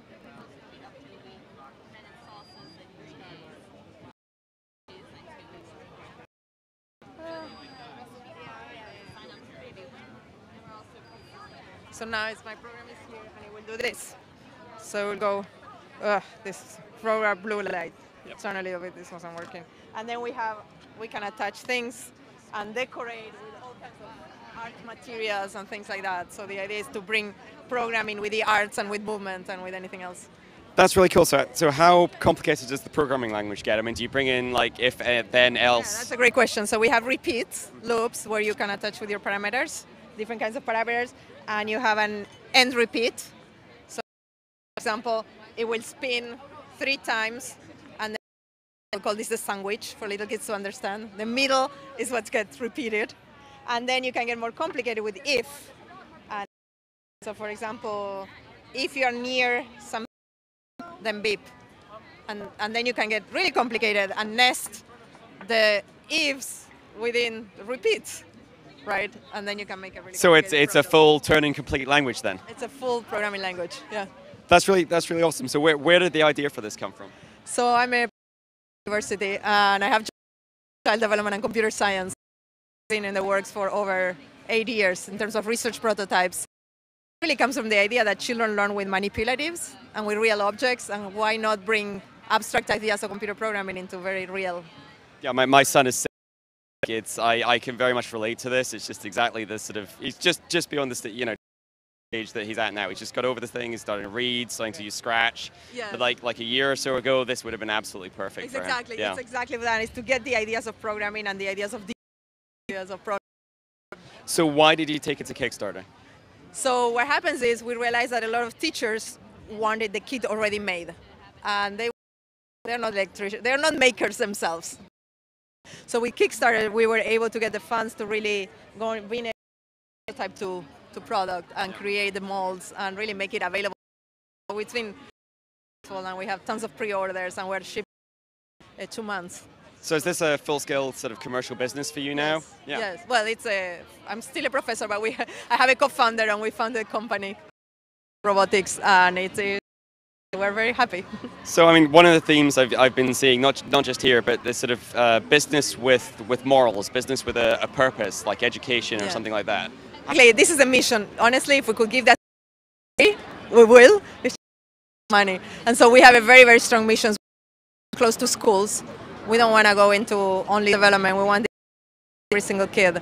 And we are not ready to take, that's also one of the reasons we did Kickstarter. We didn't want to exchange, we're not ready to take any money. No, it's our mission. So you went to Kickstarter for the community, basically. For the community, and because these are people that we know believe in this idea. They believe in programming for everyone, and they believe in making things for everyone. So why did you come to Maker Faire then? Why Maker Faire? So Maker Faire is a place, right? We come here and we don't have to convince anyone of why programming, why making. Everyone loves it. And it's just, we also get very good ideas from people here. People come and they don't just want one. They say, hey, have you thought about this and this? And you should talk to these other people. So it's a great way to expand the community. So what sort of reactions have you had? What have people been saying to you? So far is we got pockets full of cards. Very interested. First, people love the product, and they love the fact that it's blocks and that it maxes the. We hear it a lot. We love that it's wood, and we say, but wood is more expensive. That doesn't matter. Keep it wood. Yep. It's like I bought the wooden train sets for my son. It's just because it was wood, and because it's like that's the traditional thing, right? Exactly. And so we actually got a lot of teachers that came in, and which is nice. Yeah. And they were interested. They were finding out it doesn't work. So it's been great. That's really good. So. What's next? Where are you going from here? You're at the stage where you're producing this full scale, but are you thinking about what the next model or the next thing beyond this? Right now we're busy really to fulfill. We got into a really big problem, which is we got a lot more pre-orders than we expected, and so that's traditional, right? That's the Kickstarter. Kickstarter, which is a good problem. So right now we are really trying to fulfill our commitments before the end of the year. And then we have a lot of new additions for census and for professional developments and activities. So there is an after we fulfill what we're on track. So yep. That's really awesome. Thanks for talking to us. Thank you. Thank you. Bye.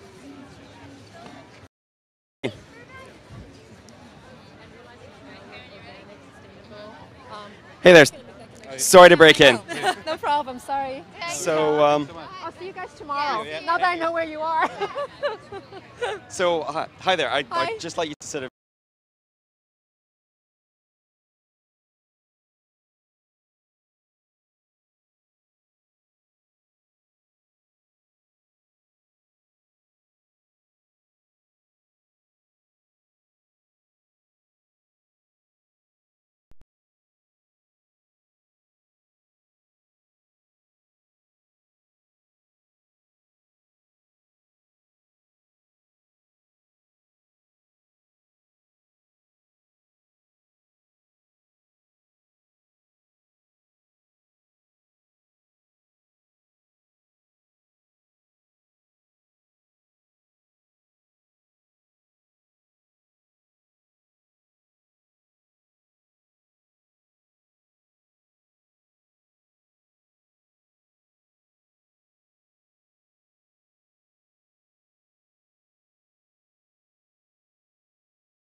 Are you almost ready?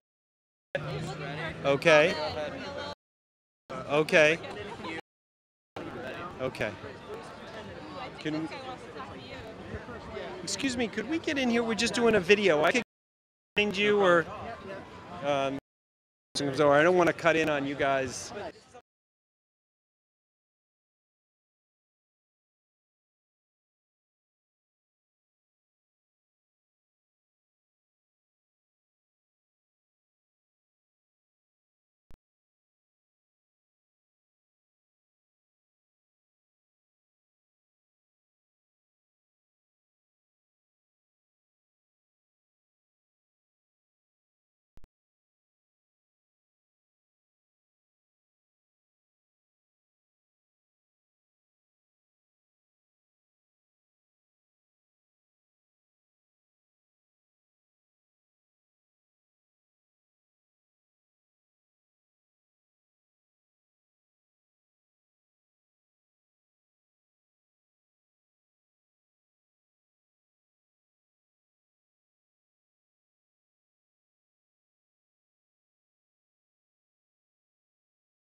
That want one that looks good on their desk, that fits in their house, that comes ready to go. Gadget lovers, jewelry, Could you show us some examples that have come out of this printer? So we're printing in PLA and AB, and these are some vases that we printed. They take about half an hour to make. We got frogs and holders and things like that. Replacements for the.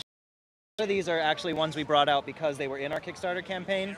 There's some really cool things you can do. They don't have to be plastic materials necessarily. You can print something for a plastic part with your logo on. We then put a 2-part silicone around it, which gives you a food-safe surface. And we cast chocolates out of that, and also a metal, which is called Fields Metal. It's an alloy of indium and tin. So just limit up to people to nurture this technology and figure out where it's going to go. And what was it like fulfilling that huge an order? Was that a scary moment? Well, we're still fulfilling it. Yeah, still fulfilling. It's overwhelming. It's pretty intense, and what it does is it gives you the feeling of, well, we got to do right by all these people that put their faith in us and invested in us, and so it's a constant struggle to put in as many hours as we can and get the help we need to. But that's what we're doing. Completely smitten by this printer and said, "I want one." How soon? You're gonna have to wait until at least February, and wait the longer it's gonna take because people just keep ordering inventory. So get your order in soon. All right, guys. Hey, okay, we're going to move on to a spacesuit manufacturer. So let's walk around the corner. There's a Tesla coil down here, but it's still too sunny to really show it off. So we're going to keep going. No, we're going to keep going around to a spacesuit manufacturer. Oh, great! Here he is. Wait. Hi. So why don't you tell us about the spacesuit and what role Kickstarter? Sure. So I'm here, proud to be part of Maker Faire 2014. NASA booth this year, part of the Kickstarter team. We had a Kickstarter campaign in 2012 and raised about $30,000 and sold 2 spacesuits actually on Kickstarter. And what was the campaign? The pitch wanted to build a flight certified spacesuit, and this is actually the suit that we used as an example. It was some generic hardware and parts that we knew we couldn't get certified, and so that was a big jump for us to go from an uncertified suit to a certified suit. And that. What would be the use of the spacesuit? You know, most people probably think if you're in the NASA program, you get one. If you're not in the NASA program, you don't have much use for one. What's naive about that? Well, it's a whole new world now. There's a whole new industry called New Space. I read just last week that I think there's 17 worldwide buildings outside of the government. So there's a whole bunch of new opportunities for space and spacesuits in order. So. Could you show us some of the features? Sure, I can. Yeah. This is where air would go in, the umbilical, as they call it. So there's a quick disconnect here that would your oxygen. There are tubes that go to the helmet and then also to the arms and legs for cooling. This is your regulator, so this controls the pressure. You can open it and close it to allow airflow out. There's a pressure here that ensures the suit is high in pressure. You can see the helmet disconnect and the helmet directly on here. Connects also. This is just a cover for it, but this is a glove disconnect. We didn't bring the glove. There's also a pressure gauge on here, so you can read what pressure is inside the suit. And it's also adjustable, so at the knees and the elbows and at the waist. You would in for you if you want. Some of NASA's suits have more complicated entry systems. This is we tried to keep it really simple. So this opens up here, and there's what we call the appendix. You climb in through the. This actually just gets wrapped and tied off side. Wow. So this suit now, is this a prototype or is this? This is definitely a prototype. Was what we used as our pitch. We knew we couldn't flight certify this. Yeah. We've since built 3 suits. Still prototypes, but we're getting much closer to the certification process. So we just started a process with the FAA, and we anticipate that taking about 8 months. We also, about 2 weeks ago, I was down in Houston and signed a Space Act agreement with the Johnson Space Center for orbital flight certification. We think like 24 months. So it's a very long time, but we're getting there. And do you think will one cost if I want to buy one? Uncertified for $60,000. I think with certification process that may add another 10 grand or so. Much less expensive than what NASA spends. What do they spend? Closer to 300. Yeah. This would be 65. Yep. Wow. All right. So when can I put my order in? We're taking orders on the website now. It's when live. When was the first delivery? When was the first? It depends on how many you order, but I would guess there'd be a flag to build a suit.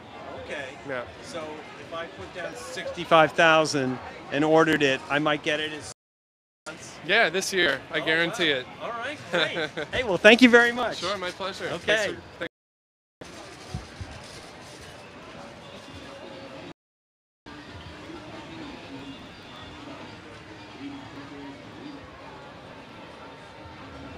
Hey there. So welcome to the we're Lumi.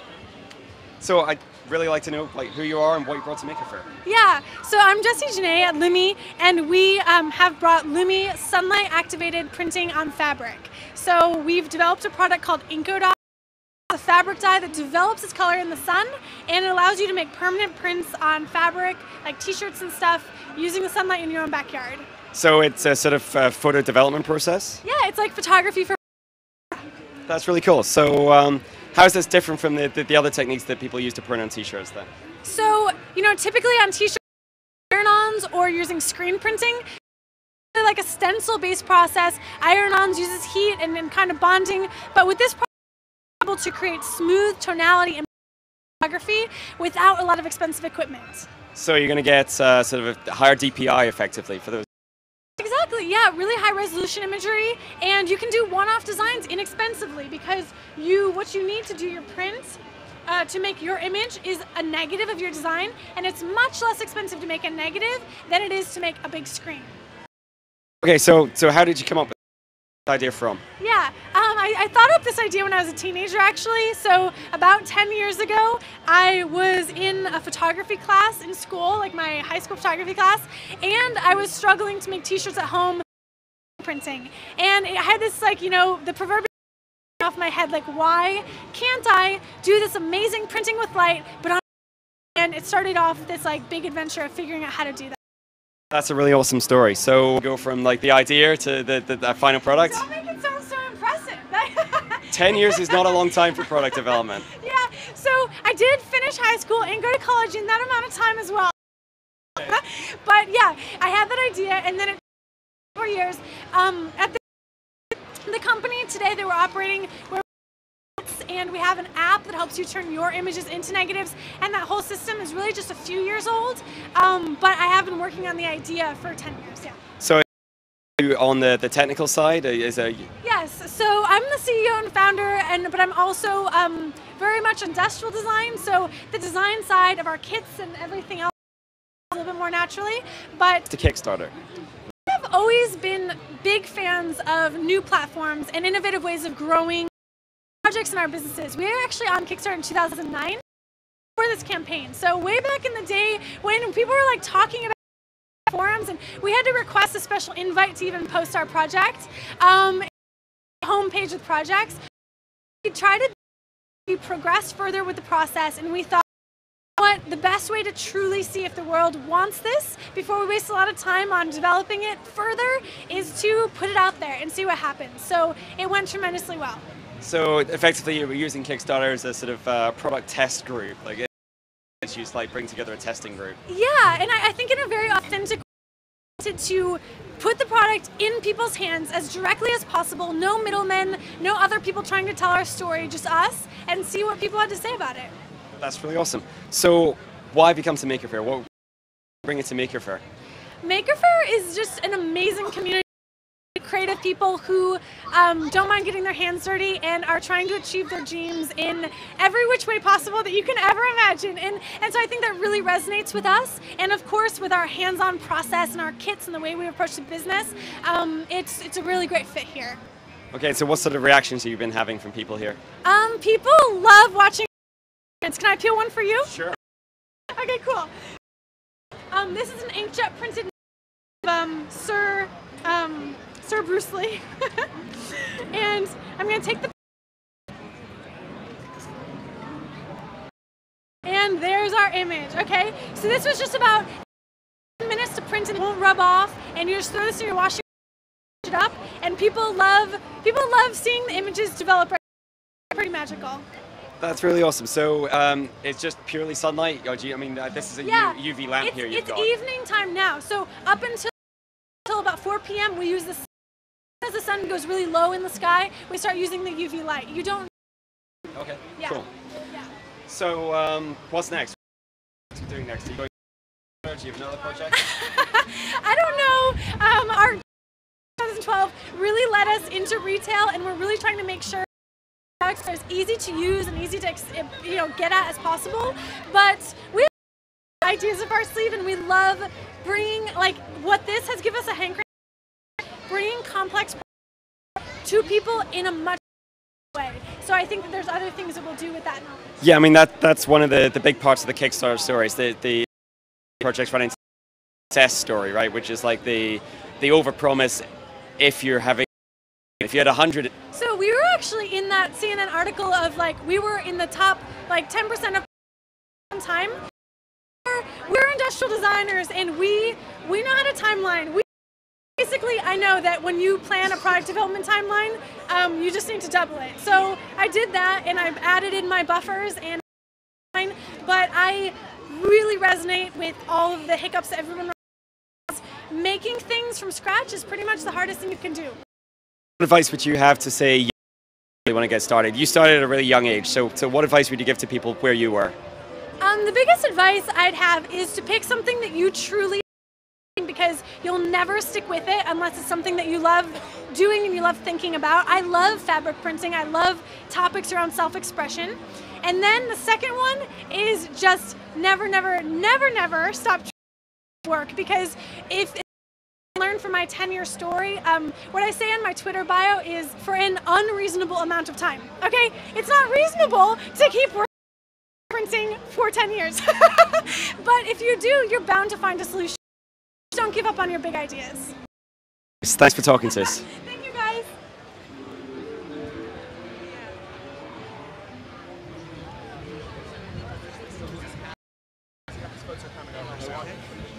Hey there. So I'm with Alistair Allen with Make Live. Hey, nice to meet you. So why don't you tell me who you are and what you brought to Maker Faire? Sure. So my name's Ezra Spear, and I'm the director of community at Other Machine Company. And today we are showing the Other Mill, which is a desktop CNC machine. Okay, so for those of the people that might not be familiar, why don't you tell us about CNC? Sure. So CNC is a really old technology, actually. It was used for decades in factories to manufacture all kinds of parts. So it's essentially the way it works is it's a very precisely controlled drill or router through material. In this case, we're making a circuit board. So what sort of materials can you use in the mill? In this mill, you can use anything softer than steel. So for metals, that means like aluminum, copper, and brass. We can do plastics, Delrin, HDPE. We also do a lot of wood, machining wax, basically anything you can think of softer than steel. So that's really cool. So I am on the board of my local fab lab, and we have like a full-scale CNC machine in our lab. You know, this is not very different from that, or is it very different from that? It's not. It's just smaller, and because it's smaller, sort of you don't have to think about quite as much. One of the great things about it, though, is it still runs on the same technology. It still runs on G-code, which has been around for a really long time, and so if you learn how to use it, it's actually pretty easy to graduate from that to the kind of mill you might have at your fab lab. Yeah, so it can take the same thing and go on and use like the professional grade machine. It's really just the same, different scale. So, do you still have all the same problems? Are there tool crashes, all that sort of stuff? It happens from time to time. It's simple. A big way that we do that is with our software called OtherPlan. It's a little hard to see in the sound. We know what's going to be milled before you actually mill it out. Or something that you're loading in from CAM software, you know, there's one thing to have it on the screen. It's another thing to carve it out and to see what happens when a tool goes through it. So this tries to simulate it beforehand. And if it does something like crashing the don't do that. So that's really good. So I think a lot of people, I mean, so I'm a circuits guy, right? Yeah. I'm a flashy light and blinky lights guy, and I thought certainly what I'm for is building circuits. So, and I think that's a lot, the same thing that a lot of people so what I'm milling is what we call our Hello World board, and it's the first product that people do when they get the Other, sort of an old one. But basically you start with what's called FR1. It's just a thin layer of copper mounted on top of a substrate. You can the areas you don't want, and you carve out your traces, and you got a circuit. One of the cool things about milling instead of using a photographic process that a lot of people do at home is that you can do it in any shape you want. So this is a pendant that my summer intern Sam DeRose, who's amazing, did this summer. It's a little dragonfly. On this side, it's just purely decorative. On the back side, he has surface mount LEDs, and you can just stick a magnet on the back, put it on your shirt. That's really awesome. So so what do you think of the advantage from, say, a photo process to produce circuit boards at home? Do you think this is superior? Well, I mean, it just sort of depends on what you're going for. If you're at home, dealing with nasty chemicals is just not nice. You have to be really careful. Mill can also do things like drilling, so you don't have to do that yourself later. If you know, I think a lot of hobbyists are sitting boards away, and that you to get them back. Mill is you're done in about an hour. So that's really cool. So you took it to Kickstarter, obviously. Why did you take it to Kickstarter? Well, you know, we had sort of a long, you know, this machine. It was really exciting, and we wanted to demonstrate that PCB milling and milling in general was something to think about. You know, I think before the Other mill, sort of deeper community, there were folks that are excited about milling, but it hadn't really hit the consciousness of the community in the way that we had. So what was great about Kickstarter is it cataloged around us, and so now the folks that backed us are huge supporters. They're making amazing stuff. they're making enclosures, they're making wooden submarines, they're making all kinds of really, really neat projects. And now as we go and move, we finished our Kickstarter recently, so everybody has their machines, and we're going to be selling these to anybody who wants to buy them. We're in pre-sales now, we'll be shipping by the end of the year. We already have this amazing community of people who are telling us where we need to be better, where things are going well, and so that just improves the product for us and for the people who are going to buy it in the future. So is that one of the main reasons you went to Kickstarter? Is it the community? It's the community and it's the money. I mean, let's just be honest. We're all here to make our projects. It's money to do that, and so that money made this possible. So that's really all. Did you bring it to me? We're here today. This is a machine that we think people should know about, and machine, but milling in general. I mean, conversation about 3D printing around, and 3D printing is amazing. You can do other process and technology can make, but milling, you can do tons of different materials with it. Like once you learn this machine or a sort of consumer desktop CNC machine, you can go to a factory and it works. Which 3D printing you don't see factories. Yeah, I mean, there's been a big sort of printing has been around, almost as long as CNC milling, really. Sure. It was like huge, very expensive, and only recently, well, in the last 10 years, I guess, maybe 10 years. 10 years is a good number. Yeah, I like it. It sort of went to the desktop. It went sort of to this sort of form factor. Yeah. And do you think this is the start of a similar sort of trend for CNC machines taking it to the desktop? I hope so. I think very technologies, and I think that has inspired the imagination of so many makers. So many people are learning. So many companies are making better CAD tools, educational content, things like that. And so I think it's just a natural extension. And there's been a bunch of Kickstarter, there's a bunch of other companies that are doing really amazing work, and there's going to be more of it. I'm excited. And of course, you were talking about G-code earlier, so this uses pretty much the same sort of layout coding that 3D printers do, right? Yeah, pretty much. We use the TinyG open source microcontroller. They're also here at the fair today, and yeah, it's the same G-code as anything else uses. Now, it's still tricky, I have to tell you, to get to G-code is just a set of instructions for your. Some great folks are easier too. You can load an SVG file, or you can load in Gerber files and board files to make it easier, but lots of folks are working on that too. So what sort of reactions have you had here at Maker Faire then? People are excited. Lots of folks ask really sophisticated questions about and we can offer materials they can use. I think a lot of people though are fascinated by the process itself and just trying to learn what's different about this compared to 3D printing. That's awesome. So what have to young makers just trying to get, they're starting out in the journey of building stuff, because you built something, right? Yeah. So what have people that are trying to build things? It's a process, not a product immediately, at least. Every time I go to make something on the other mill, it might work the first time, but it probably doesn't. And it's not because the machine's bad, it's not because I'm not smart, it's just because there's something you have to learn. And gradually you get better at mechanical software skills that go into making any. And the longer you go and the more you learn, the more complicated stuff. Always a process, and you won't ever get anything right the first time. That's awesome.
We ready? Are we back? Yeah, we're back. Okay, so we're ready to pick it up? Yeah. So how many more are we going to do? We end at 6. Yeah. We're running all the way to 6. Yeah. All right. I'm going to do the next 2. Yeah.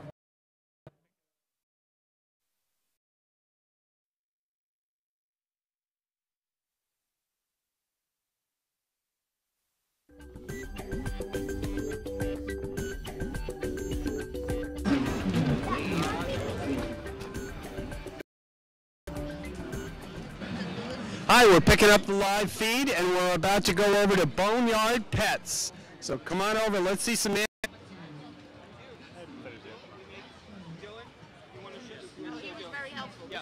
Hi, here we are and we're at Boneyard Pets, and why don't you tell us your name and more about Boneyard Pets? I'm Eric Winston. I'm the owner of Boneyard Pets. We're 32 Squares, our company, and Boneyard Pets are our pets. We've been making them for about a year now. We started with Kickstarter in April. And where did you get the idea? I was honestly playing around with one of the little ones, and it was like, these are fun, but we took the actual file, we copied it, we wanted to see if we could make it bigger. We did, and it fell apart. So we decided to go back to the drawing board with them, and we started playing and creating them. And what's your background that you could just suddenly start making and I'm a designer, but I own a design fabrication shop. We actually, most of what we do is we design and build for film and television and events. So I have a large furniture, and honestly the pets became something we decided to do just for fun. And then Kickstarter was something more of a promotion for pets, and they skyrocketed. What did you get? What? We were only looking for about $7,500. Did almost 42,000. Oh, fantastic. So yeah, so why don't we look at a pet? Show us an example. You know something? I can show you.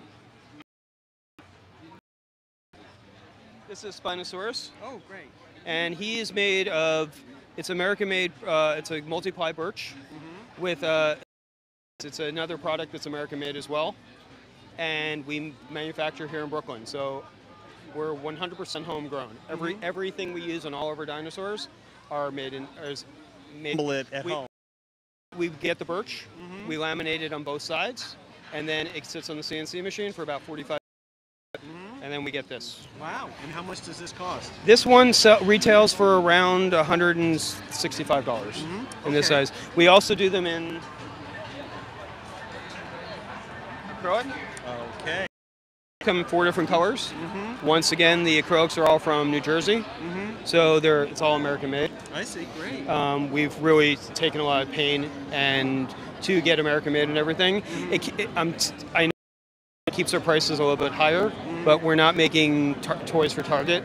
We're making higher end pieces that sit on people's shelves, or we've got the larger that which I'll show you next are.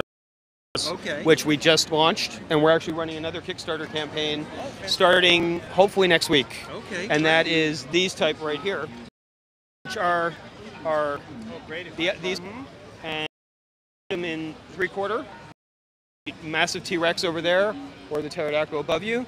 And this is another product that's American made. We actually buy the product from a company in Florida, and the same thing. So we've painstakingly found materials. Everybody wanted something that would go outside.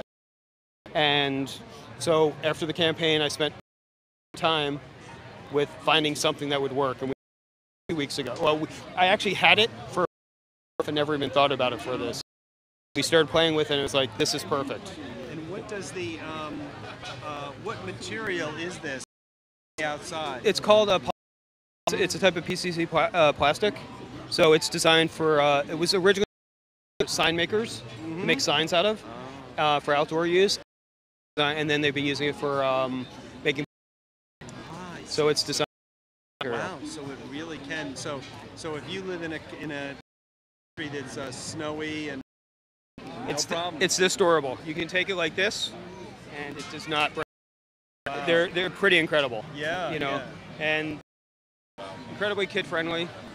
We've been, how many kids have been here all day long putting them together. Oh, wow. And it's actually, we've been surprised at how much teamwork. We've had a lot of kids work in teams, which we did not think, and a lot of parents really freaked out that their kids were actually working in tandem, which was really good. I've got a 3.5-year-old and a 6-year-old at home that play with them all the time, and it's really incredible. It was one thing during the campaign to hear and see how many people bought them, but being out here, and this is our first Maker Faire, so out here and just seeing. What a great way to show it, you know. And we're actually running a contest this weekend. The 2 fastest times will get to take home these dinosaurs at the end of the weekend. Wow. That's great. Yeah. So, well, thank you very much. This is great. Really appreciate it. Thank you. Oh, okay.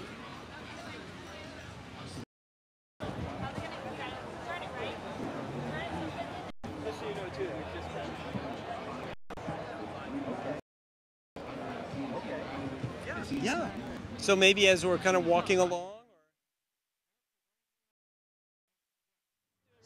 Okay. So we have about 5 minutes left, Alistair. Really? Yeah. And so we just wanted to kind of sign off from the Kickstarter. And what were your thoughts? I mean, what do you think? What were your impressions? I mean, I think that there's some real themes building here, right? It's like why people have come to Maker Faire. People went to Kickstarter. There's a lot of Faire, but I've seen a lot of companies which is the same sort of thing as an educational, as the commercial thing. Yeah, yeah. I mean, I just think it's amazing to see these Kickstarter projects and how that some of them are for 2 years ago, some are from just last year, and you know, it's great to actually, you know, raise the money and the things actually got made. Yeah, I mean that's one of the things that people get.